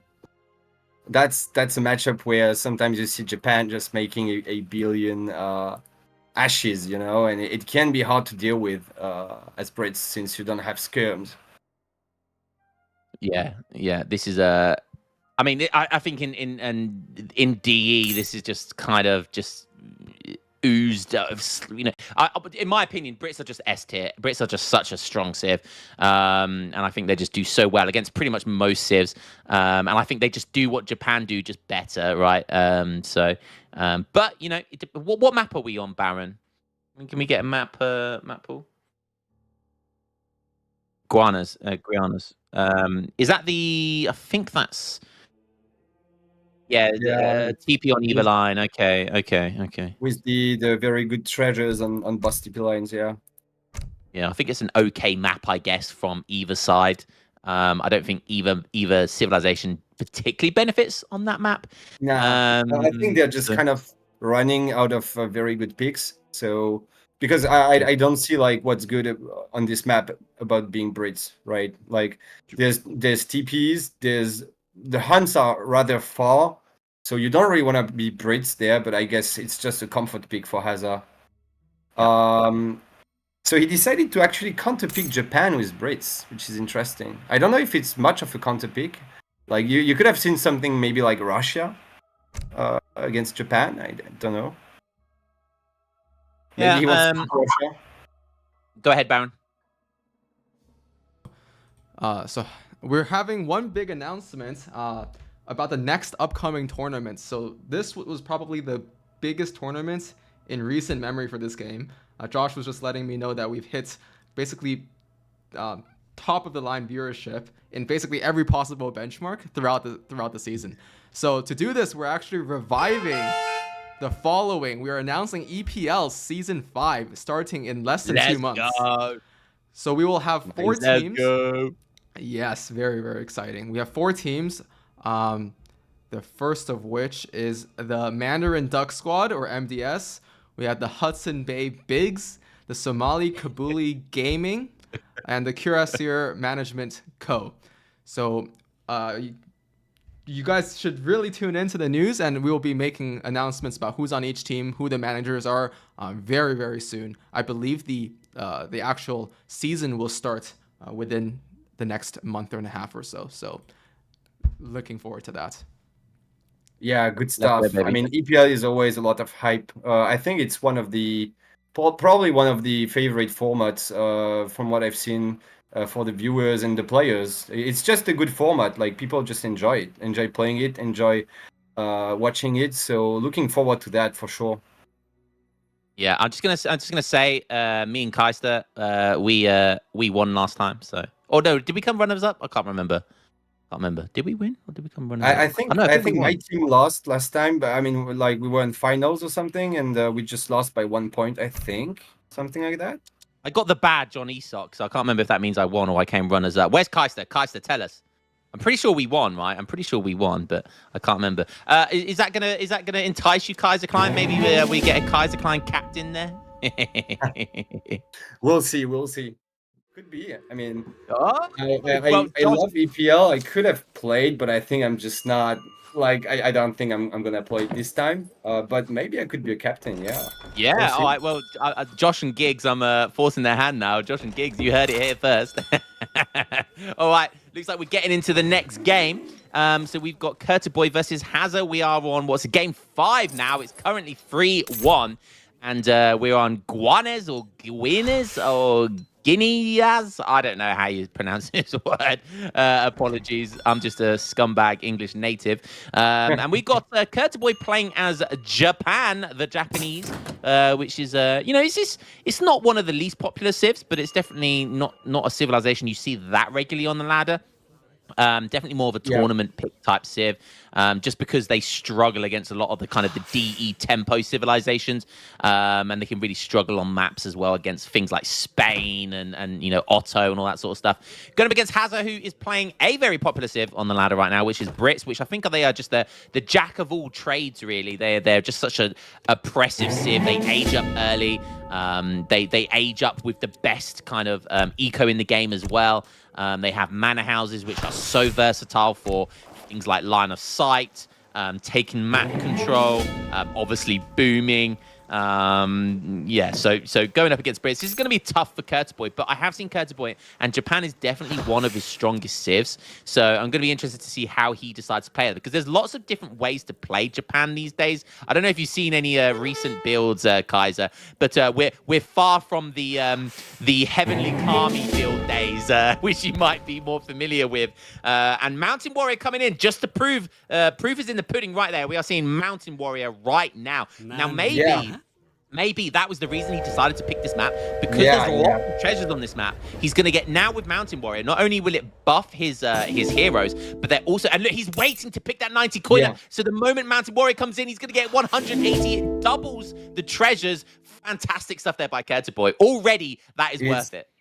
Yeah, I think it's a good call on this map for sure. But unfortunately for Japan, he's just getting coin, which is nice, but it's not what you want right now. Like, he's gonna get 240 coin, which is a huge amount of resources. But I mean, he's got a market though, so he could actually buy some wood and build shrines. Like, he could already have done that once. But he's bought food, right? I think he's bought some food. Look, it's 126 now for the food trade. So he's just using the coin to age up. Love it. Yeah, I love it. But imagine if he got 100 food treasure, which would have been 200 food. Would just be better. But it's still a good trick. It's nice.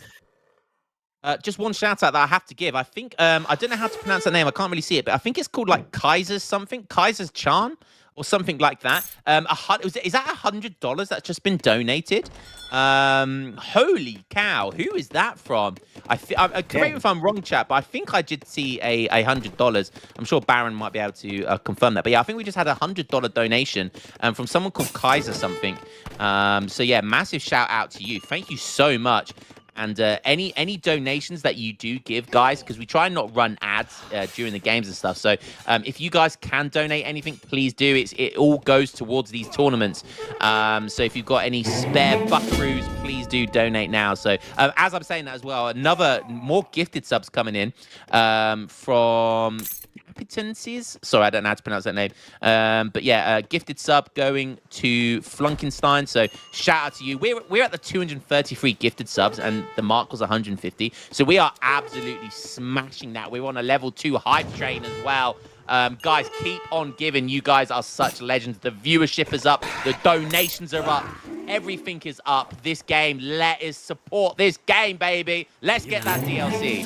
He's going to be murmuring under his breath. No, do not give us that DLC.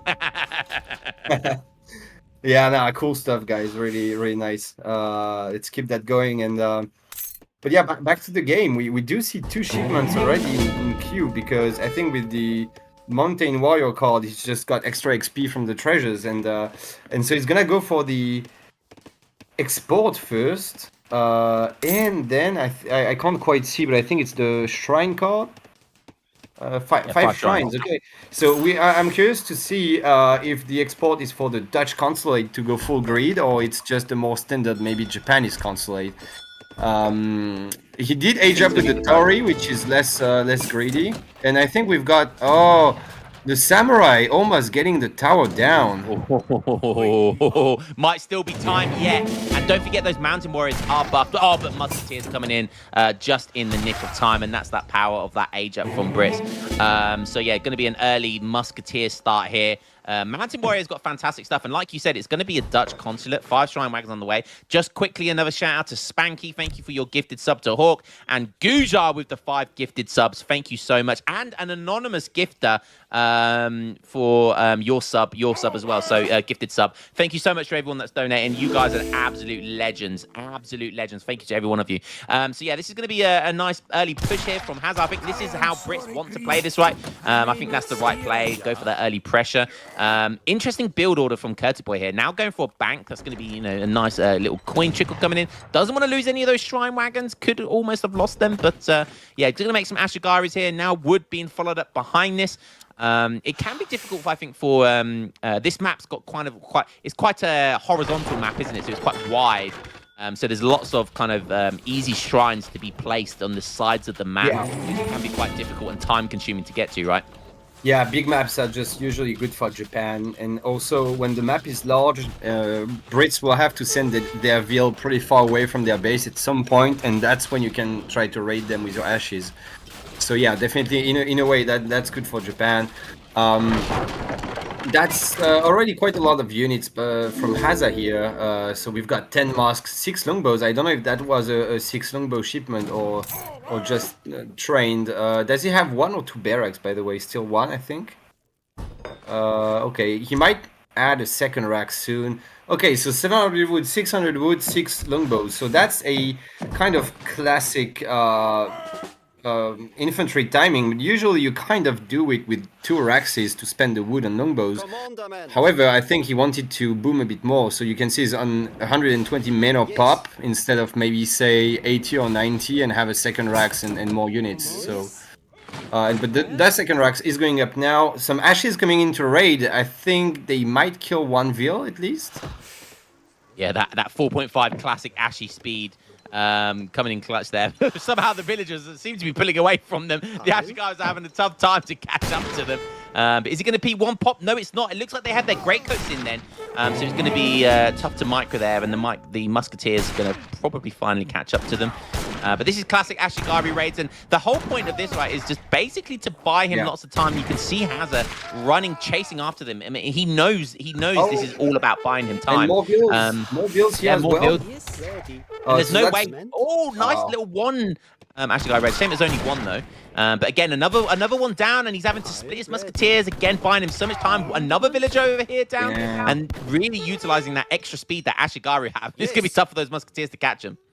Yeah, it's the thing about Japan, like, no matter how much you nerf the seed, even if it becomes bad, it's still, like, annoying in this matchup to play, because they just run the ashes around, like, and he's doing a very good job of that, multitasking Hazza, and God knows Hazza is a good multitasker himself, so really, really nice, nicely done by Keter. We've got a fight, I think. Oh, and the Yumi is trading quite well, the longbow count is dwindling, and I think, honestly, Japan is already ahead in this game, but 5 hearts in queue, and you have to be very careful here as Japan.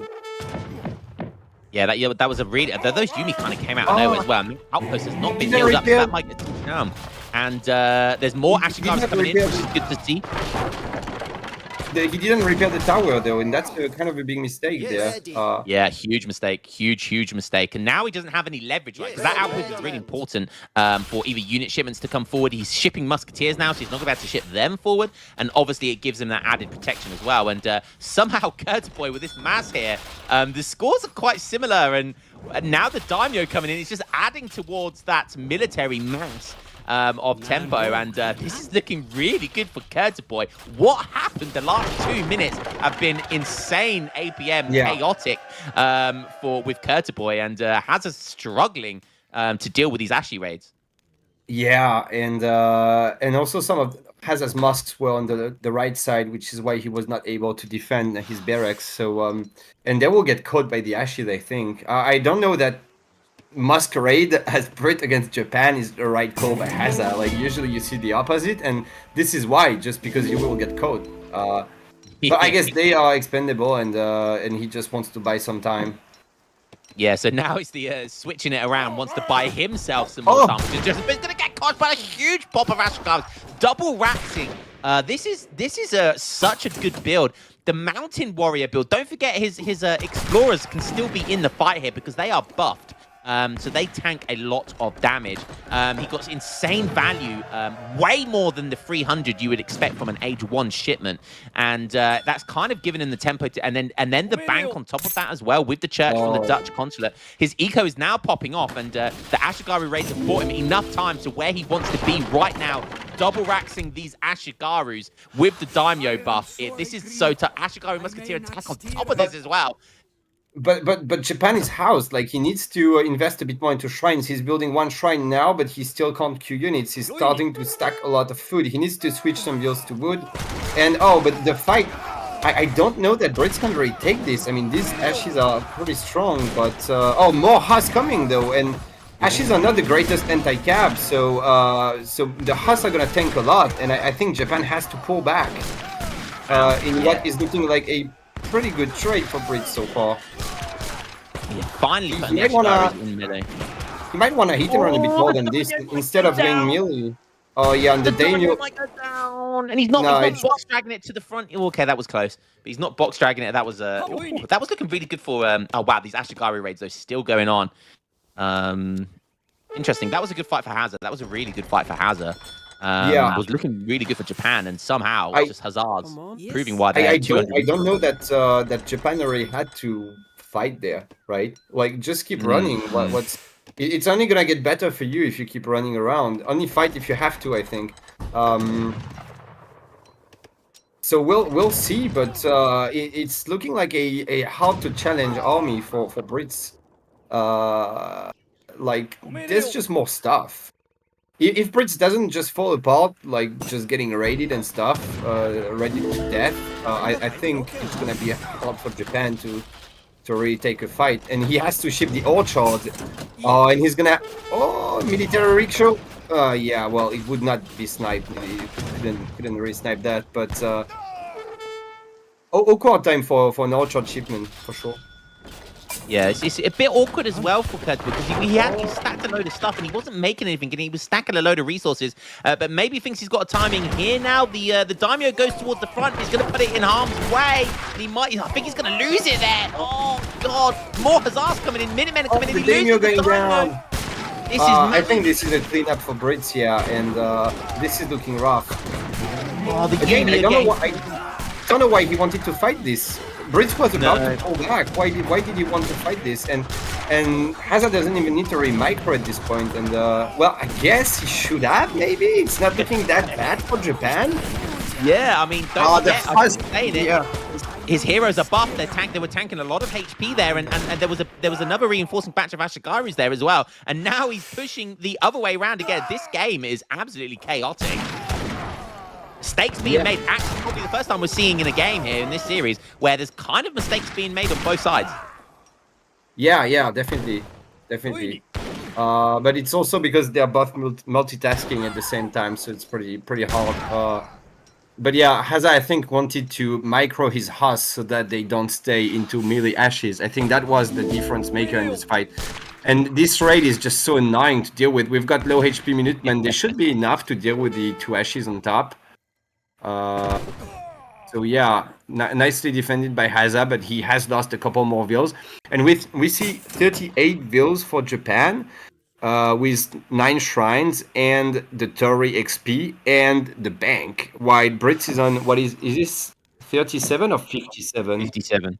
It's 57. Okay, yeah, I couldn't quite see, but okay, so he still has a solid 20 VL lead, but it's a bit negated by the other advantages Japan has, and including, like I said, the shrines and the consulate and so on. So it's a close game, I think. Yeah, another one of those advantages was the daimyo, which he really microed quite poorly there. Had it in this kind of the same drag box as his musketeers, the same hitbox. But a nice sneaky Naginata pull there coming in. But I think that's going to be negated by the Hazards. This is a very close game, very back and forth. But the rematch here from Hazza looking pretty scary. But both now kind of adding in cav. Oh, I don't know. 8 Ashes popping though. 8 more Ashes gonna join, and I don't know. This is I think this is good for Japan, because there's just I don't know. This is a lot of longbows there though. The longbows are doing work against the Ashigarus. More Ashigarus coming in, but Hazza's doing a fantastic job of just staying out of the melee of the Ashigarus on 2 different kind of drag boxes, 2 different groups there. But they're finally, all the Hazards do go down, and the question is there going to be enough? There's a big batch of 5 Hazards coming in, and I think that might seal the deal. Yeah, this is enough for sure.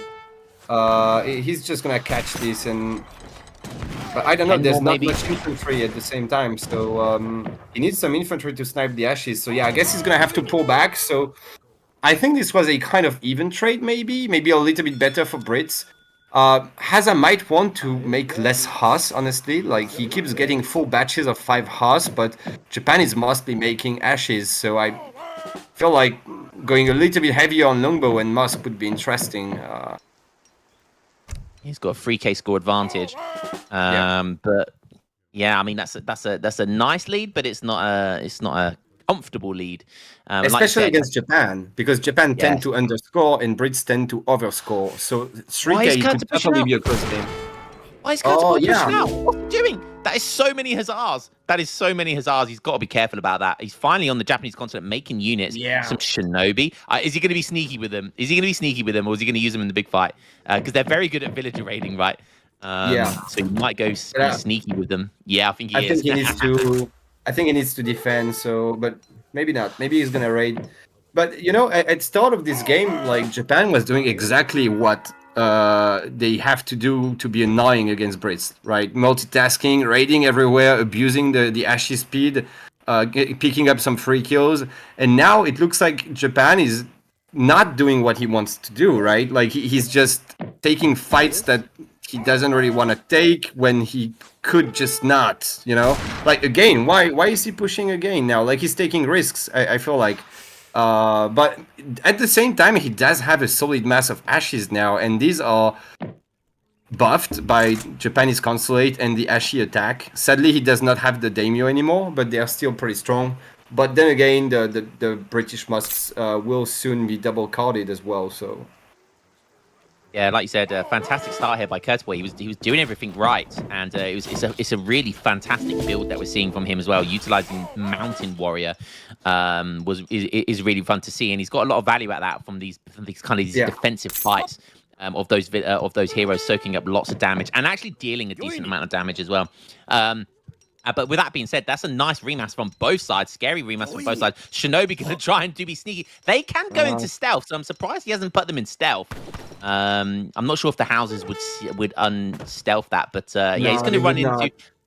They know. Okay, well, he's going to be distracting a load of Hazards, taking a load of Hazards away from the big fight here, which is still probably a win, even if he loses the Shinobi. And maybe he's going to use that Naginata connecting with longbows. That's a fantastic pull there. Fantastic micro, and now finally the geography working in Keturboy's favor. All series, he's finally now the one picking the good fight here. But this is going to be close again. I mean, the vills are being pulled. There's a lot of tanky Haas. I think, Japan is just going to get cleaned up. Was looking really scary for Brits, but it's sort of a reverse trap at this point. Like, there's more moss popping from the back. Haas on top of the Nagis as well. Just enough Haas left to easily snare this mass of Ashes, and yeah, looking like a good fight for Brits here for sure. Really But was. the scores are still pretty close. Yeah, the villager pull was really nice by Hazza, and that just kind of sealed the deal as well. And Keturboy tried to split his Ashigaris there, but they're going to be chased down by the Hazzas. Again, he just wants to buy himself a bit more time for a rematch here. More Hazzas coming in. I'm not sure that there's going to be a big enough rematch here from... He's getting Bushido principles in, which will help with the rematch, but it's not here yet. It looks like Japan probably wanted... Could be I think aging it's going right to now. age. I think it's just going to age. The classic get clean and age behind it. Yeah. But but I mean, I feel like he could have not queued the 10 last ashes there and just aged a bit earlier. And now why is he pushing? Like I keep. I mean, he's playing really well. Don't get me wrong, but I just don't know why he keeps pushing there. You know, like this is very scary. He's aging. Maybe he wants to mind game Hazza into thinking he's staying H2 or something like that. But like he might just get cleaned, and this is not what you want while aging. Yeah, that's a very good point. He's probably trying to bluff Hazza that he's still being aggressive in age 2, so he's kind of trying to hide the fact that he's going up to age 3. But I think Hazza just wants to take the fight anyway, regardless of what's happening. He wants to take a fight because he thinks he can just overpower his opponent, which is kind of right at the moment. He's going to see the Wonder age up happen now. Bushido Principles is in, so is he going to be getting a load of Ashigaris? I guess another 10, but is it going to be enough to hold? He's going up with the Golden Pavilion. He wants to wait to fight. He wants the Golden Pavilion buff before he fights here. And the six Yumis as well, yeah. Naginata's popping out as well. Is it going to be enough though? That's well, he doesn't have any more Minutemen. He needs to get more Ashigaris in queue. Get some more Ashigaris in queue. And Hazzar's face tanking this. I'm not sure that's a good idea, but he's taking the fight. Hazza is taking this fight before the age up happens, which I think is smart because he knows that Golden Pavilion could be the difference between winning or losing a fight. So by the time that Golden Pavilion finally goes up, he's going to have deleted most of his army. This is just enough. This is just enough for Japan to hold because with the 6 Yumis popping right now, like he's gonna defend this. And oh well, maybe not. More Hus coming in and gonna go on top of the Yumis. This is pretty close. Japan is gonna have a shipment as well, so he's probably gonna go for the 8 ashes. Might wanna get the veteran ashes as well. And this is looking just good enough for Japan. Like I don't mean that he's winning, but I think he's gonna hold at least for the time being. Yeah, I think he's surviving by the skin of his teeth. He's getting raided a little bit, but he's run out of food now. The orchards have ran out there by the looks of it. Oh no, there's still one. Okay, he's still got one left. But it looked like he ran out there. But yeah, like I said, he kind of holds there and Hazza, he picked a good timing here. He's still up in score, though, and he's probably on 70-odd vills by now, and no doubt he's probably aging, because I don't think there was many reinforcements coming in there, so I'm going to presume that Hazza is aging. Not sure. I'm not sure, maybe, because he did have 5 Haas, and now he's got a nice remass right there. But thing is, once Japan gets veteran Ashes, maybe even eventually the H3 Ashi upgrade, and he gets enough of them, it's like, how do you beat those Musks as Brits in H2, right? He definitely needs to get the veteran C though. It's on the way. Okay, it's on the way. And I think Hazza knows it, and that's why he keeps fighting, because he wants to prevent Japan from getting an unbeatable mass of Ashes with maybe even flaming arrows or something. But yeah, like the 22 Ashes, like they look so scary. It's not a ton of units, but they are so strong. Like 37 attack, dude. Like. Yeah, that's pretty crazy. The Golden Pavilion buff is pretty scary. Hazza's doing a fantastic job, though. He's got longbows there just firing. He's also doing a fantastic job of denying shrines from Japan. You can see that Japan are only on, 7 shrines right now? And you've got pikemen at the bottom of the map just kind of running around, sieging these shrines down.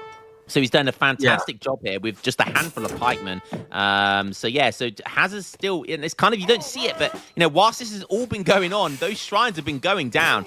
And Keturboy is nowhere near max shrine, which is where he wants to be at this stage of the game. Yeah, but now he does have the tech advantage, so we'll have to see how this goes. It's a pretty close game. I feel like Brits will have to edge at some point. He's out of shipments as well, but he wants to keep pressuring. He doesn't want to give a window to Japan to just run 30 vet Ashes on the top left of the map, or anywhere for that matter. I mean, his vills looks like they're pretty spread everywhere on the map. But he kind of needs to sneak that age up in. He needs to gamble, because you will not win. You will not win ever against these Musks as Brits in H2, especially if you don't have any cards to send. Yeah, no, agreed. Definitely agree. Well, he's going to try and go for a bit of a counter push right now, maybe. But I think you're right. And yeah, he's going to have to find that age free at some point. He's got 2 shipments, almost 3. He's got almost 3. But if he clicks age now, he'll have 3 shipments, and he's not aging at all. So at this rate, for all we know, it could be about 4. Oh, but that's going to be a nice. That's going to be a nice catch there. More Ashigaras coming in. A few villagers are going to go down there with the shrines being taken out as well. This is really taking its toll on Japan. Yeah.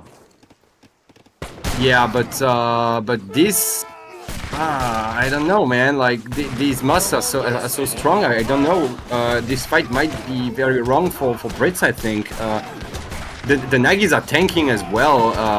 That's just gonna be maybe a cleanup. But longbows are still a pretty strong unit. So.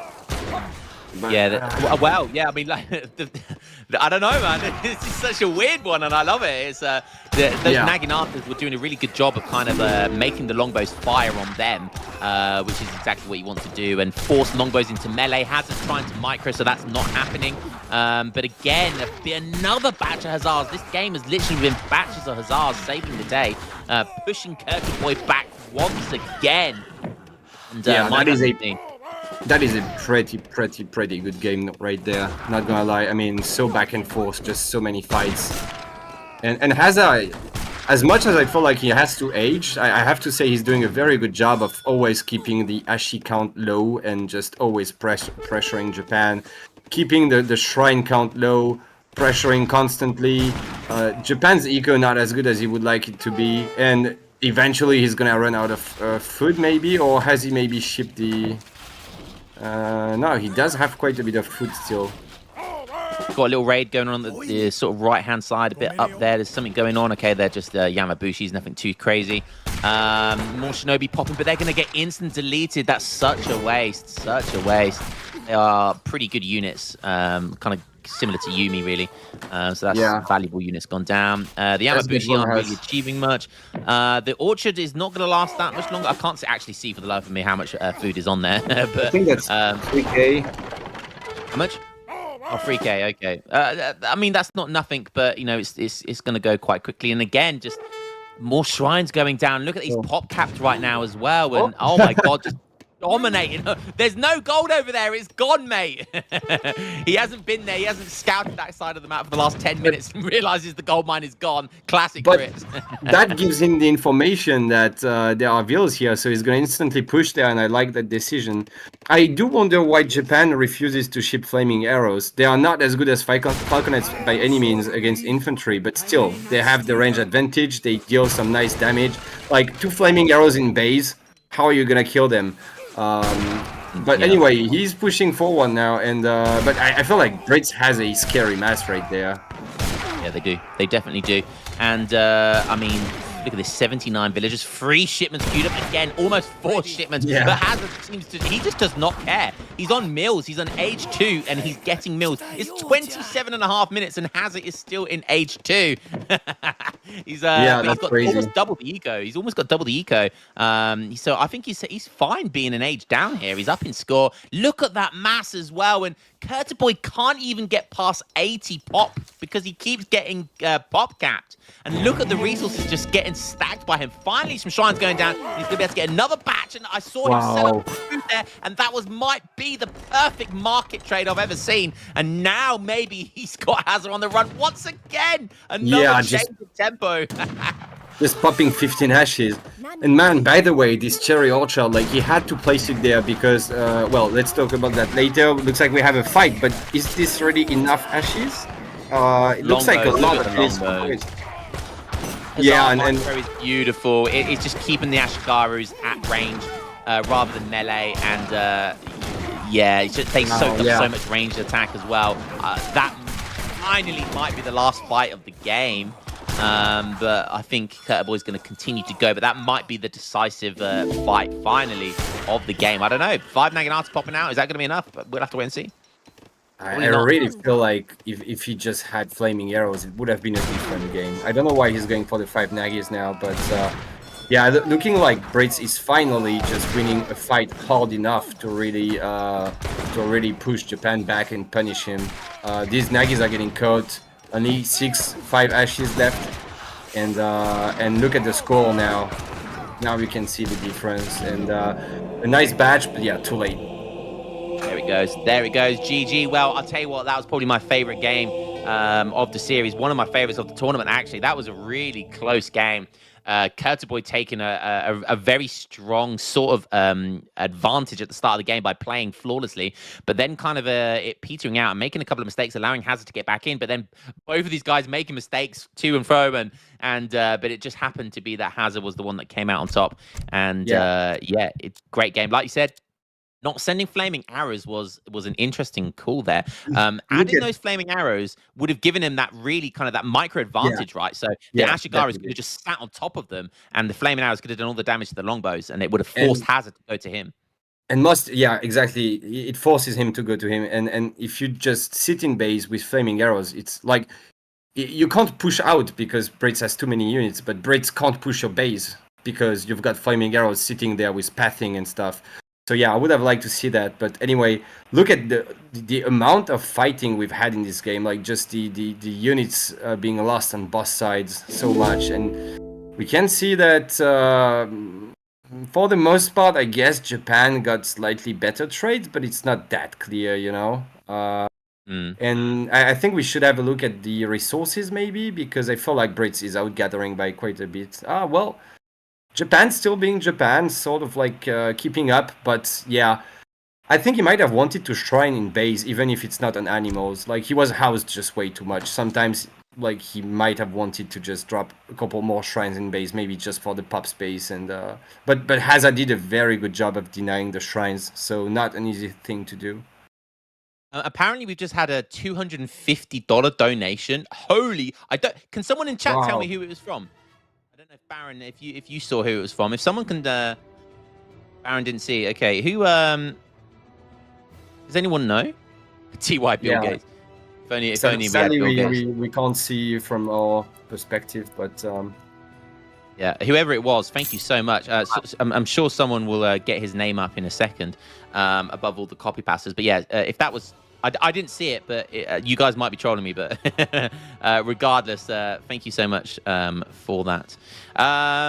Okay, well, I mean, I'm not going to lie. I'm rooting for Keturboy. I really wanted him to win that game, but I can't deny with the entertainment value of that game. That was absolutely fantastic. Yeah. And now we've got match point of the game for Hazza. I'm sure Keturboy will be thinking about whipping out Germany here, which is another one of his very, very strong civs. Like you said, Hazza, he can play anything. So, yeah, he's looking very good at the moment. Very, very on form as well. Very little mistakes. We've only seen him make a couple of mistakes this series. Yeah, I mean, this is not even top shape Hazza. Like, he used to play better because, of course, he was playing the game much more actively. But it's still, like, very nice display of skill by him for sure. Like, that was very solid play. And I think it's the real Bill Gates donated 250 from what I see in the chat. So thanks a lot, mate. That is huge.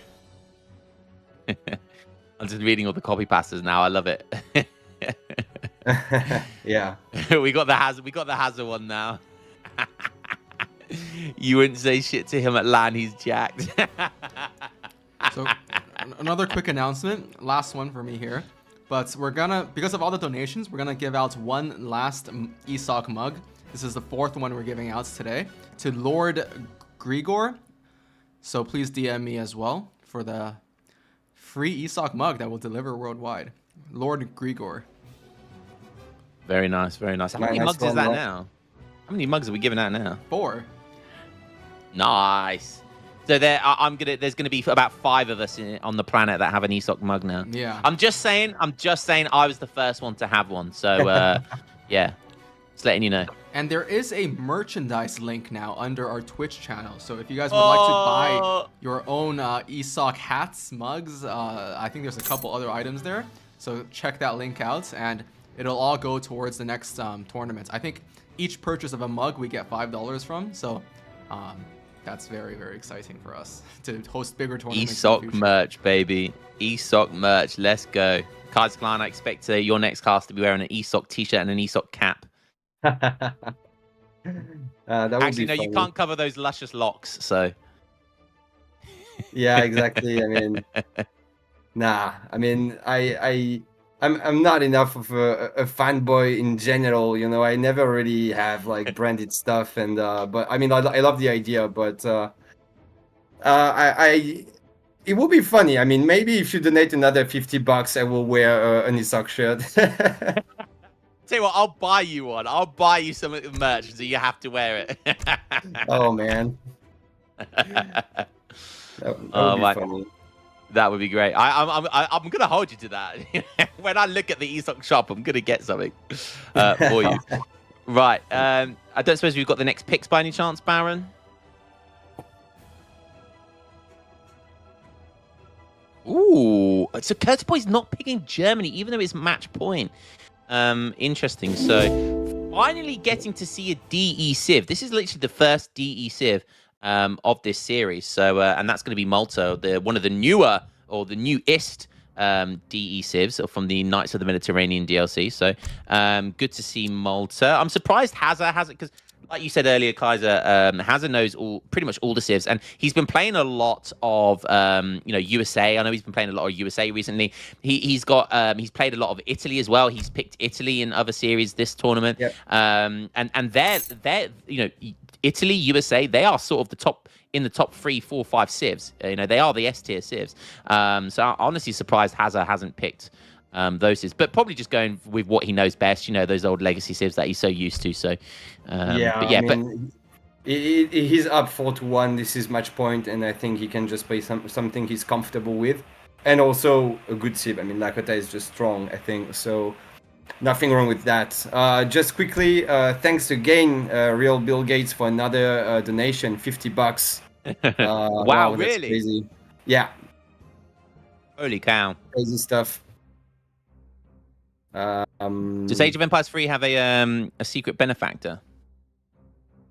Yeah, I guess. Or it might be the Real Bill Gates. Who knows? Yeah, I mean, he's just supporting his own game, yeah. Oh man. Well, if it's the Real Bill Gates, he could donate more than 50. Yeah. The real one had a few zeros on the end of that. Yeah, I guess. But you can't. Yeah, thanks a lot. You can't. Yeah, thanks a lot. And I'm not sure you can entrust ScamSock with that much money. Nah, I mean, there would probably be some weird plot to just take over the world or something. So. Yeah. But yeah. Baron just said maybe we'll start getting paid. Yeah. Keep GMing, Baron. All right. So, do we know what the map is, by the way? I can. Baron's going to find out for us. So I could get that. Oh, maps. Oh, yeah. We've got the Flow Florida. Rider map. Okay, that's a classic ESOC map. Because we have to remind people that those maps were made by ESOC, and most importantly by Gaia, and some of them by Ricky back then. But yeah, they are now on DE, but these are ESOC maps, so always good to see those good old maps. We've been playing so many tournaments on those, and Florida is really a tournament classic. Like, we've seen it so much, and we've seen so many good games on this map. So many options. You've got the water, you've got the market start, which means you can go for so many more flexible openings with some civs having that free market. You've got the TP in base, you've got the livestock for a quick age up. Just so many good treasures. So much can happen on this map, so I'm pretty excited to see what they come up with. Yeah, I've got Florida's a great map. For the reasons you just said, it is a really great map. You can have that starting market as well, which is so fun. I'm loving the latest copy pasta. So you're going by Lionheart now, nerd? Haha, what's up, douchebag? It's Tanner from high school. Oh, God. I'm not going to lie, they do make me laugh. Oh, dear. Right, are we just waiting for these guys to kick off? Because I can't wait to see Malta, man. I really can't wait to see Malta. And I just remembered I just remembered Kaiser Clan, that you used to be somewhat of a sneaky deaky with this Civ, didn't you? Yeah, I was, yeah. The man, the myth, the legend. What was the name of the account? I can't even remember. Bo Enjoyer. Yeah, I was just That's it. like, I was kind of like not enjoying playing the game anymore, so I stopped, and then I was like, yeah, what if I just come back and create a secret account and just do some stupid strat? That would be much more fun than just playing competitively and stuff. And so I just did that and went up to rank 2, I think. Going basically only crossbow pike, unless I really had. Sometimes you really have to make calls or something if they make like 5 falconets, but mostly just full crossbow pike, just abusing Malta's units as much as possible, and with some success. I think all the skirms got nerfed against Cav after that. Partly, I think, because Ravnak complained about the crossbows being too strong against Cav, because I was just abusing them so much, and now they are 0.6 against Cav instead of 0.75. So Scam Revnak. Yeah. Your identity was the conspiracy for that, the 6 months that you was playing or something. There was so many conspiracies. I was like, nah, it can't be Kaiser. Don't be silly. Kaiser's quit. Kaiser's got a girlfriend. It's not going to be him. And lo and behold, Kaiser it was would never play a DE Civ. Yeah, as well. yeah, that's it. Yeah, but it's the DE Civ. But if you crossbow pike rush, it's fine by me, right? It's not. It's looking much more like vanilla than DE, in fact. So yeah. No, that was good stuff. That was good stuff. Yeah, I had some fun doing that for a while, for sure. Yeah. Do you own any other DLC? I'm pretty sure that's probably the only DLC you own, right? Yeah, and I never bought any. In fact, I got offered this one. I mean, I don't remember when. I think it was for a show match with EGC TV. Maybe I think he got Malta in Italy for me. But that's the I only remember you ones playing. Didn't you play USA? Because I swear I remember you playing a show match when you had to play a game with USA. That was also. Oh my goodness me! We just got raided by man like. Where is it? Yo, is that EGC TV? Yeah. Coming back to his roots, baby. Coming back to his roots. How you doing, EGC TV? Good to see you, man. Thank you so much for the 1,200 people. We are playing the younger brother, Age of Empires 3, and it looks like we're about to kick off into the game. So, Kaiser Clan, if you would care to do the honors, my friend. Yeah, that is crazy. Thanks a lot for the raid. So, game number 6 of this best of 9 grand finals between Hazza and Keturboy. So we've got on Florida, we've got Hazza playing as Lakota in red in the bottom of the map, against Keturboy playing in blue as Malta on the top. So like we were mentioning, this map does have an extra market at start, so you can see some funky strats sometimes. We do see Malta getting a hunting dog straight away, just going for the trading post. Pretty standard Malta stuff, but it's just easier to do when you get that free market, obviously. Lakota maybe not benefiting as much from the free market, but no one complains about the free market anyway, right?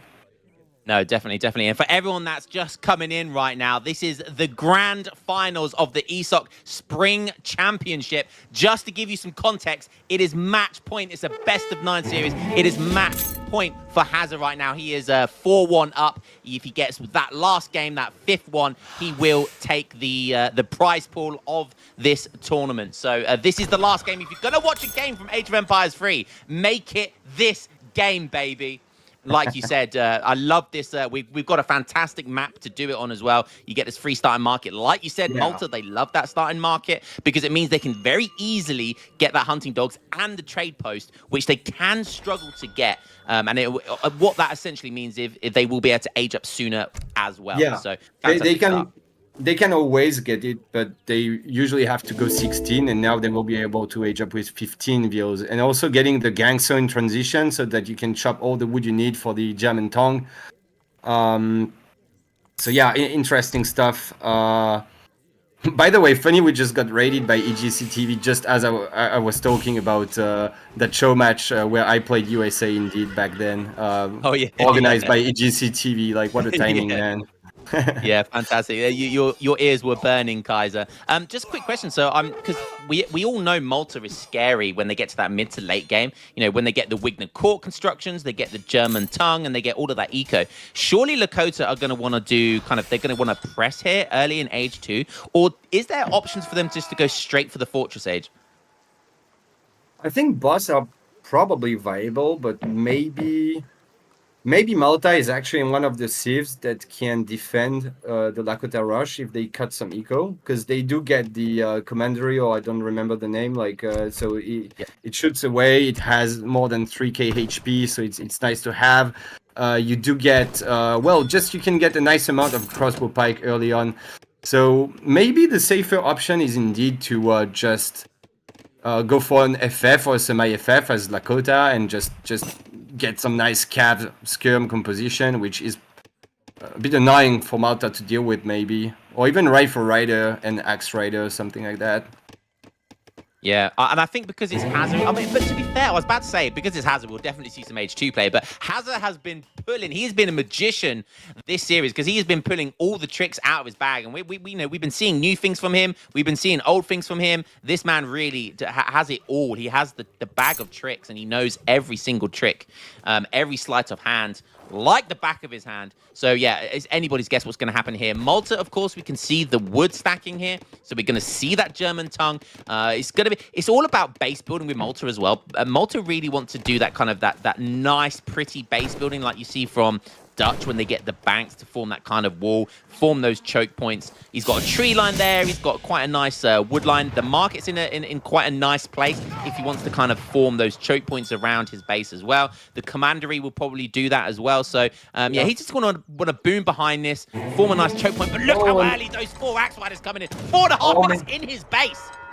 Oh man, so he might just catch the commandery wagon, but I think it builds very quickly, so it should be able to go up unless he fucks up, basically.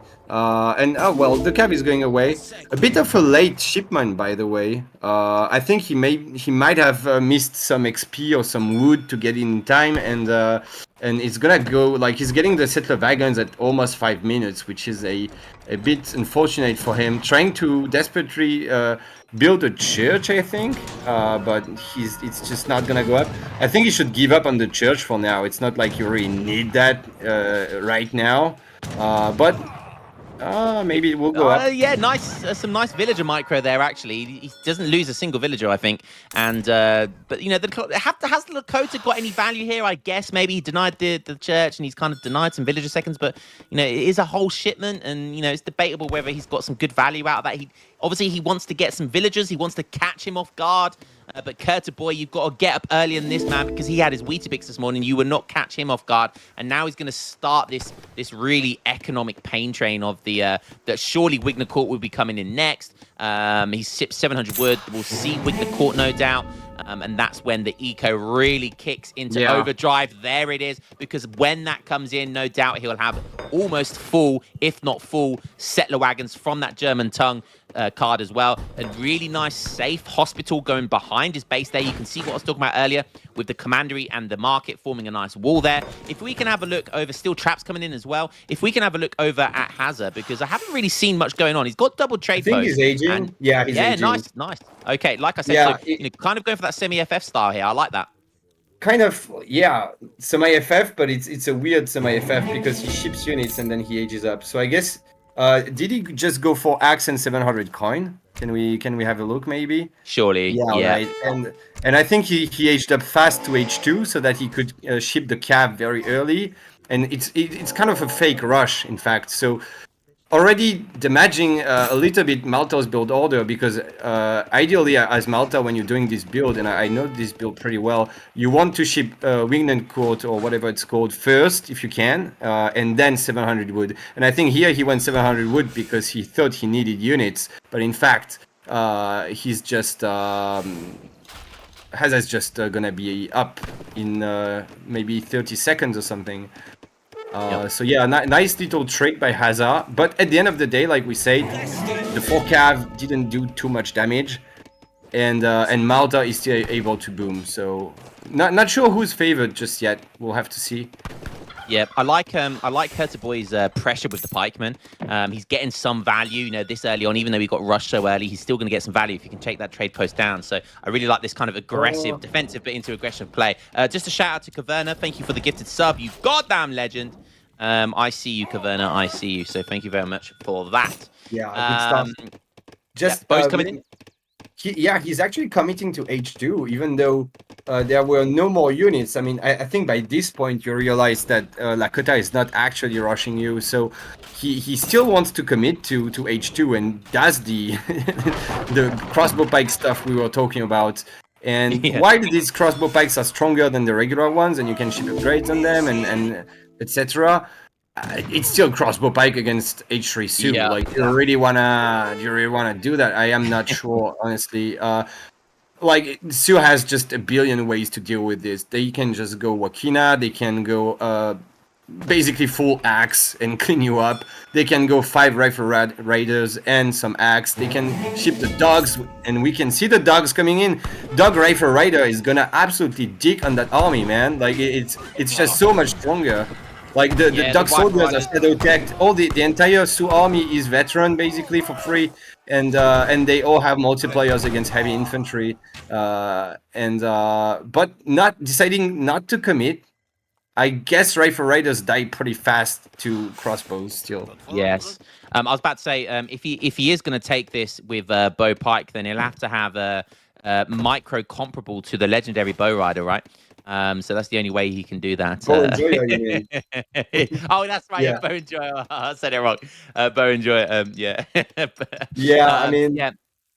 It's quite micro intensive, to be fair. Yeah, playing with mostly crossbow pike like this, but he's gonna add some Huss because he's not trolling on the ladder like I was, so he's allowed to actually train Huss. But this is interesting. Is he adding a dog right now as well? I think. Yeah. Oh wow. Oh, and so greedy. Nice raid going on around their side there. I think that's going to be 1, maybe 2 villagers go down at least. And they're going to be able to run away. Oh, he's diving in his base. Oh, no, the settler wagon. Not the settler wagon. Please, not the settler wagon. Those Coca-Cola Sargents hit so hard. Oh, wait, he's going to keep it alive. No. Yeah, but keeping it alive at what cost? He had to sack some bikes for it. And in fact, losing a settler wagon is better than losing vills because you can retrain the settler wagon instantly. While if you lose vills, you can't train more vills, right? So that is such genius IQ that I didn't even think about that. Yeah, but that's why I'm a 1900 elo noob. So I didn't even think about that. Hazard's coming in for the connect though. Is that going to be enough? Adding in the Hazards here. The bows need to push forward towards the. I don't know. It's nice micro by Hazza, but that felt like a mistake by Keturboy. I felt like he had an opportunity there.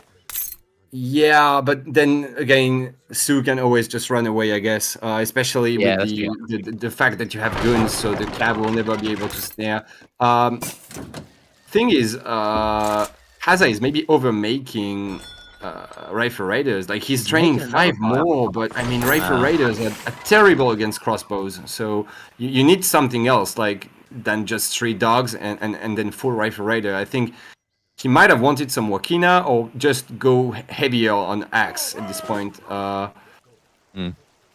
Like rifle riders, I feel like have that they have their peak, don't they, in their tempo in that early H3 because they absolutely destroy cavalry and heavy infantry. But they definitely peter off when your opponent starts getting a decent composition to be able to deal well with them. Hazza once again coming around here, trying to get some value from his units. Gates going down. He might lose some villagers here. Let me close. No, he survived. Nice. Keeps them away. He's going to see the gates going on. He's going to see that dock as well, which is really important. And can we have a quick look at Hazza's deck? I think we saw privateers in there, but I just want to make sure he's got a way of dealing with them. Okay, he has the Age 2 card, which is quite expensive. I mean, it does give you free privateers, but it is still quite expensive. So be interesting to see if Hazza's going to decide to spend that. It's kind of looking like he might actually just go to Age 4 if he can get away with it. Wow, that is so greedy. Wait, no, H3 you mean? Hazza, if we look at Hazza, it looks like he was kind of maybe thinking about going. He's got a lot of food, look, and a lot of coins. Yeah, he might be thinking about H4. Crazy. Yeah, maybe. I mean, it's too early for the dogs. So yeah, I think you're right. I think he is going for H4. But you know, if he's going to do this, he could have maybe cut 5 Rifle Raiders. They are such expensive units, and I agree. I'm not sure the 5 extra Rifle Raiders do anything more here. But yeah, interesting Yeah, going I agree. H4 like that. Definitely an option. I think it's pretty smart from Hazza because Malta is not even aged to Fortress yet. So. Yeah, that's nice play. Maybe we'll get to see some Tashunki play. Can we have a quick look at Hazza once again? He's got agent with so Malta's agent with he's going to have a shipment ready to go. That might be the fast agent. Do we see like Great Hunter been sent here? No. So I mean, he shipped 8 villagers by the looks of it, but that's the only eco card really he sent in here. So he is on 39 vills, which is pretty nice. But other than that, you know, it's 40 villagers. He's got no kind of eco boosts.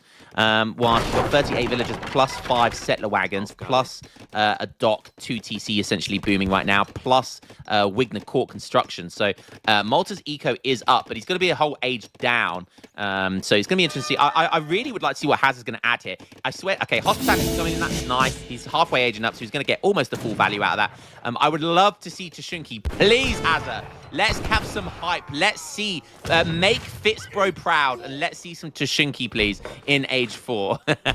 Make Tashunki great again.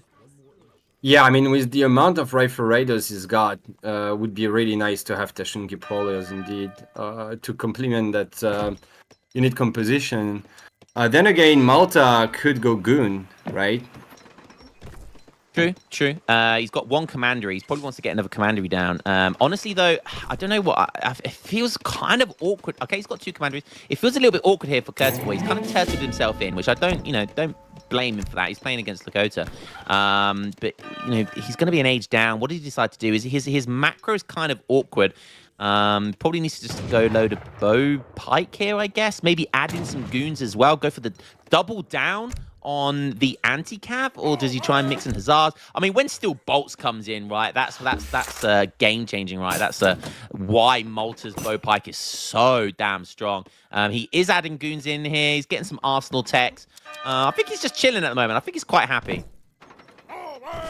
Yeah, but it does look scary. I mean, he's got very little anti-cav, but he feels like he needs to make something happen because Lakota is aged now. But how scary is this? Like, I mean, imagine just dogs. Like, obviously not just yet, but age 4 dogs. Like, yeah, that's gonna be pretty scary. There's some Axe Riders in there as well. And is he sending the card? Can we go back over and look at Lakota? I think it's that Akicha card, which is absolutely insane.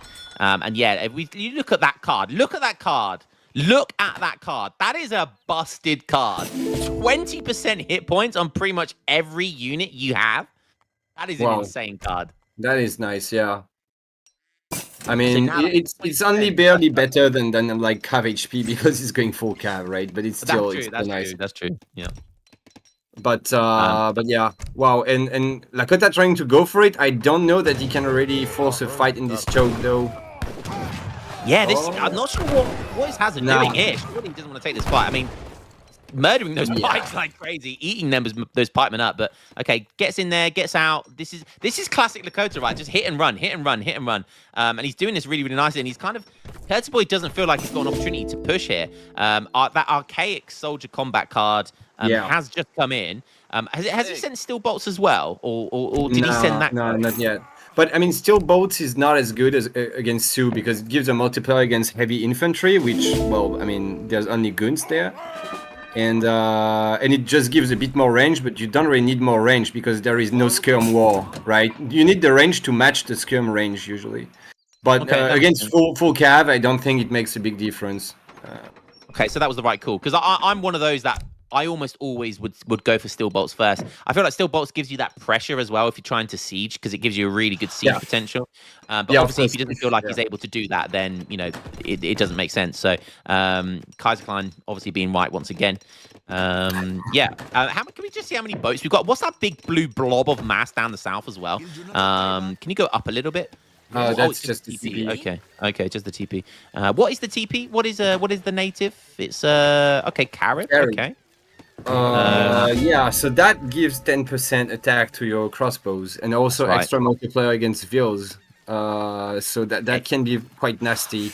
And he's got the eco to afford that. On top is the Seminole, I think, right? And Seminole gives like 15% attack, I believe.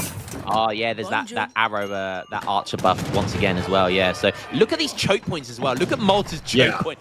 Hazza he's trying to pinpoint a way to attack in, but he just can't find it. And I mean that's still okay because he can contain Malta. But once Malta gets to that full amount, and maybe he's baited him in further enough to feel like he does have a go time. And oh my god, those crossbows are just getting caught in the crossfire everywhere. Oh dearie me. This is not so bad for Malta, I think. Like, he's abusing the choke quite well. Most of the handcap has gone down, and once the handcap is down, there's just a bunch of useless rifle riders. There are some Wokinas, to be fair, but still, like, the rifle riders are more of a handicap than anything else in this fight. So I think that was decent for Malta, honestly. Yeah. Like, it's the kind of trade he needs. I thought it was going to go really bad for him. I started getting a high-pitched voice there. I started getting a bit squealy, not going to lie. I thought that was going to be really bad, squeaky bum time for Keturboy there, but turned out to actually be a really good fight. I think those goons. I think the Dragoons was a really big brain play. He saw how many rifle riders there were, and he knew pikemen just weren't going to cut it for the anti-cap. Exactly, so he decided to play those goons, and I think that was a really smart play. And he's actually got 19 of them. So yeah, they were deleting those Takala soldiers and axe riders. So really smart play by Keturboy. That is just a remake of what we saw in the Otto Lakota game, right? Even if your civ is not the civ that has the best goon, you kind of still want goon against Lakota just because rifle riders, So yeah, definitely pikes would not have done well there. Now this is another busted card. This is giving Lakota really good siege options, which kind of goes against the design of the Civ originally. But yeah, so basically they get like guard howitzers, which is insane. And what this card does is he should have sent, rather than diving in there, getting a little, he got a little bit cold feet there. Rather than kind of dive in there and get too itchy, he should have just sent this card, because now with those howitzers, right, that's going to force Keturboy to come out of his shell, and he's going to kind of be forced to fight, right? Because even if he's got culverins, he's still going to get outranged by the howitzers. So Keturboy's going to have to come out of his turtle shell here in order to take the fight, and that's exactly what Hazza wants here. He wants to take a fight on even ground. Yeah. And well, to be fair, anyway, Malta might have to push for map soon. But yeah, now we've seen a fight like there's not much hand cap. They're just dropping to the goons. Look at that, 4 of them going down instantly. And the Wokinas are probably upgraded to guard, but I'm not sure they are really better than these Maltese crossbows with the multiple upgrades on them. And the Civ bonus being you get more HP each time you ship a card. Any card. So close game. I mean, pretty close game. Yeah, they do have that 20% hit points, those skirms, so that's maybe something to add on to that as well. Yeah, but true. I mean, these howitzers, even these howitzers are doing good damage. I keep seeing them kill these expos. So even though they're not supposed to be anti-infantry artillery, they're kind of doing work, and they still kind of do good decent amount of damage, especially for the range that they have. And now he's going to start applying pressure to the infrastructure here, and this is exactly what I was talking about. There's no more choke points anymore, nowhere for you to hide, Keturboy. You're going to have to come out here and face Hazza man to man, mono to mono, and it's going to come down to who has the better army. And I don't know. I mean, rifle riders, like you said, they're still kind of useless here. So you kind of have to negate those rifle riders. They don't do anything here. It's just skirm versus bow. That's another question I will want to ask Hazza if we get to interview him if he wins. I feel like those rifle riders are just really useless the whole game, honestly. I think it's a big mistake, because probably he could be in a more winning position if he didn't make them. But still, I mean, this is still H4 units. He still has the dog soldiers up his sleeve, so I think if we switch to Hazza's macro, I wouldn't be surprised if he's stacking some food, maybe. Is he shipping Great Hunter right now? I think that's it, right? So he will get the dogs. That would be 7 guard dogs. So with probably calf combat and some other upgrades, so yeah. 1,500 food, that's not bad, is it? Now, that is an age 4 card, baby. It's in age 2, but it's worth an age 4 card. Well, it's even better than an age 4 card when you get the 1,500 resources from it because of that extra buff you get as well. But at that point, I mean, Lakota still get herds, don't they? They can send shipments of herds and age it with herds. So, yeah, it's a really, really nice card at any stage of the game. You can send it first card in age 2, or you can wait till 22 minutes into the game like Hazza and send it in the late game, and it's still very, very good. So, yeah, it's a really, really nice card. The infrastructure's going down. Yeah, I don't know. So many crossbows going down there. Maybe a little bit of an overextension by Malta, but I guess he has to fight. Oh, but we see some raids on the left of the map, I think. Here and on the real left of the map as well.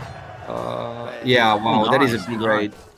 It looks like the howitzers are going down, though. If you take a quick look at all those howitzers going down, that's an expensive shipment. Wow. And they go down. So it actually looks like Keturboy is pushing out here against Hazza. Maybe these rifle riders are going to be potentially the mistake of this game if this goes to Keturboy, because those rifle riders have basically achieved 0 value. That raid on the left-hand side, has it been dealt with? Yeah, I can still see little flashes going on. Yeah, the rifle riders, okay, finally the rifle riders getting some value there. But again, having to leave the fight there. We've got stuff going on at the top right there. Yeah, on top, there's something going on. I think that's just some cab getting code. Okay.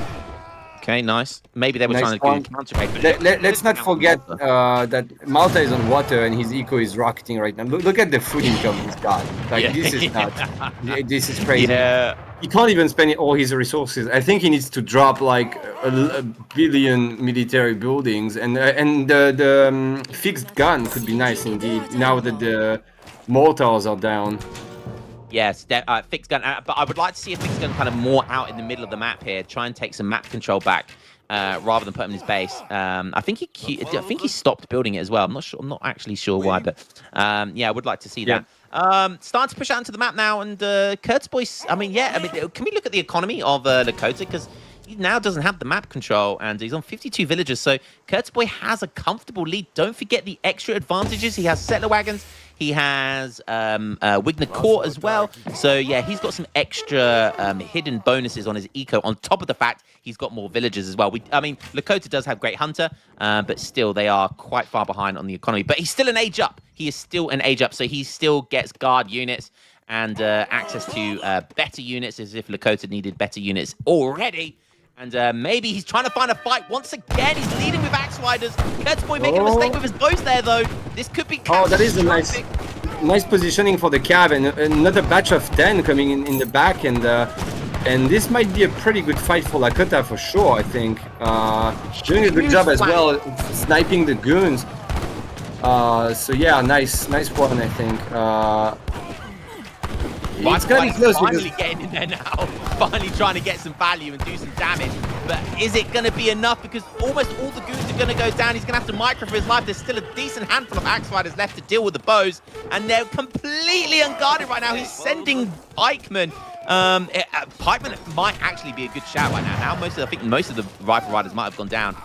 Pikemen might actually be a decent anti-cav unit right now.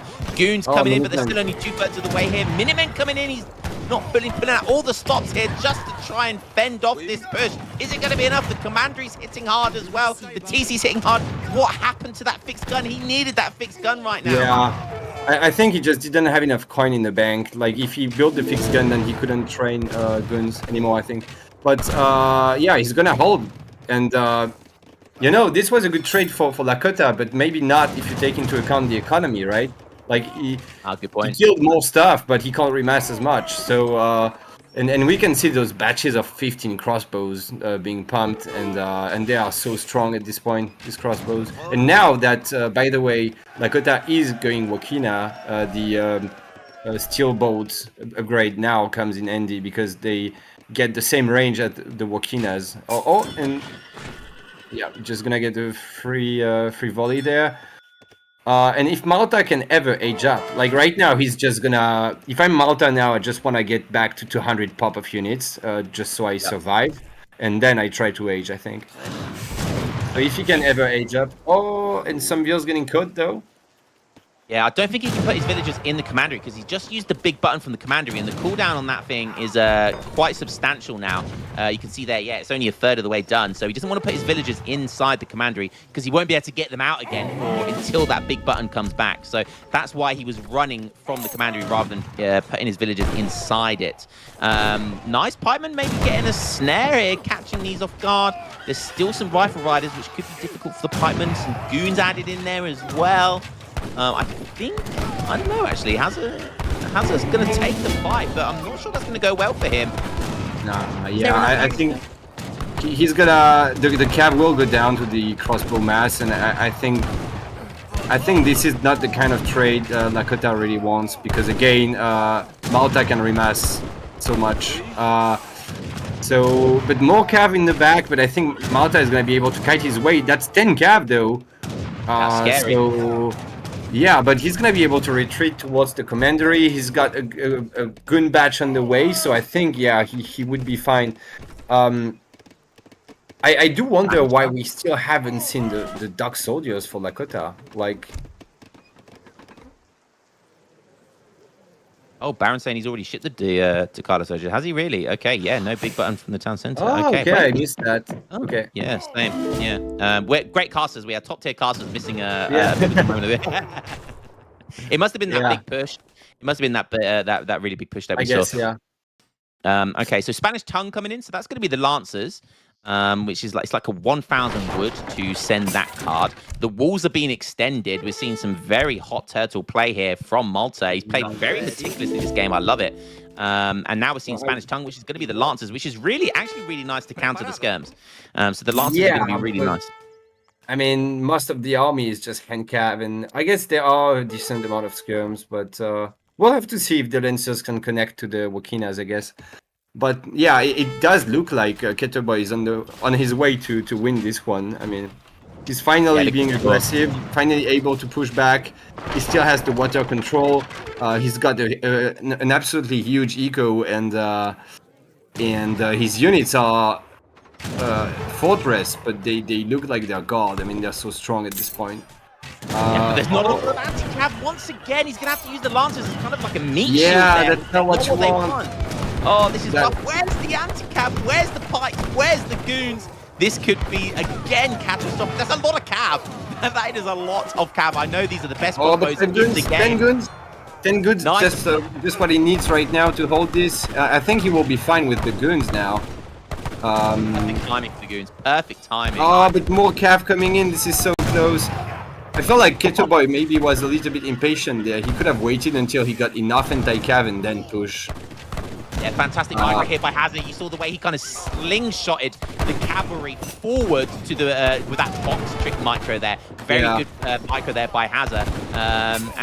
Again, is it going to be enough though? He brings his Explorer back. That's going to be another 1,000 HP. He can take their great defensive stuff there, but is it going to be enough? There's still a couple of Axe Riders in play. For some reason, we still have Rifle Riders, the most useless unit right now in the game. We still have some Rifle Riders, and the Skirmishers are doing work against the economy now, but is this going to be enough? Can he do enough damage? The scores have, wow, look at the scores!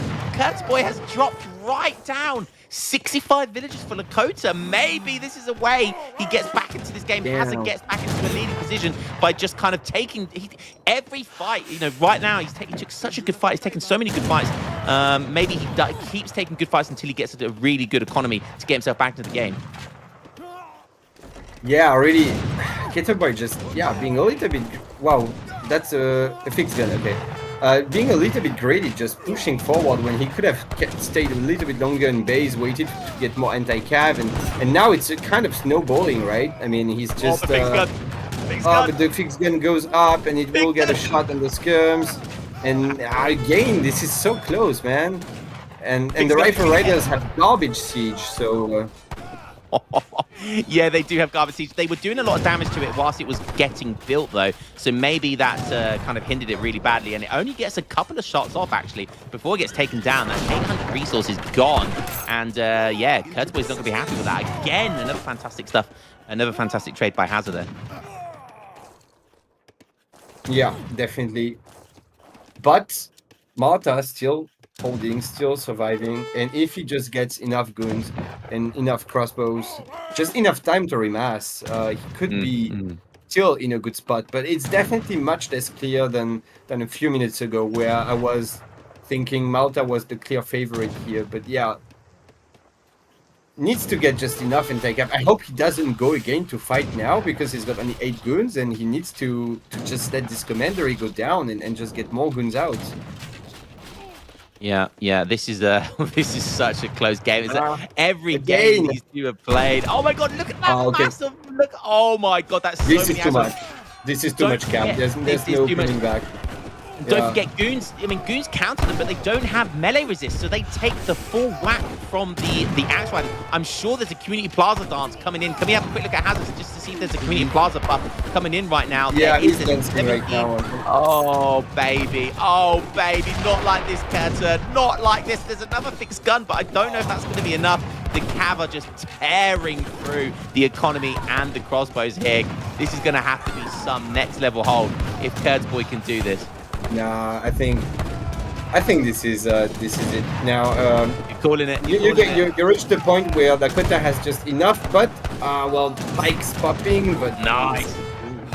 Yeah, it's nice, but I don't think it's enough. Yeah, but then again, yeah, there's still the fixed gun, but if you reach the point where Lakota just has enough leftover units after cleaning you up that he catches every reinforcement that you pop, then you will never get your head back out of the water, right? And some pikes are gonna pop, but you know there's still a decent amount of Wakinas there, and but then again, you know, there's not so many units left.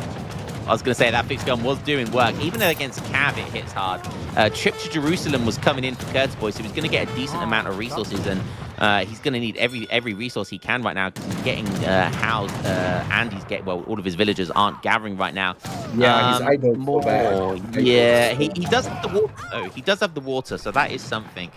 Yeah, I don't know. This is rough. This is really, really rough, and Hazza somehow managed to do this, and even if Keturboy holds this might actually be the first time in the game where Hazza has the better economy in Malta. Yeah. Oh my goodness me. Wow. How has Hazza done this? This is going to be the comeback of the bloody tournament, let alone the series in this game. My goodness me. Lakota, you just know Risotto's already got it typed out, don't you? You know he's got it typed out. Easy for the war chief. Yeah, man. I mean, this was some solid play by Hazza for sure. He exploits Keturboy's mistakes really well, right? Just you can't just blunder against Hazza like this. And but Hazza pulling back. But I mean, now it just doesn't matter anymore, right? Your Lakota, you're up an age. You're up some ego. The fish is gonna run out probably, and you've got the whole map control. I mean, you don't even need to push anymore. Like, you can just keep passing and stay ahead basically. Yeah, the fish will be running out very shortly. I can see there's probably 2 batches of maybe 3 left of fish, and but even with that, you know, he's just down in eco, and oh, this is looking really, really rough. What's he making there? Kunari Guard. Okay, that's basically a mercenary dragoon type unit, and he's got a lot of coin because obviously the whales don't run out on the water, so he's just got a load of boats on gold. So he's utilizing that really well, making Kunari Guards, which are basically dragoons. TC goes down though, and there's villagers inside. There's a lot of villagers inside. Yeah. And they're mostly settler wagons as well. That's so expensive, and oh god, again, even if Ketur manages to hold, he's losing eco here. This is not what he wants, and I don't think Kunari Guard is going to be they're not a spy unit. They're not going to be a big deal breaker here. Yeah, this is looking so rough, and just Hazza just playing flawlessly here. I think I saw a comment in chat. I think it was from Risotto. It's kind of interesting because in this matchup, as Malta, you can't make one mistake. If you make one mistake, you get punished so hard. Whilst Lakota kind of can make mistakes, right? You can make lots of mistakes, but Lakota get to run away from their mistakes, you know, as it were, like literally and figuratively. So yeah, one mistake from Keturboy, it's over. But usually Lakota is also one of the civs that can't afford to lose their army. You know, some civs like Malta, to be fair, Malta can remass lots. You just can't get to the point where it snowballs and you die. but you can actually lose units and remass them, and this is what we have seen in this game. While Lakota, if they really lose their army, then they have a hard time remassing, but not when you're like industrial Lakota with so many villas, then it's a different story, obviously. That's a good point. That's a very good point. So now you can possibly remass this, and but talking about remass, Hazza's remass is a little bit weak at the moment. I don't know if he had to transition to farm or something, maybe, because because it looks like he's not really pumping that many units out. You know, we were used to see those big batches of 10 acts, and now he's just got a few of them here and there. So maybe this is gonna give a little bit of time to Malta here. He's on this harvest ceremony as well, so he is actually his community plaza is trying to buff the units coming out as well. And look at this, Malta's got a nice remass here, maybe enough to actually push him back again. Howitzer is nice. I like the Howitzer. So when you send that Howitzer card, it does mean you can make them again as well, which again is kind of busted. Lakota being able to make siege weapons like that is kind of insane. They are the coolest looking Howitzer in the game, though, I have to say. Even cooler than the Italians, the Galilean Howitzers. So that is something. But yeah, probably going to just lose it straight away, though. Well, there's the Ethiopian one, right? It's not very mortar, but I guess it looks cool. Oh, the Sebastopol mortar. Yeah, I mean that's more like a heavy cannon as well, isn't it? Yeah. But yeah, anyway, pretty intense game still. But look at the food income from Malta now. I think most of the fish must have run out because he really was struggling to get any food. And oh, he's getting Bastion. Like, okay, so he's setting up for a really long game, but is it really what you need to invest your resources in right now when you know that Lakota has a mortar, right? That's a good point. Yeah, I mean, what are his other options? You know, he doesn't want to age up. He doesn't feel like he can age up. He obviously needs to remass before that. Hazza will take a full advantage if he tries to age up. So maybe that's the whole point of Bastion, that you can have that extra layer of protection. Maybe make some field guns, you know, in between the layers of walls. You know, do this cockroachy style. And maybe there's a chance that he can just kind of get himself back into the game. He's actually taken back quite a lot of map with those walls. So yeah, but I'll be honest though, those skirmishers have actually done quite well against those crossbows. Most kind of skirm on skirm action you see against Malta just kind of rip through them. And the longer the game goes on, don't forget, the bonus from Malta is that each card that gets sent, they get that extra 2 hit points from crossbows. Veteran crossbows right now almost have 200 HP. But the moment he don't forget, this entire time, pretty much the last 20 minutes, 25 minutes, we've seen age 3 versus age 4. And Keturboy's been holding his own. He's losing more eco here. Oh, he needs to get guard units. He definitely needs guard units here. Yeah, guard units or just like 200 pop, and which he used to have kind of, but he just lost his crossbows too many times. And now just look at the mass of Lakota. I mean, this is crazy, right? He must be close to 200 right now, and I don't know. Yeah, he is at 200, and but the walls are gonna be annoying for sure. But again, Lakota doesn't even have to. He's not in a hurry to make anything happen. Just he can slow pressure his opponent. Just get like 2-3 mortars. Like he's queuing them right now, obviously. So yeah, I think this is a slow death for Malta at this point.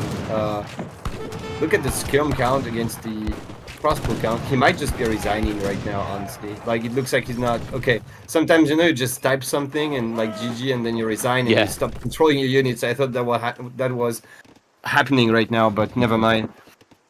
Keturboy saying this is the last game. This is match point right now. There is another Howitzer, and he's not going to press that resign button until the very last second, until he knows it's definitely over. He's making some falconets. But when the walls get breached there, which they're about to... Oh, okay, the Falconet's coming in from a nice vantage point there, but that's not going to be enough. Yeah, maybe 10 Falconets. It's just buying him more time, but not really... I mean, I guess Lakota does not have core brains. The mortars could shoot at the Falcons, but I have no idea how much damage they do. Probably not a lot. Yeah, probably nothing. Yeah. His So, best bet is just to siege that wall down and just let the Cav try and dive in there instead. I don't like the pillarless walls at this stage of the game as well, because people seem to forget that one of the changes to walls was that if you delete the pillars, it lowers the HP of the segments.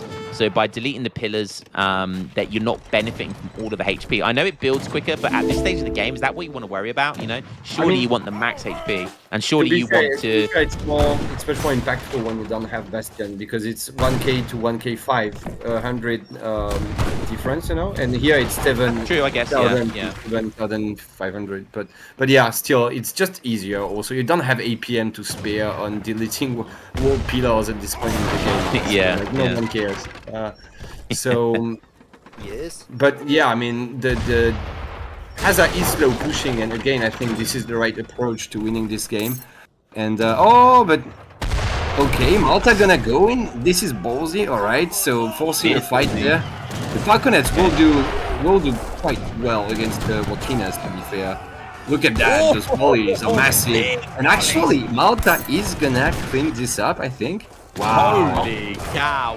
Another turnaround of the game. I'll tell you what, I was talking about the Kanuri guards earlier, they were doing work there, because if you look at the damage that they do to cavalry, they smack cavalry if they're allowed to just stand there and fire. The Hussars acted as a really good meat shield, and there was even some pikemen behind there as well, so really the double whammy anti-cav against the cav there, and the Falconets were then just hitting the skirmishers.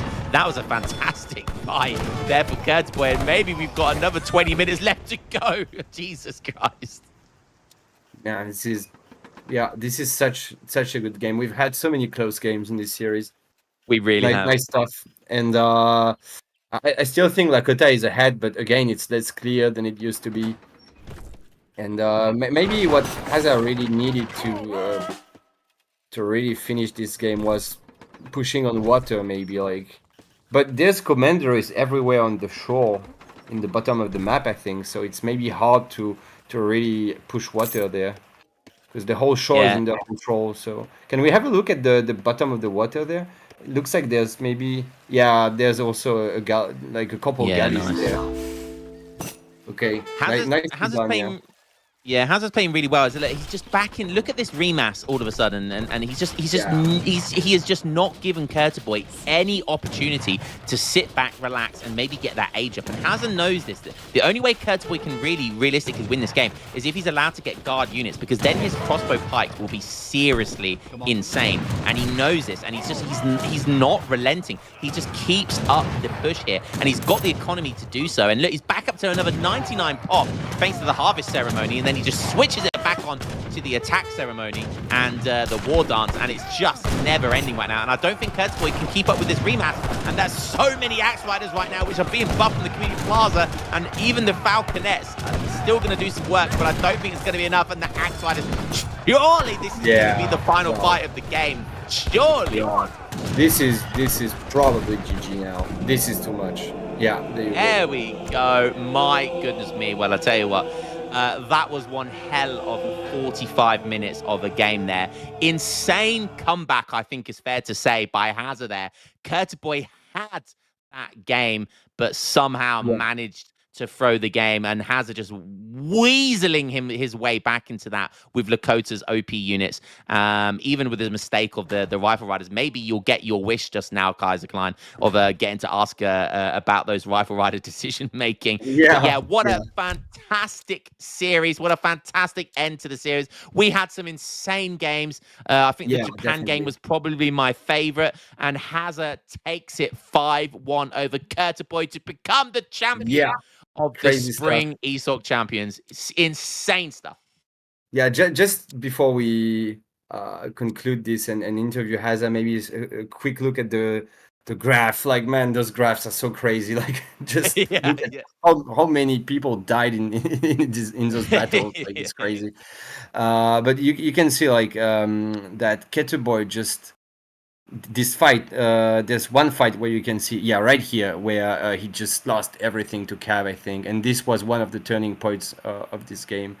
And look at that final fight, though. I mean, that was surprising. Like Hazza it was not enough. Hazza was too far ahead, but still, like, what a cleanup! Like, what a back and forth game.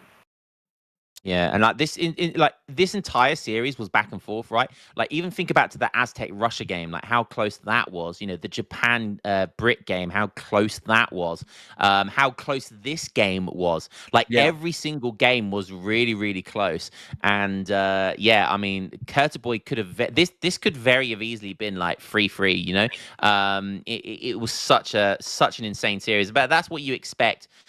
From two finalists for this tournament. So, yeah, Kaiserklan, are you licking your lips a little bit, thinking maybe you should have signed up and you could have won some easy money there? Well, I don't think the series against Hazza is ever easy money. You know, I would have a shot for sure. Like would be close. That'd be fighting talk. That'd be fighting talk. No, I mean, like if I train and stuff, then it would be close series. But at the moment, I'm just not playing. So, but Yeah, no, fair enough. yeah, I mean, now we could still see that Hazza again not at his best level because he's not playing as much as he used to, but still like very solid play by Keturboy as well. I think what maybe. What he lacked a little bit was experience, like tourney experience. You can see he makes some mistakes, just the little mistakes that Hazza exploits. And what I mean is his mechanics were pretty good, but just Hazza has equally good mechanics, but he also knows better what to do in those tourney games, you know. And yeah, really nice series anyway. Quite one-sided score, but not reflected in the games. Definitely very close games. Well said. Yeah, well said. Well said. Definitely. Well, guys, I hope you in chat all enjoyed that. We've got loads of people watching on YouTube. We've got loads of people watching on Twitch. We're massive raid as well from EGC TV coming in. I presume they were doing something with Age of Empires 4. I don't know if they were doing some Age of Mythology. I think it was they're doing Age of Empires 4 stuff. So yeah, I do tune in to watch EGC TV sometimes if there's not much going on Age of Empires 3. So I do still enjoy watching him. But yeah, so Baron, give a shout out to Baron as well. Everyone in chat, he's been doing the production behind all of this. You've heard him from time to time. So massive shout out to Baron. Flawless production from him. For 4 hours straight as well, right? Yeah. Yeah, that's more because the previous series as well. Yeah, that's right. He was casting as well. Yeah, 5.5 hours and casting. That is yeah. He's gonna have to start charging. He's gonna have to put those invoices into ESOC pretty soon. Yeah, right. Cool. So, are we gonna do some interviews now? I think we should. Yeah. Okay.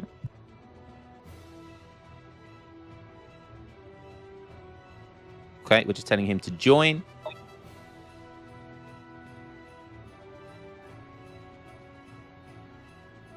Anyone in chat, have you got any questions for him? I'll make sure I ask him.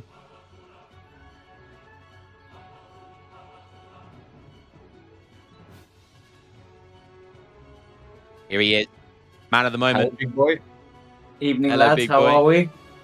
Congratulations and salutations.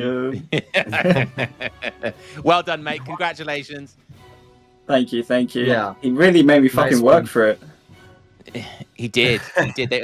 Me and Kaiser were just saying like how close. Like Kaiser just said about how the score is not reflective of how close each game was. Like I was just saying, the Russia game was insane. The Russia Aztec game, the Japan versus Brit game was insane. This game was insane. Fair to say it was a comeback from you this game as well. I know Kaiserklan's got a couple of questions for you as well. Some interesting decision making. Dirty boy. Do you? I have a lot of questions, Hazza. Oh, lay it on me, big boy. Come on. But yeah, just one thing first. Like maybe it's not reflected in the score, but it's reflected in the duration of the series, right? It's only 6 games, but it's been 4 hours. Like it's crazy to think about it. Yeah, there was a couple. I felt like a lot of the games I just got myself behind in the first like 10 minutes, and I had to come back. Pretty much. Yeah, some of them, yeah, definitely. I think you just, that's what I was saying, you have more tourney experience. Yes. Maybe a bit more of an all-round player. Or like Keturboy has equally good mechanics as you, or almost, let's say, but you have the experience, you have the decision-making, so even when you put yourself in trouble, you could still just find a way back every time, or almost every time. Yeah, it's literally Keturboy would obviously have a better scoreline if he had more experience. He just over time he'll get to that level for sure. But I think in a lot of these games, I just slowly got the edge, basically. There was no massive like skill gap. It was just a little edge in like everything. So in terms of like the raids, for example, or whatever, in the Aztec Russia game, they got me back into the game, bought me time and stuff like that. And then that allowed me to like siege blockhouses and take the map back, and that was just little things like that sort of add up. Maybe you were a little bit more careful with your units as well. Like, you know, that game sense, it's hard to explain, right? But when you have that experience, you have that game sense that you may or may not like push out with your units, right? And I think you never really blundered too much your units, while Keturboy, you know, in the Japanese breed game, he sort of like was a little bit ballsy with his ashes sometimes. Same thing in the last game, like you know, he had like sometimes 5 or 8 goons and he was pushing out, and I was like, man, imagine if he just waited until he had like 20 goons or something. I was a little bit worried that he'd go like the fixed gun route and stuff like that, but then my goal was, which was quite funny, my goal was to wood starve him. So because obviously everything's so wood heavy, like the crossbows, the fixed guns, the pikes, the commanderies, the boats, the whatever, everything's so wood heavy. If I can just sort of contain the wood somewhat, but expanded by the coastline, unfortunately. But if I could contain the wood, then he can't mass as much as he would like to and get upgrades and stuff like that. So yeah, good point. Yeah, also just constantly pressuring, making sure he can't age, right? So it's still Malta, so they have strong units, but you still had like a tech advantage. So like you were saying, when he was pushing out with the bows and the goons, I feel like if he just sat in his eco and went H4, I don't think I could have won the fight. Exactly. Also, because I think he shipped that card that gets you cheaper upgrades, so you can get your guard crossbows for cheap and stuff like that. So. Oh, really? Yeah. But no, it's just like, that's why I wasn't really methodical with my pushing. I kind of just had to keep trading until eventually, like, he would run out of wood or food or whatever, because if I give him time and set up and go mortars and stuff like that, I think he just gets H4 and wins. So I think I just got to keep ramming down Axe Rider Wakino down his throat, basically. Yeah. Those H4 one question bows would have been insane. I felt like you were in a very good spot, but you couldn't really transform it because you just had too many Rifle Raiders. What do you think in the early stage? Yeah, so he was H2 for a while, so which is why I had so many Rifle Riders, like the perfect unit to counter his H2. I didn't train that many more since H2. They kind of just never died. Yeah, right. And I also didn't want to have to upgrade Bow Riders twice and then make them, and I'd rather use that food on Axe Riders. So like the Rifle Riders just kind of never died.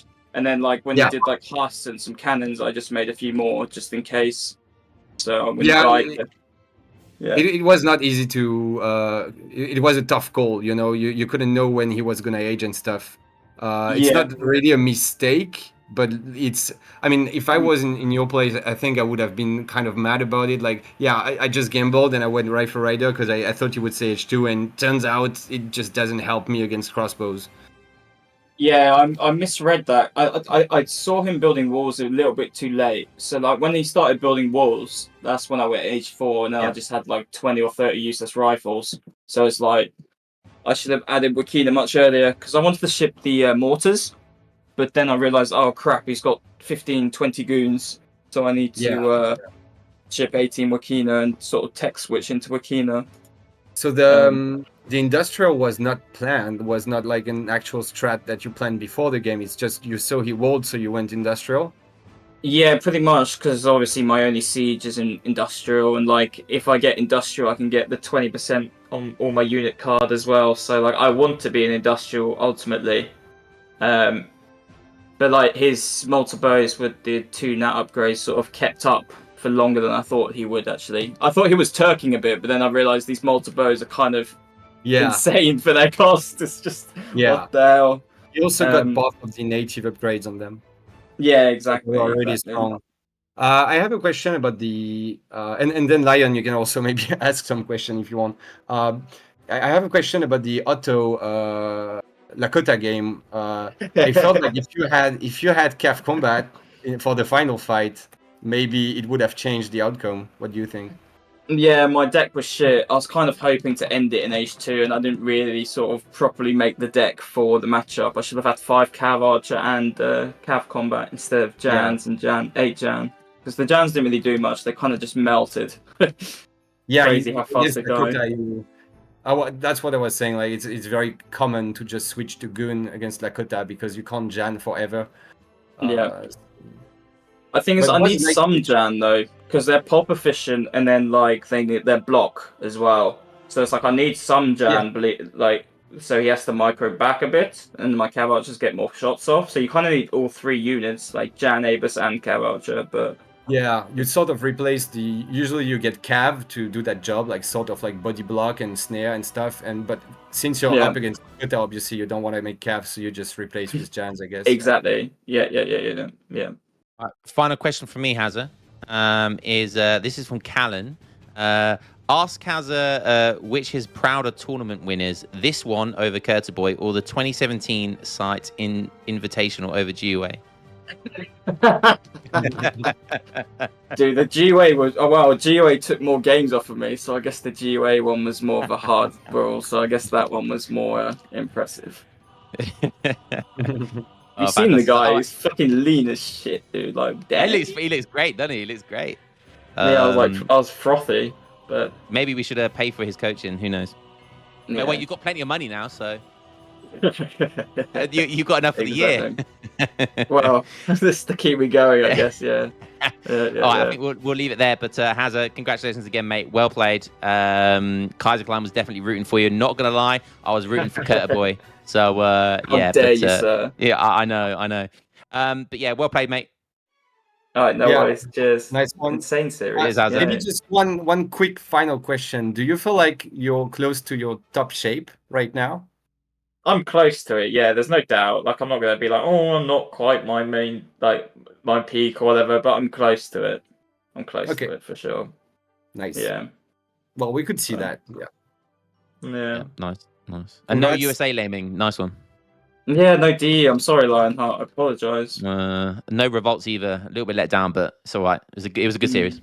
Yeah. It was all right. No, I'm kidding. It was insane. All right. Cheers, Hazza. All right. See you, boys. Appreciate the cast and the production. Peace. No, nice one. Yep. Are we gonna do Keturboy as well? We probably don't have time, do we? I don't think we have the time. No. Okay. Well, if we don't, but shout out to Keturboy. He kept it really close. That the every game was really close. So I was rooting for you, Keturboy. Not gonna lie, I was rooting for you. But well played, regardless. Yeah, definitely. I mean, having such close 45 minutes games against Hazza is you can be happy about it. Like even if you lose the series. 100%. He got to the finals. Can't ask much more for that. All right, I think with that said, then are we gonna wrap it up there? Baron, you on production? Are we wrapping it up there? Fantastic. All right. Well, shout out to everyone that has casted, everyone that has done the production. There's too many people to count. Shout out today for Baron doing some casting, Mr. V for doing some casting, Kaiser Klein, shout out to you. You've done a lot of casting. I've done as much as I can. I can't do as much recently because of my living situation with my baby, but I'm glad I was lucky enough and privileged to do the finals with you, Kaiser Klein. So shout out to you and thank you very much. It was absolutely fantastic, mate. Yeah, it was really nice to cast with you and really nice production as well, Baron, and nice to just like cast and produce for like so many hours back to back, and nice stamina by you as well, Lion, because at the end I was getting a bit tired, but you kept like talking so much and it was really nice. Good at nagging. Yeah. All right. And shout out to everyone who watched, subbed, donated, both on YouTube and Twitch. You're all absolute legends. Shout out to EGC TV as well for the huge raid. You absolute legend. I know he was probably watching Age of Empires 3. Yeah, shout out to him. We're raiding Only Bass now, apparently. So I will leave it there, guys. Thank you to everyone. And Kaiser, you can have the final word, mate. Yeah, thanks everyone. It was great casting, and hopefully we get some more of this kind of insane series in the future. All right. See you all next season. Bye. Peace. Yeah.